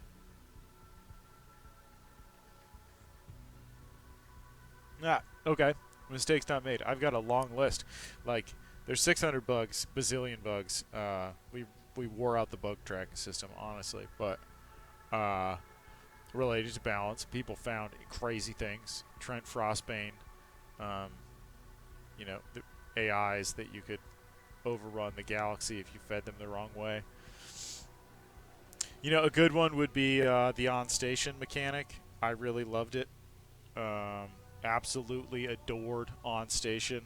It was a mechanic in Star Traders where you could send people to different compartments on the ship. And I thought it was the best. It's like core to the game design from the beginning. Andrew, I mean, I built a whole bunch of the concepts around it. Decks. The ship was divided into decks, and you had these stations that you sent people to. And I was super into it. And we deployed it. Like, how many weeks do you think we were even into the alpha and the... man. Let's just say that there were doubts about it from the beginning. It sounds cool, right? Oh yeah, it does. And I would have told you it was cool. Well, I did tell you. I told them it was cool. And then they told me a little more loudly that it wasn't cool, and I was like, no, hold on, you don't get it. You don't understand the vision. It's the implementation. Like, it's a little rough. Like, you will oh, dude, I spent like a month of battling to make the on-station mechanic work. And at the end, we talking about on station. Yeah. Somebody asked, like, what are some of the big mistakes? I talked about some of the AI balance issues. I'm talking about on station. Some of the stuff that, like, I don't think we would have found. Like, there's some things that you don't find playing the game because you're never as devious as the most devious players, right? There's always, like, different perspectives and different ways of playing, and what, like, we play in the pre-alpha and the tests we do and the feedback we get and the executive producers, like, there's always new perspectives and, like, different ways of playing and different angles on things that can really change the balance or the perspective or the meta of a part of the game. And the variety and diversity of the alpha testers, like, has a huge impact on that. But I thought on station was the bomb. I fought tooth and nail to defend it. And we should dig that thread up. Like, I would love to just immortalize it at some point. I remember basically how it went down. I think it was Resistor, but I can't remember exactly. The thread would tell us. Was like, why don't you just turn it off for one build? I should just turn it completely off for one build.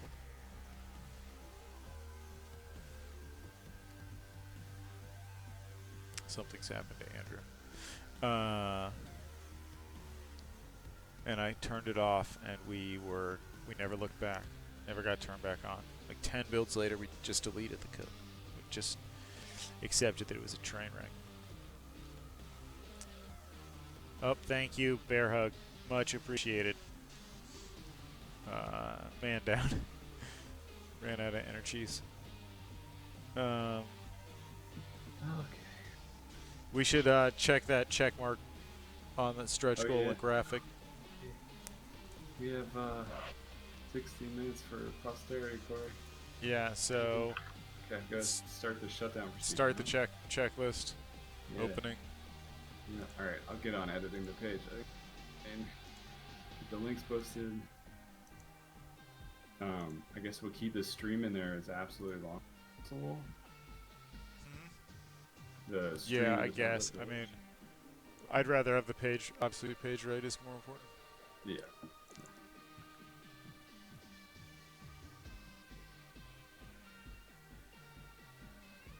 I don't know how many times we've said it, but thank you so many times over to the community to rally around. What an event! What a defining thing! It's such a joy to be a part of this. Thank Be able to you, make this everyone game who with backed. everybody. It's just crazy to have seen what's happened today. Thousands of backers come out to want to see this game made. It's absolutely crazy.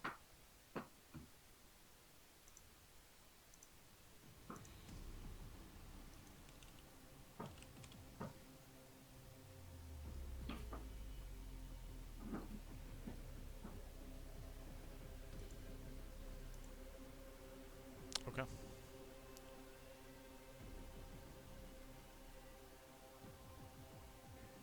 Okay. The new stretch goal graphic is in. Hybrid.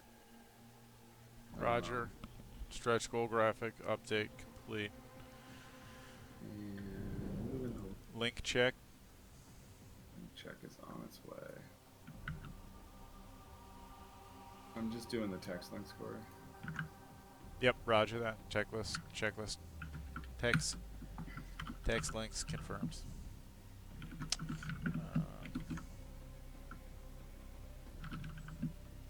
Yeah, I just don't know what this embedded Twitch thing is going to do if we're offline.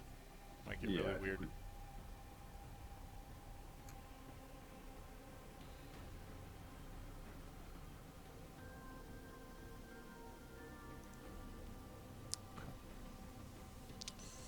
Sounds good. Okay.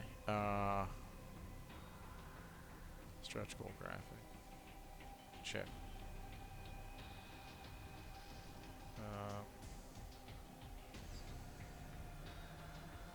That's the header image we want? 4 bars, I think. Yep. Check. Okay. Is that a good one? Yeah. Yep. Okay. Master Ghost 33. Thanks for following us. Thanks, Ryan.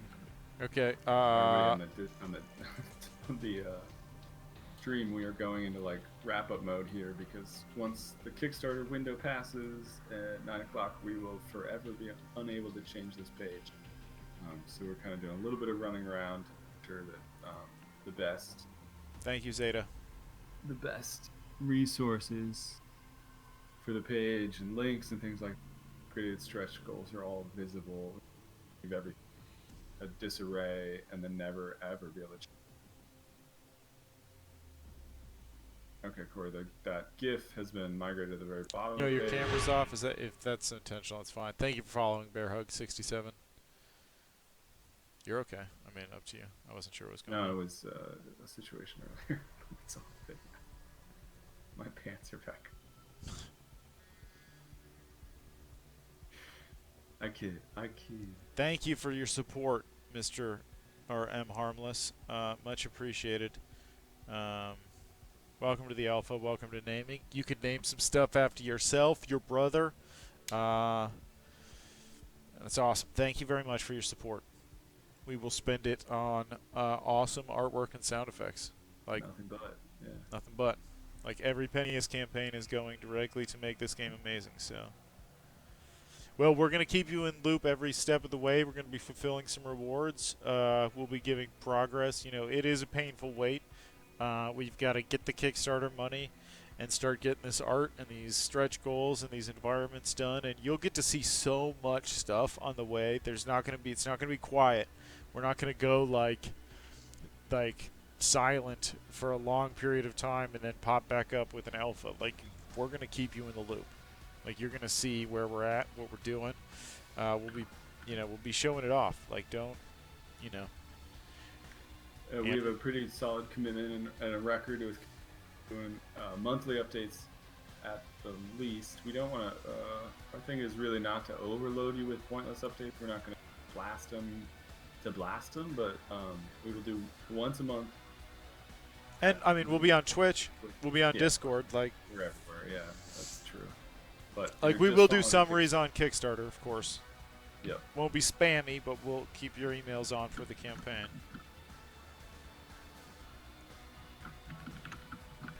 Rewards picture isn't fully visible for me on the main page. Kickstarter. Okay. Is there a question or you're good? That was a question from chat. So can you scroll down more? I'm checking it out. It's just coming in off chat. I wasn't sure. It might be a loading yeah. issue. Their CDN gets a little weird sometimes. Absolutely.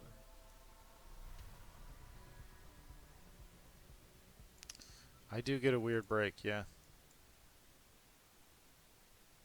It might be a little too big. The stretch goal.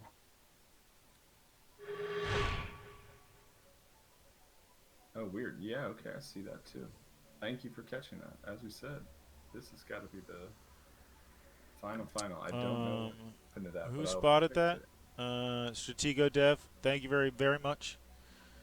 We'll have to figure this out. It looks like a little bit of a formatting glitch. I mean, it's probably not checklist interrupting, but post checklist. It's not like critical, but it is kind of ugly. Yeah, that's my bad. Nope. I mean, no, it's fine. Checklist is. I mean, that's important, but. So are we good to go on links and stuff? The links are up. I'm working on the final message. Moving kick track. I'm hitting off items of the sprint course. So Yep. just following that. Okay. Stratego Dev, thank you so much for jumping on that and spotting it and not just thinking it was a weird internet glitch. That was actually a problem with my graphic. I think we just fixed it, Arclight. The graphic had been moved down a little bit and was exporting funny, so it is now fixed. I'm so. I can't believe we got Cybercats, dude. Are you serious? Wow. Look at you awesome, dude. That is so cool to have both animals representing. Sweet. Robots, cats, dogs. Take it back. Wow. What a wild ride. It's been a crazy 5 hours now on Twitch. Thank you everybody for hanging with us at the party. Super excited, super proud of what we've achieved here together. Cannot wait to go with you guys into the next step, which is making a game. Yeah, M. Harmless, you should be able to manage your pledge and pick the reward. You should be able to pick the $100 tier. Yeah, click the blue Manage Pledge button in the top right on the main campaign page.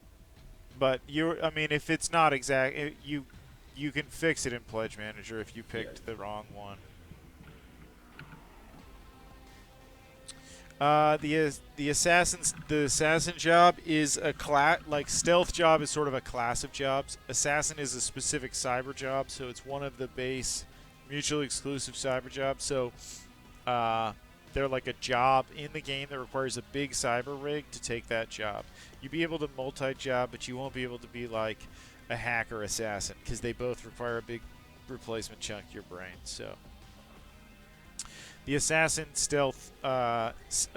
is a stealth class job, so their talents and builds and companion are based around enhanced mobility, increasing sensors like knowledge of the map and security systems, and then using surprise and stealth to achieve like high DPS. But they have low defense, low armor. They tend to be a bit of a glass cannon. So they're very useful on assassin jobs where you need to sneak in and kill someone, but it's like a character you'll be able to play or hire in the game.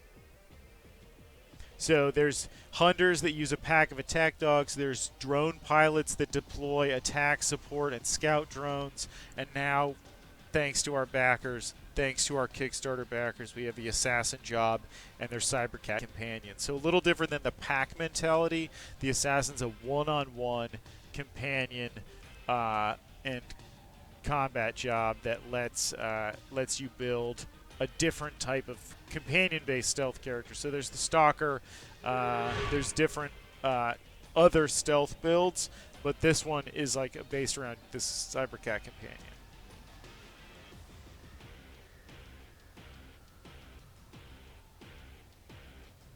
There you go, M. Harmless. You're the best. Thank you very much for your support.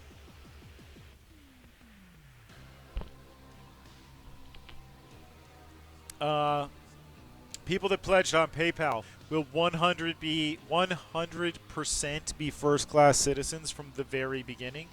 As your pledges have already been charged, obviously by PayPal, they don't charge on the Kickstarter cadence. So we will load your pledge value into the pledge manager. You'll get a survey, and from there, you will be treated just like you had pledged on Kickstarter. The only thing is you will get your updates through the pledge manager rather than through the Kickstarter emails. It's about the same though. Andrew, any other things there with PayPal's pledge manager updates? No, I think that's the case.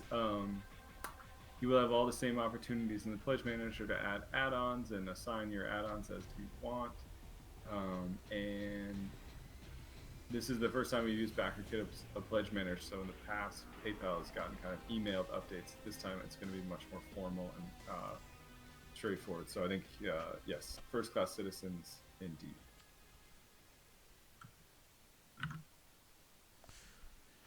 Well, what a great way to end. Huge thanks to everyone who upgraded. Unbelievable. Thank you. There's so many upgrades that came through in this, so you guys are just amazing. You just want it. I can see that you wanted Cyber. You made it happen. Wow. It's like a dream come true on top of a dream come true. Like I would have said last night that if we could just hit MK2 and have sufficient budget to do Matrix, I would have been happy. And now we get Cybercats. Just like, wow. Wow.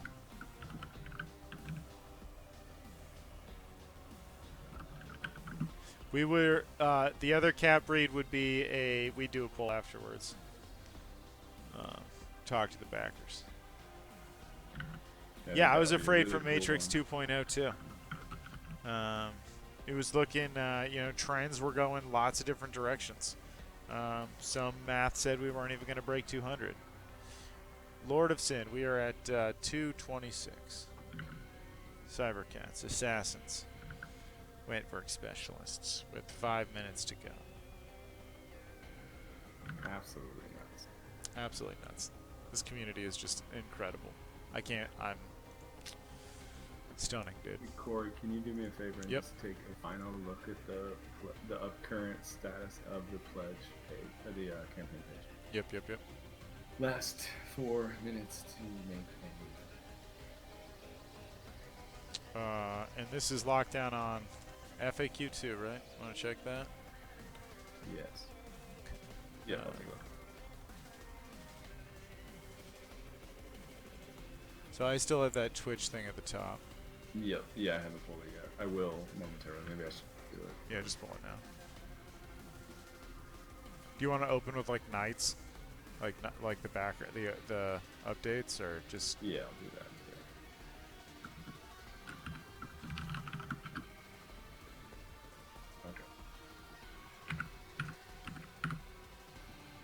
Yeah. Okay. In its final state, no further edits intended. Huge thanks to everybody dropping comments on the page. We got so many comments coming in. Over 5,000 back. Assassins, cats, stretch goals.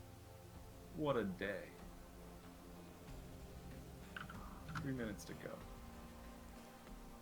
Wow. People still piling in. Holy moly. Still have new backers coming in, joining the Alpha team right now. You guys are amazing.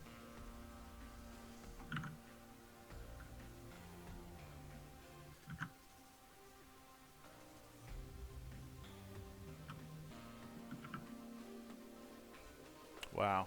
I can't believe we got to check that 225. Whew. Thanks again to everybody who memed, shared, tweeted, posted to Facebook, told a friend, dragged a friend to the computer, tied them to the computer, made them pledge. Unreal, man. Wow. Unreal.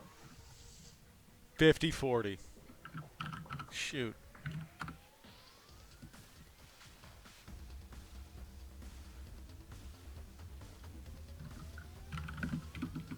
Okay, I'm digging it, dude.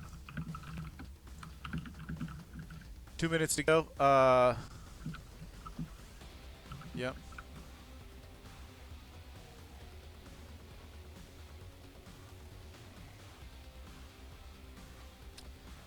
Sure you don't want to add a few extra commas to any of this? Maybe a couple more exclamation points?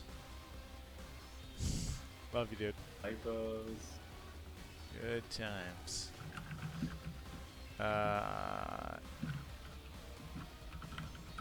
Yep, this looks good. You got my approval, dude. Signing off. Amazing. There you go. Absolutely amazing. 2 minutes to go. Countdown. Does it go down to seconds? Do you think this timer runs to? Yeah, I now see 95 seconds. Is it Really? ticking? 86 seconds. Wow. Look, Mine still guys. says 2 minutes. Oh, it does. It said 80 seconds. Crazy. Again, this is such a moment. This has been 32 days in the making. Community came out for us so strong at the very beginning of this project. We funded in 10 hours with all of you, hitting over 50K in 10 hours, and stuck with us and kept the momentum going all the middle of the project. It's a hard thing to keep a project moving at the pace we were moving all the way through, hitting stretch goals, just keeping after it, just burning it up. And now we've had such a finish. Thousands of backers added in the last 4 days. Just killed it, hitting these stretch goals. Look at that. Amazing. 99. Such gratitude. Oh, Thank man. you all. We get to make this game together. Like, Come create with us. all of this time to get to this point, and we are going to have the budget we need to make something really awesome. Like, man, that's so cool. From Star Yeah. Traders to here, wow. Like, So pledges are still coming in. You nuts. We love you guys. It's crazy. To all of you. who thank waited you till the very last- much. You're amazing. X-Sickle, That's thank you. Thank you, Lord of Sin. Thank you, Stratego. Thank you, Dagger. Wow. Huge shout out to Dr. Spenlove. It turned Huge red. Do you shout see out this, to Andrew? Reggie. And you there it guys- is. Oh, the confetti just went. Oh my god. Their timer wasn't exactly accurate. Mr. Harmless, we had just over $1,000 in PayPal. So that's pushes it a little bit farther, which is awesome. Helps us soak the cat fund, which is amazing. There is confetti on the. I can't believe a month has gone by. We love you guys. This is absolutely crazy. Thanks so much. Wow. Look at that cat.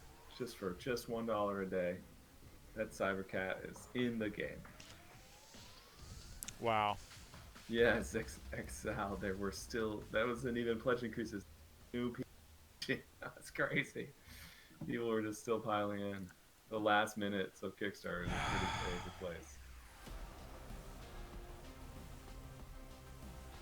5,041 backers. Thank you, Cringer. Hey, Cringer. Thank you again for bringing such big wave to our Twitch stream today. Bringing so many people on board and helping early in the campaign to stream Star Traders and promote. Share the game. I'm glad you enjoyed it. Your beard is legendary. and, Legendary beard. Wow. Can't wait to share Cyber Nights with you. That's crazy, guys. You've done it. It begins. Great. First comment on the on the now secured funding Kickstarter is "It begins." Sounds like an awesome sci-fi movie. In a world. Back to war. It's okay. Here we go. Man, what a joyous Wow.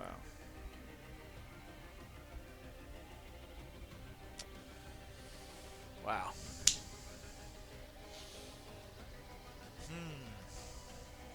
Project fund successfully. Wow. Well, that was quite the ride. You guys are amazing. Just blown away at how much you. I know we cracked a lot of jokes about the cat open and how they would make this happen, but now it's all very obvious that they have made it happen.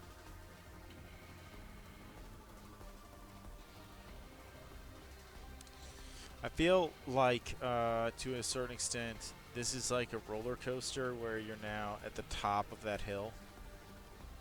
Just like click, click, click, click, getting up there, and from here it's just like this infusion of energy and feedback and additional people interested in the game and the additional stretch goals and the new content is just like accelerating it, right? It's just like adding additional fuel to the fire.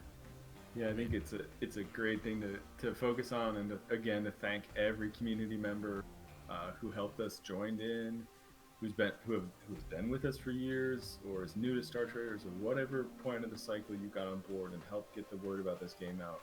It's such a big thing for our studio to have achieved this and to have we clearly have spread the word to so many people that didn't know about our game before, our games and our studio and how we do business before this. And not only is this a huge funding success, but it's, as Corey said earlier, a giant step forward for us in doing this again, and to do it again, to be able to make our 8th game, and to take another massive step forward as a community and as studios.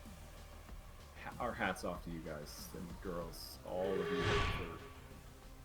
For PDK fan, thank you for following. And for everybody who pledged and upgraded into like seconds, you're Champions.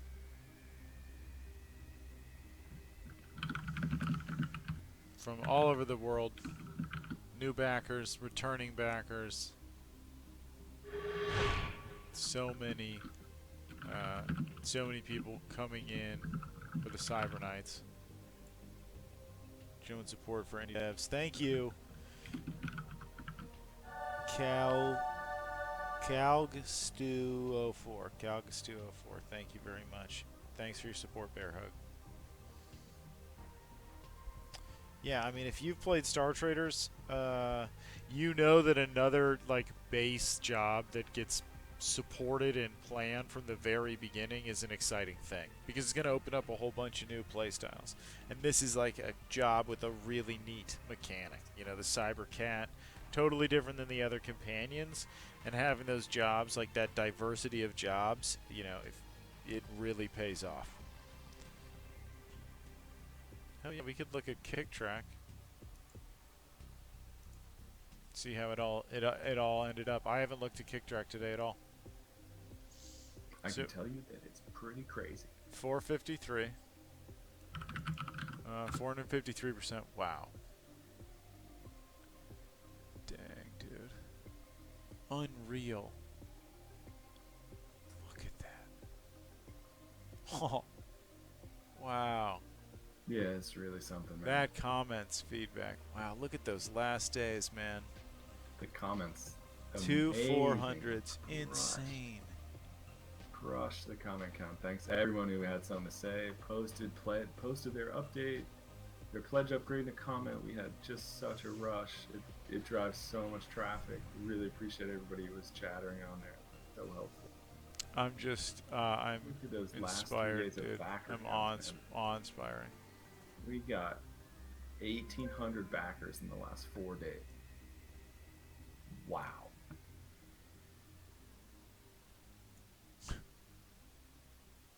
Wow. Man.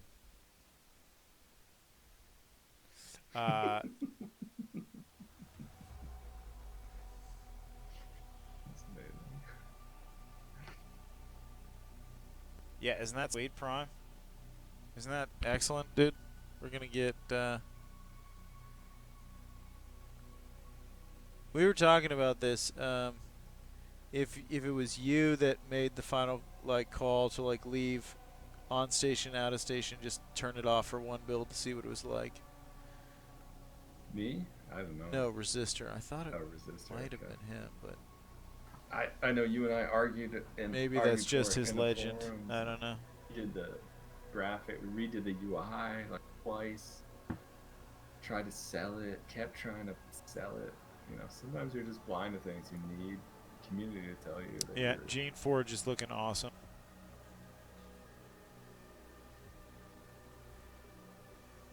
Guys, can't believe it. I'm gonna. Yeah.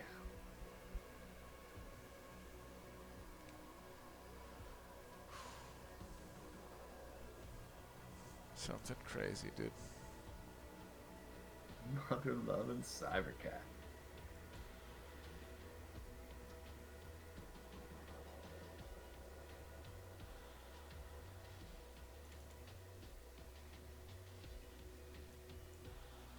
Yeah, you know, I think it is one of those amazing things. There's something magical about that stretch goal. People loved the Meows and came out super strong to support them. Cat overlords of the internet were sit this one out. I think they boosted those tweets and. Thank you for coming by, PDK fan. That share by Owlcat on their Path of the Find of Wrath of the Righteous campaign was huge for us to get the word out. Like it was really generous of them. We shared their campaign, but there's no doubt that they have a huge reach, and it was awesome. Like we were super hyped when they contacted us. Like we were super hyped.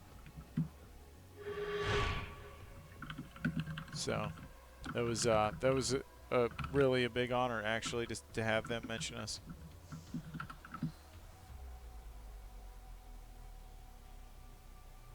Well, it was an awesome. I think it was a very great meeting of two dev teams that enjoy each other's games. It's super cool to see them again. Comparatively, we're small fish, so to know that some of their devs play Star Traders Frontiers was super cool to hear. That was amazing. That was really awesome just to know you're out there and your games are played by others, other dev teams is all awesome. Oh, that negative day in the middle, the 2 negative days in the middle. We can explain those. Yeah, they're fun. Yeah, those were you fun. You can see the big day, 5 days to the left of the negative. Right here.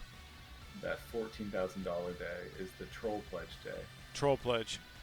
Which was a fun day. I mean, we knew it immediately, but it was hard to call it, really. Troll Pledges. So there was a little bit of a concerted effort to make us look silly. Pledge up over some stretch goals. We wrote some updates. Then the pledges were removed, and then we had to say, like, going for 140 again. But we stuck with it. Community was really cool about it. Nobody got bummed out. And obviously, look at this chart. We got the last laugh. We got Cybercats. Yeah. Whoever did it specifically tried to make the campaign look stalled out in the middle of the campaign. So it was a very odd little setup. Yeah, we were surprised. Looking back on it at 2020, you can see a bit more of exactly what happened. The other day that's a 0, fairly negative. The first troll pulled their pledge, and the second pulled their pledge a few days later. Both times to keep us in the low 1/3. So it was very odd. But as Corey said, absolutely the community stuck with us, and we were honest and upfront and communicated about what had happened, and rallied, and look where we're at. We've got Cybercats. They did. I mean, it was just, it was a blip in the road, and, this is our third one. We know not to get too worked up about, there's ups and downs in Kickstarters, highs and lows. If you look at this chart for Star Traders Frontiers, I think we had some days with 0 backers. Pretty sure we did, Andrew.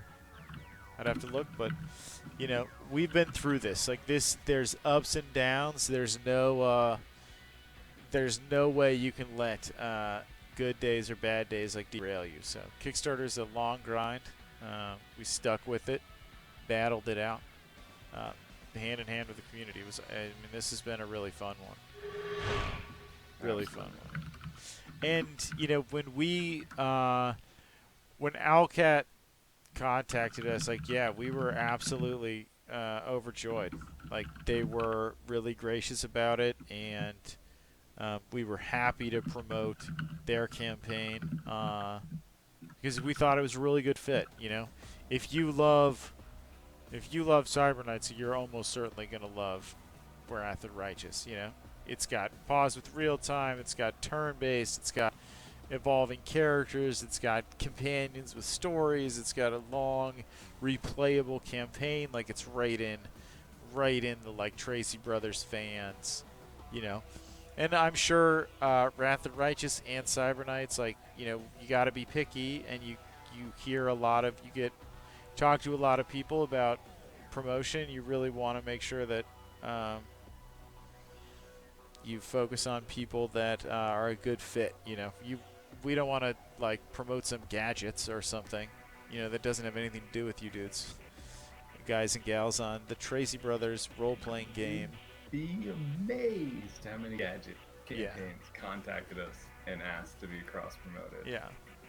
Pillows, little water softener things, like shaving device. It's like insane. And I that's don't on even our look at little most of them. campaign. Like, I'm sure that the Owlcats message box is just every campaign out there is like, hey, do you want to, like, we'll share your campaign if you share our robotic water filtering luggage or whatever. Well, that's what I've always wanted in my life. Water. Sign me up, Corey. I need my luggage. Yeah, I hope that both Cyber Knights and Wrath of the Righteous are amazing. I know they're going to do everything they can to make Wrath of the Righteous fantastic, and we're going to do our best to make Cyber Knights really shine. So,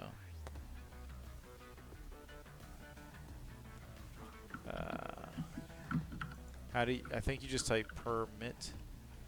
Hold on, permit. I think that does it. I think now you can. Now, damn it. You can drop it in I don't understand. Discord chat. Okay, nice. I think.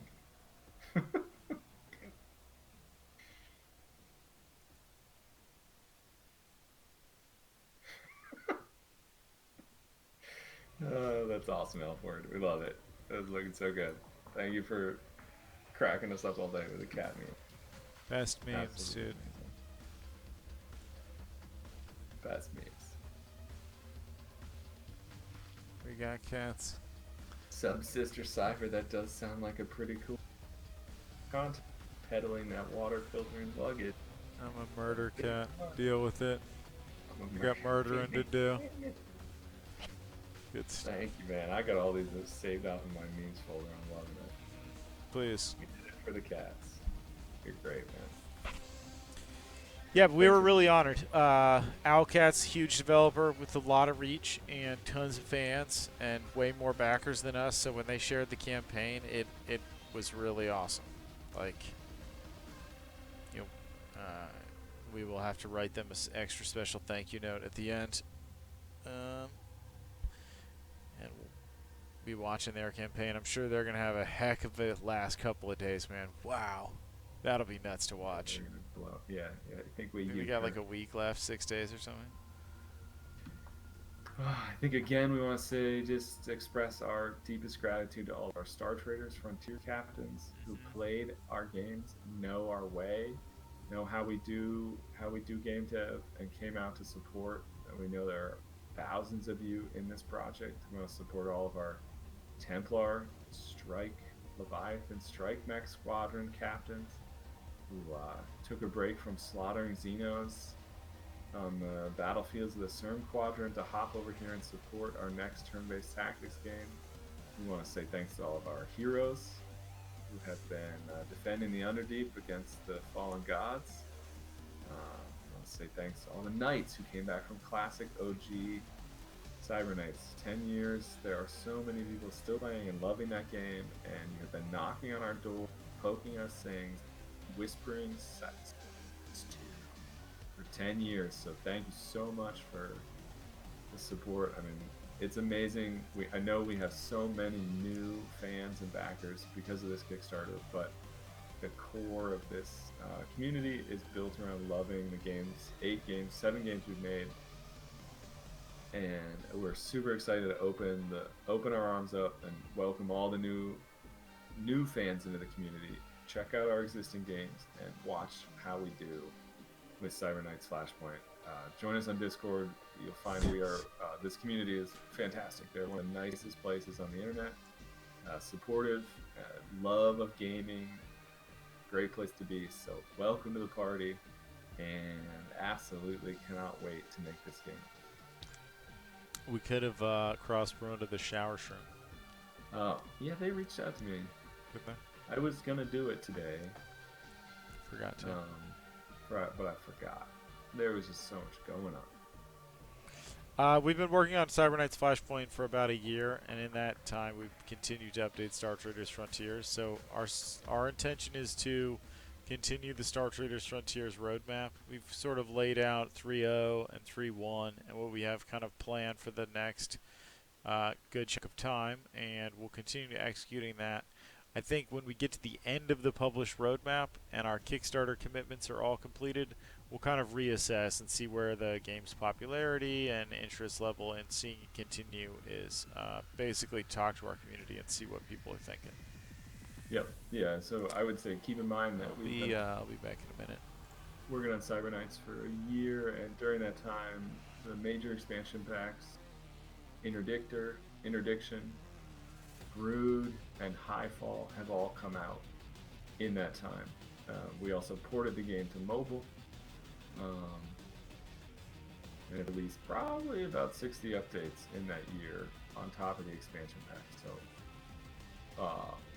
we love as a studio to kind of keep one game under major development and one game under secondary development. So Star Traders has moved out of the major development hotspot, and Cyberknights took over a while ago. But you can see the level of updates and support that a secondary game from Tracy Brothers is getting. That's 3 major expansion packs this year, 60 some updates. Huge. So and if you look at the development roadmap public for Star Traders, you can see what we've got planned this year, and it's going to be a banger. So keep an eye on it. We're certainly not stopping. We did multiple updates to the game, released a new job during the Kickstarter. We've been grinding on it to keep it moving forward. So we're super excited to keep working on Star Traders. Love that game, thousands of hours into it, and want to keep bringing new players into the fold. And it's not done, but we are in fact shifting major development to Cyberknights.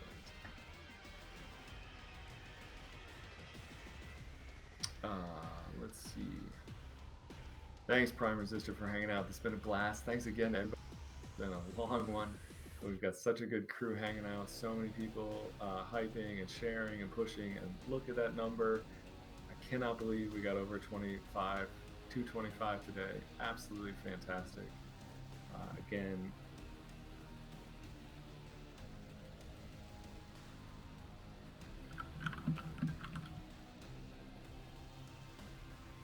Again, thanks to everybody for the messages, the comment, the support. Uptime 5 hours and 19 minutes and still ticking. So look at you guys go.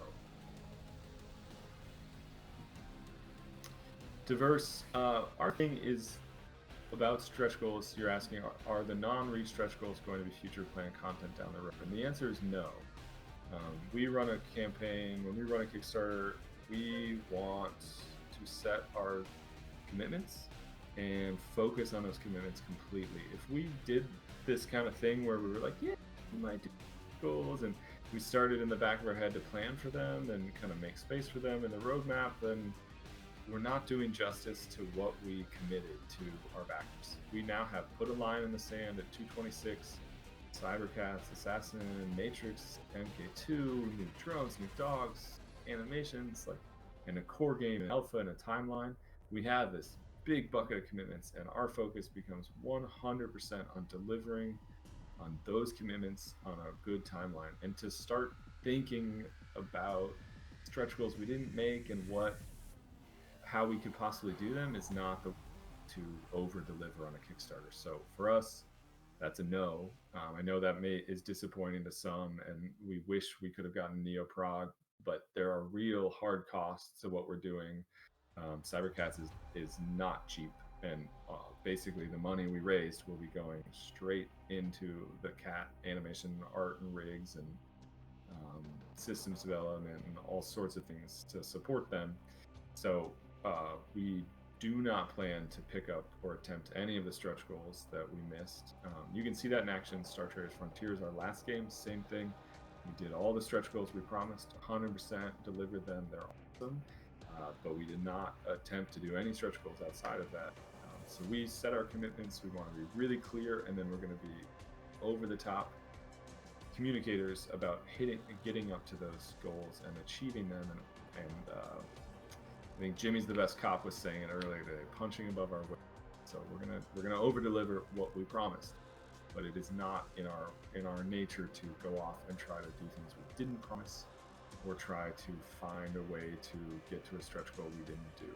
We have our scope, we're sticking to it, and now it's all about crushing that. Renalis, so 5, thanks for hanging out. Really appreciate it, and good night. We'll see you around Discord or on Twitter. Join us on Kickstarter comments. Can't wait to catch up to everybody.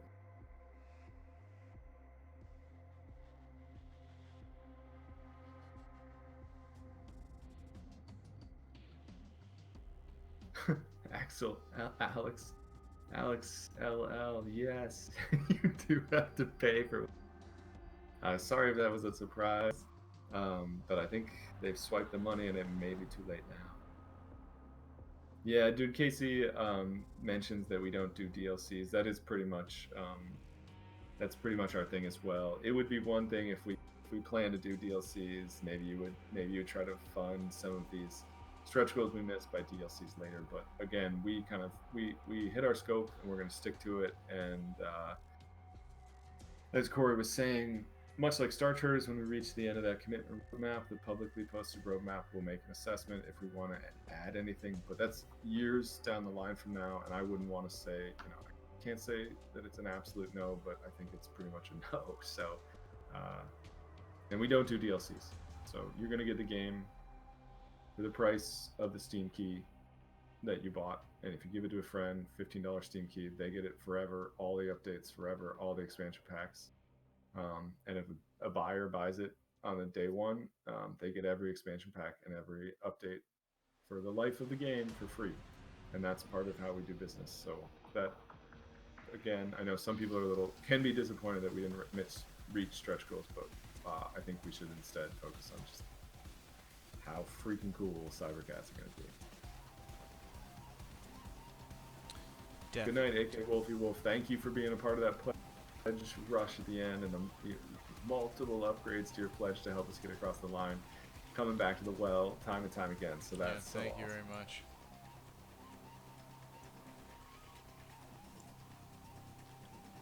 Yeah, Bear Hug, I think a big part of our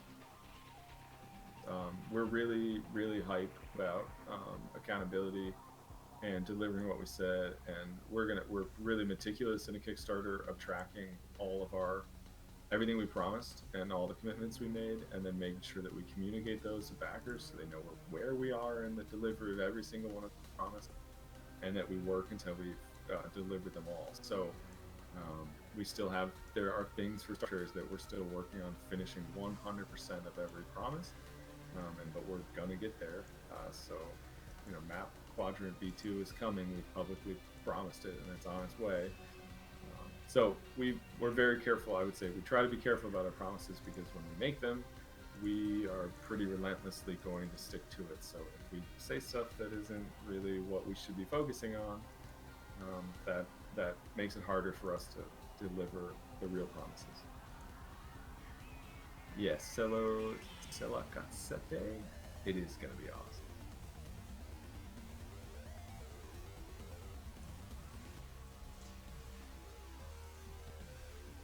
And I mean, we'll do everything we can to deliver, you know? If there's suddenly an opportunity to deliver, like, more, uh, you know, would say no. Yes, I mean it's possible, but I think it's important to level set. You know, as it stands now, everything that we know, we say it's a no. It just helps people. You know, if we Yeah. all start dreaming about what we might do if such and such happen, it's years down the line. And you know, some people have been asking us, for example, run a slacker backer campaign, run another campaign, get more money, stretch. And it really, we wrote the Kickstarter campaign 32 days ago. It now can't be changed, and those are our promises. So that's what we're going at. Again, I think, Corey, I'm so happy to get to do this with you again. Such an amazing team of Me and the people behind us. backers and I are really fired up, dude. Trying to think what we should do with our 90 viewers. Where we should send them. What, Can you host somebody? Is Cringer running? I mean, I don't know. I think he hosted us because he was done. Yeah, he probably did. I would can like check to it. find someone kind of like preferably sort of our size. Dude, Casey, anybody?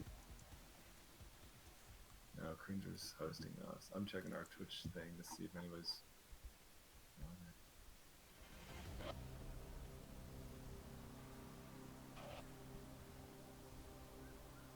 Thank you very much, Arbor62. Yeah, Cringer's the start early. Play some RimWorld. Get going. Wonder, Searching for like indie gamers, you know. yeah, nobody's Trying to find somebody who's not streaming for a ton of viewers. Is there anybody on that you guys like that we should send? We could send 92 viewers. We could go have some fun, say hi to somebody.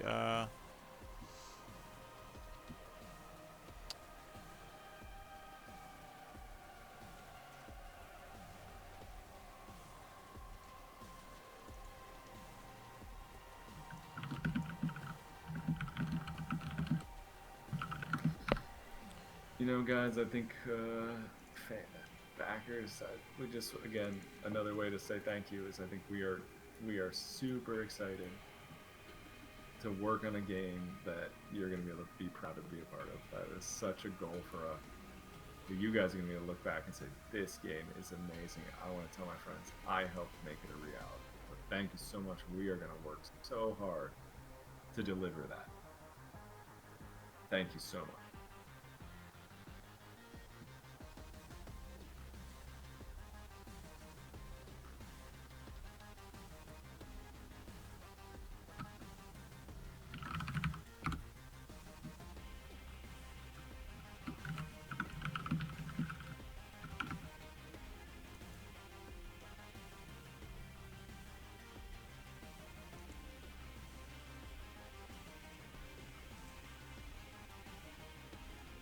Okay, this looks about right. Disco Elysium. Chicks and Giggles has 4 viewers. Is playing a Cyberpunk as Heck game. Recommended by Grim Alliance. I don't know what you're supposed to do here. We'll have to figure this out. I'm not sure. It's not just hosting. I don't know. Maybe it is just hosting. I'm not sure how the right way to send. Maybe someone in Twitch chat can understand. I bet Grim Alliance knows. I bet he can be like, you type, you raid them using this laser. Deploy cybercats into their base.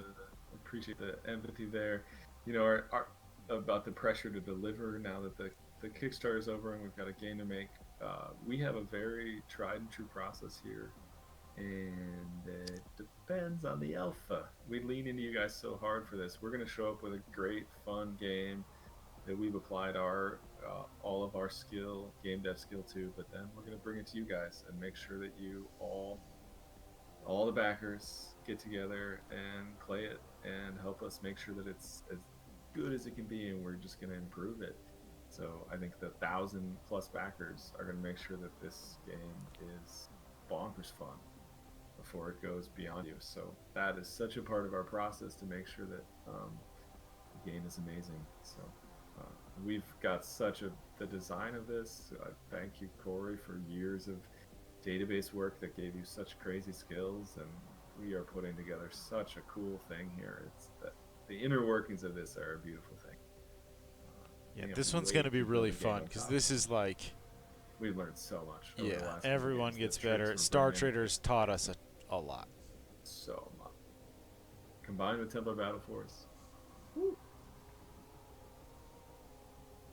Thanks, Dagger. Thank you again. This is crazy. So cool. Everybody was on tonight. Lovely to Okay, so if we raid, we have to ready up. I'm not sure what that means. Cringer, what do you recommend? Is there a stream you want us to support? Because I think half this audience is based on your generous support. I don't know what ready up means. crazy idea. I should have studied my twitching more. Well, I think if it looks like Grim Alliance and Cringer both know what we should do. They just need to keep feeding us the commands. Do we need to do something other than just type the... Okay, it's nothing you have to worry about. So pick a streamer and type /raid. Okay. Something. Okay. Okay. That sounds good. And then we can host them as well later or something. It's very confusing. Boy, it's confusing, but Cringer, thank you for doing whatever this takes and getting your people to click that button so they would come over. You're amazing. Really appreciate the huge flood of support. I'm sure that you had a big hand in unlocking the cats. That was huge. Like, we had so many people show up. Cybercats might have whispered that to you across the internet. Sent you a meme that was like raid. Okay, host and raid is basically the same thing. Hey, Amongst Shadows, did you see we got Cybercats?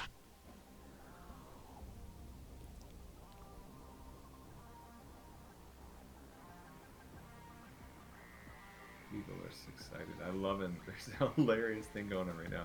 People haven't looked at the campaign in a couple of hours, day or something. They come back and they're floored when they see where we got to. Crazy.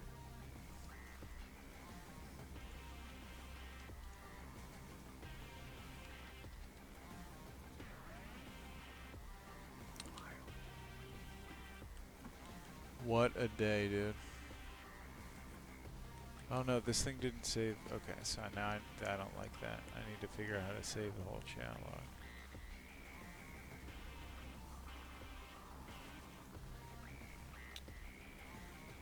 This is not an option.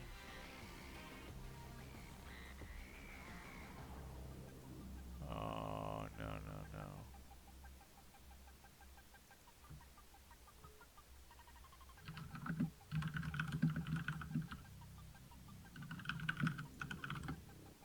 So, reminder to every play, because the Kickstarter has now closed, it is attempting to charge credit cards. We'll be following over with anybody who has a problem. But Are you getting a ton of... Yeah, I'm getting. I mean, it's like totally expected. Don't stress about it, anybody. There are a lot of credit card errors that come through in the Kickstarter, and there's like a 14-day period to get your pledge straightened out. But now Kickstarter started feeding me the list of pledges that have failed to charge. So don't worry about it on our end. But if you happen to, please log in and see what you can do to get it resolved. It's very often like an incorrect number that's typed in, a billing address mismatch, a name mismatch. That's primarily because Kickstarter doesn't charge until the last minute, so they never do any charge in advance. And so it can be kind of easy to make a simple mistake on a credit card, or you've got an expired card, and you don't realize that you've made a mistake. So just hop in there and help them correct the error, and let's see we were super excited. We did a good deal of like research and talked to some other devs about their Kickstarters. And for Star Traders Frontiers, we had a super low when all the chips had fallen and everybody had cleared, cleared their pledges and helped fix their credit card problems. We ended up with an extremely low fall through of people who couldn't clear a pledge. So one way or the other. So thank you to all those backers, and we hope everybody jump and get these pledges resolved. Nice. Thank you for your Quite the support. list. Okay, I got the log saved. Okay. Maybe I'll look at this list in the morning. Yeah, I don't think now's the time to. Now it's not a good time to know.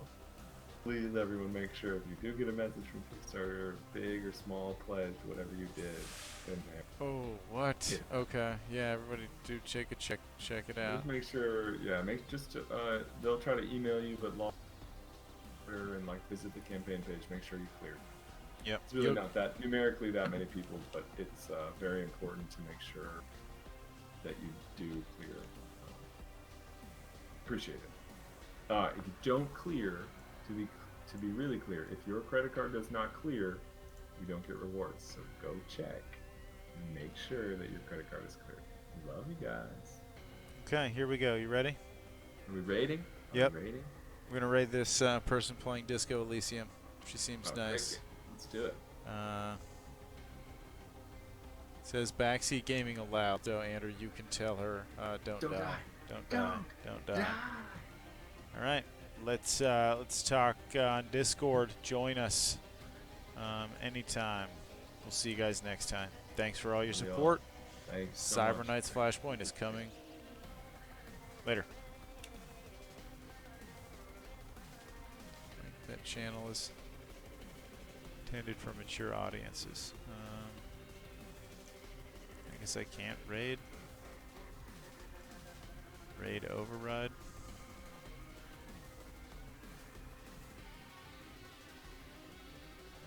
Oh, there we go. Okay, it did work. Now hosting. Okay, I think we're done.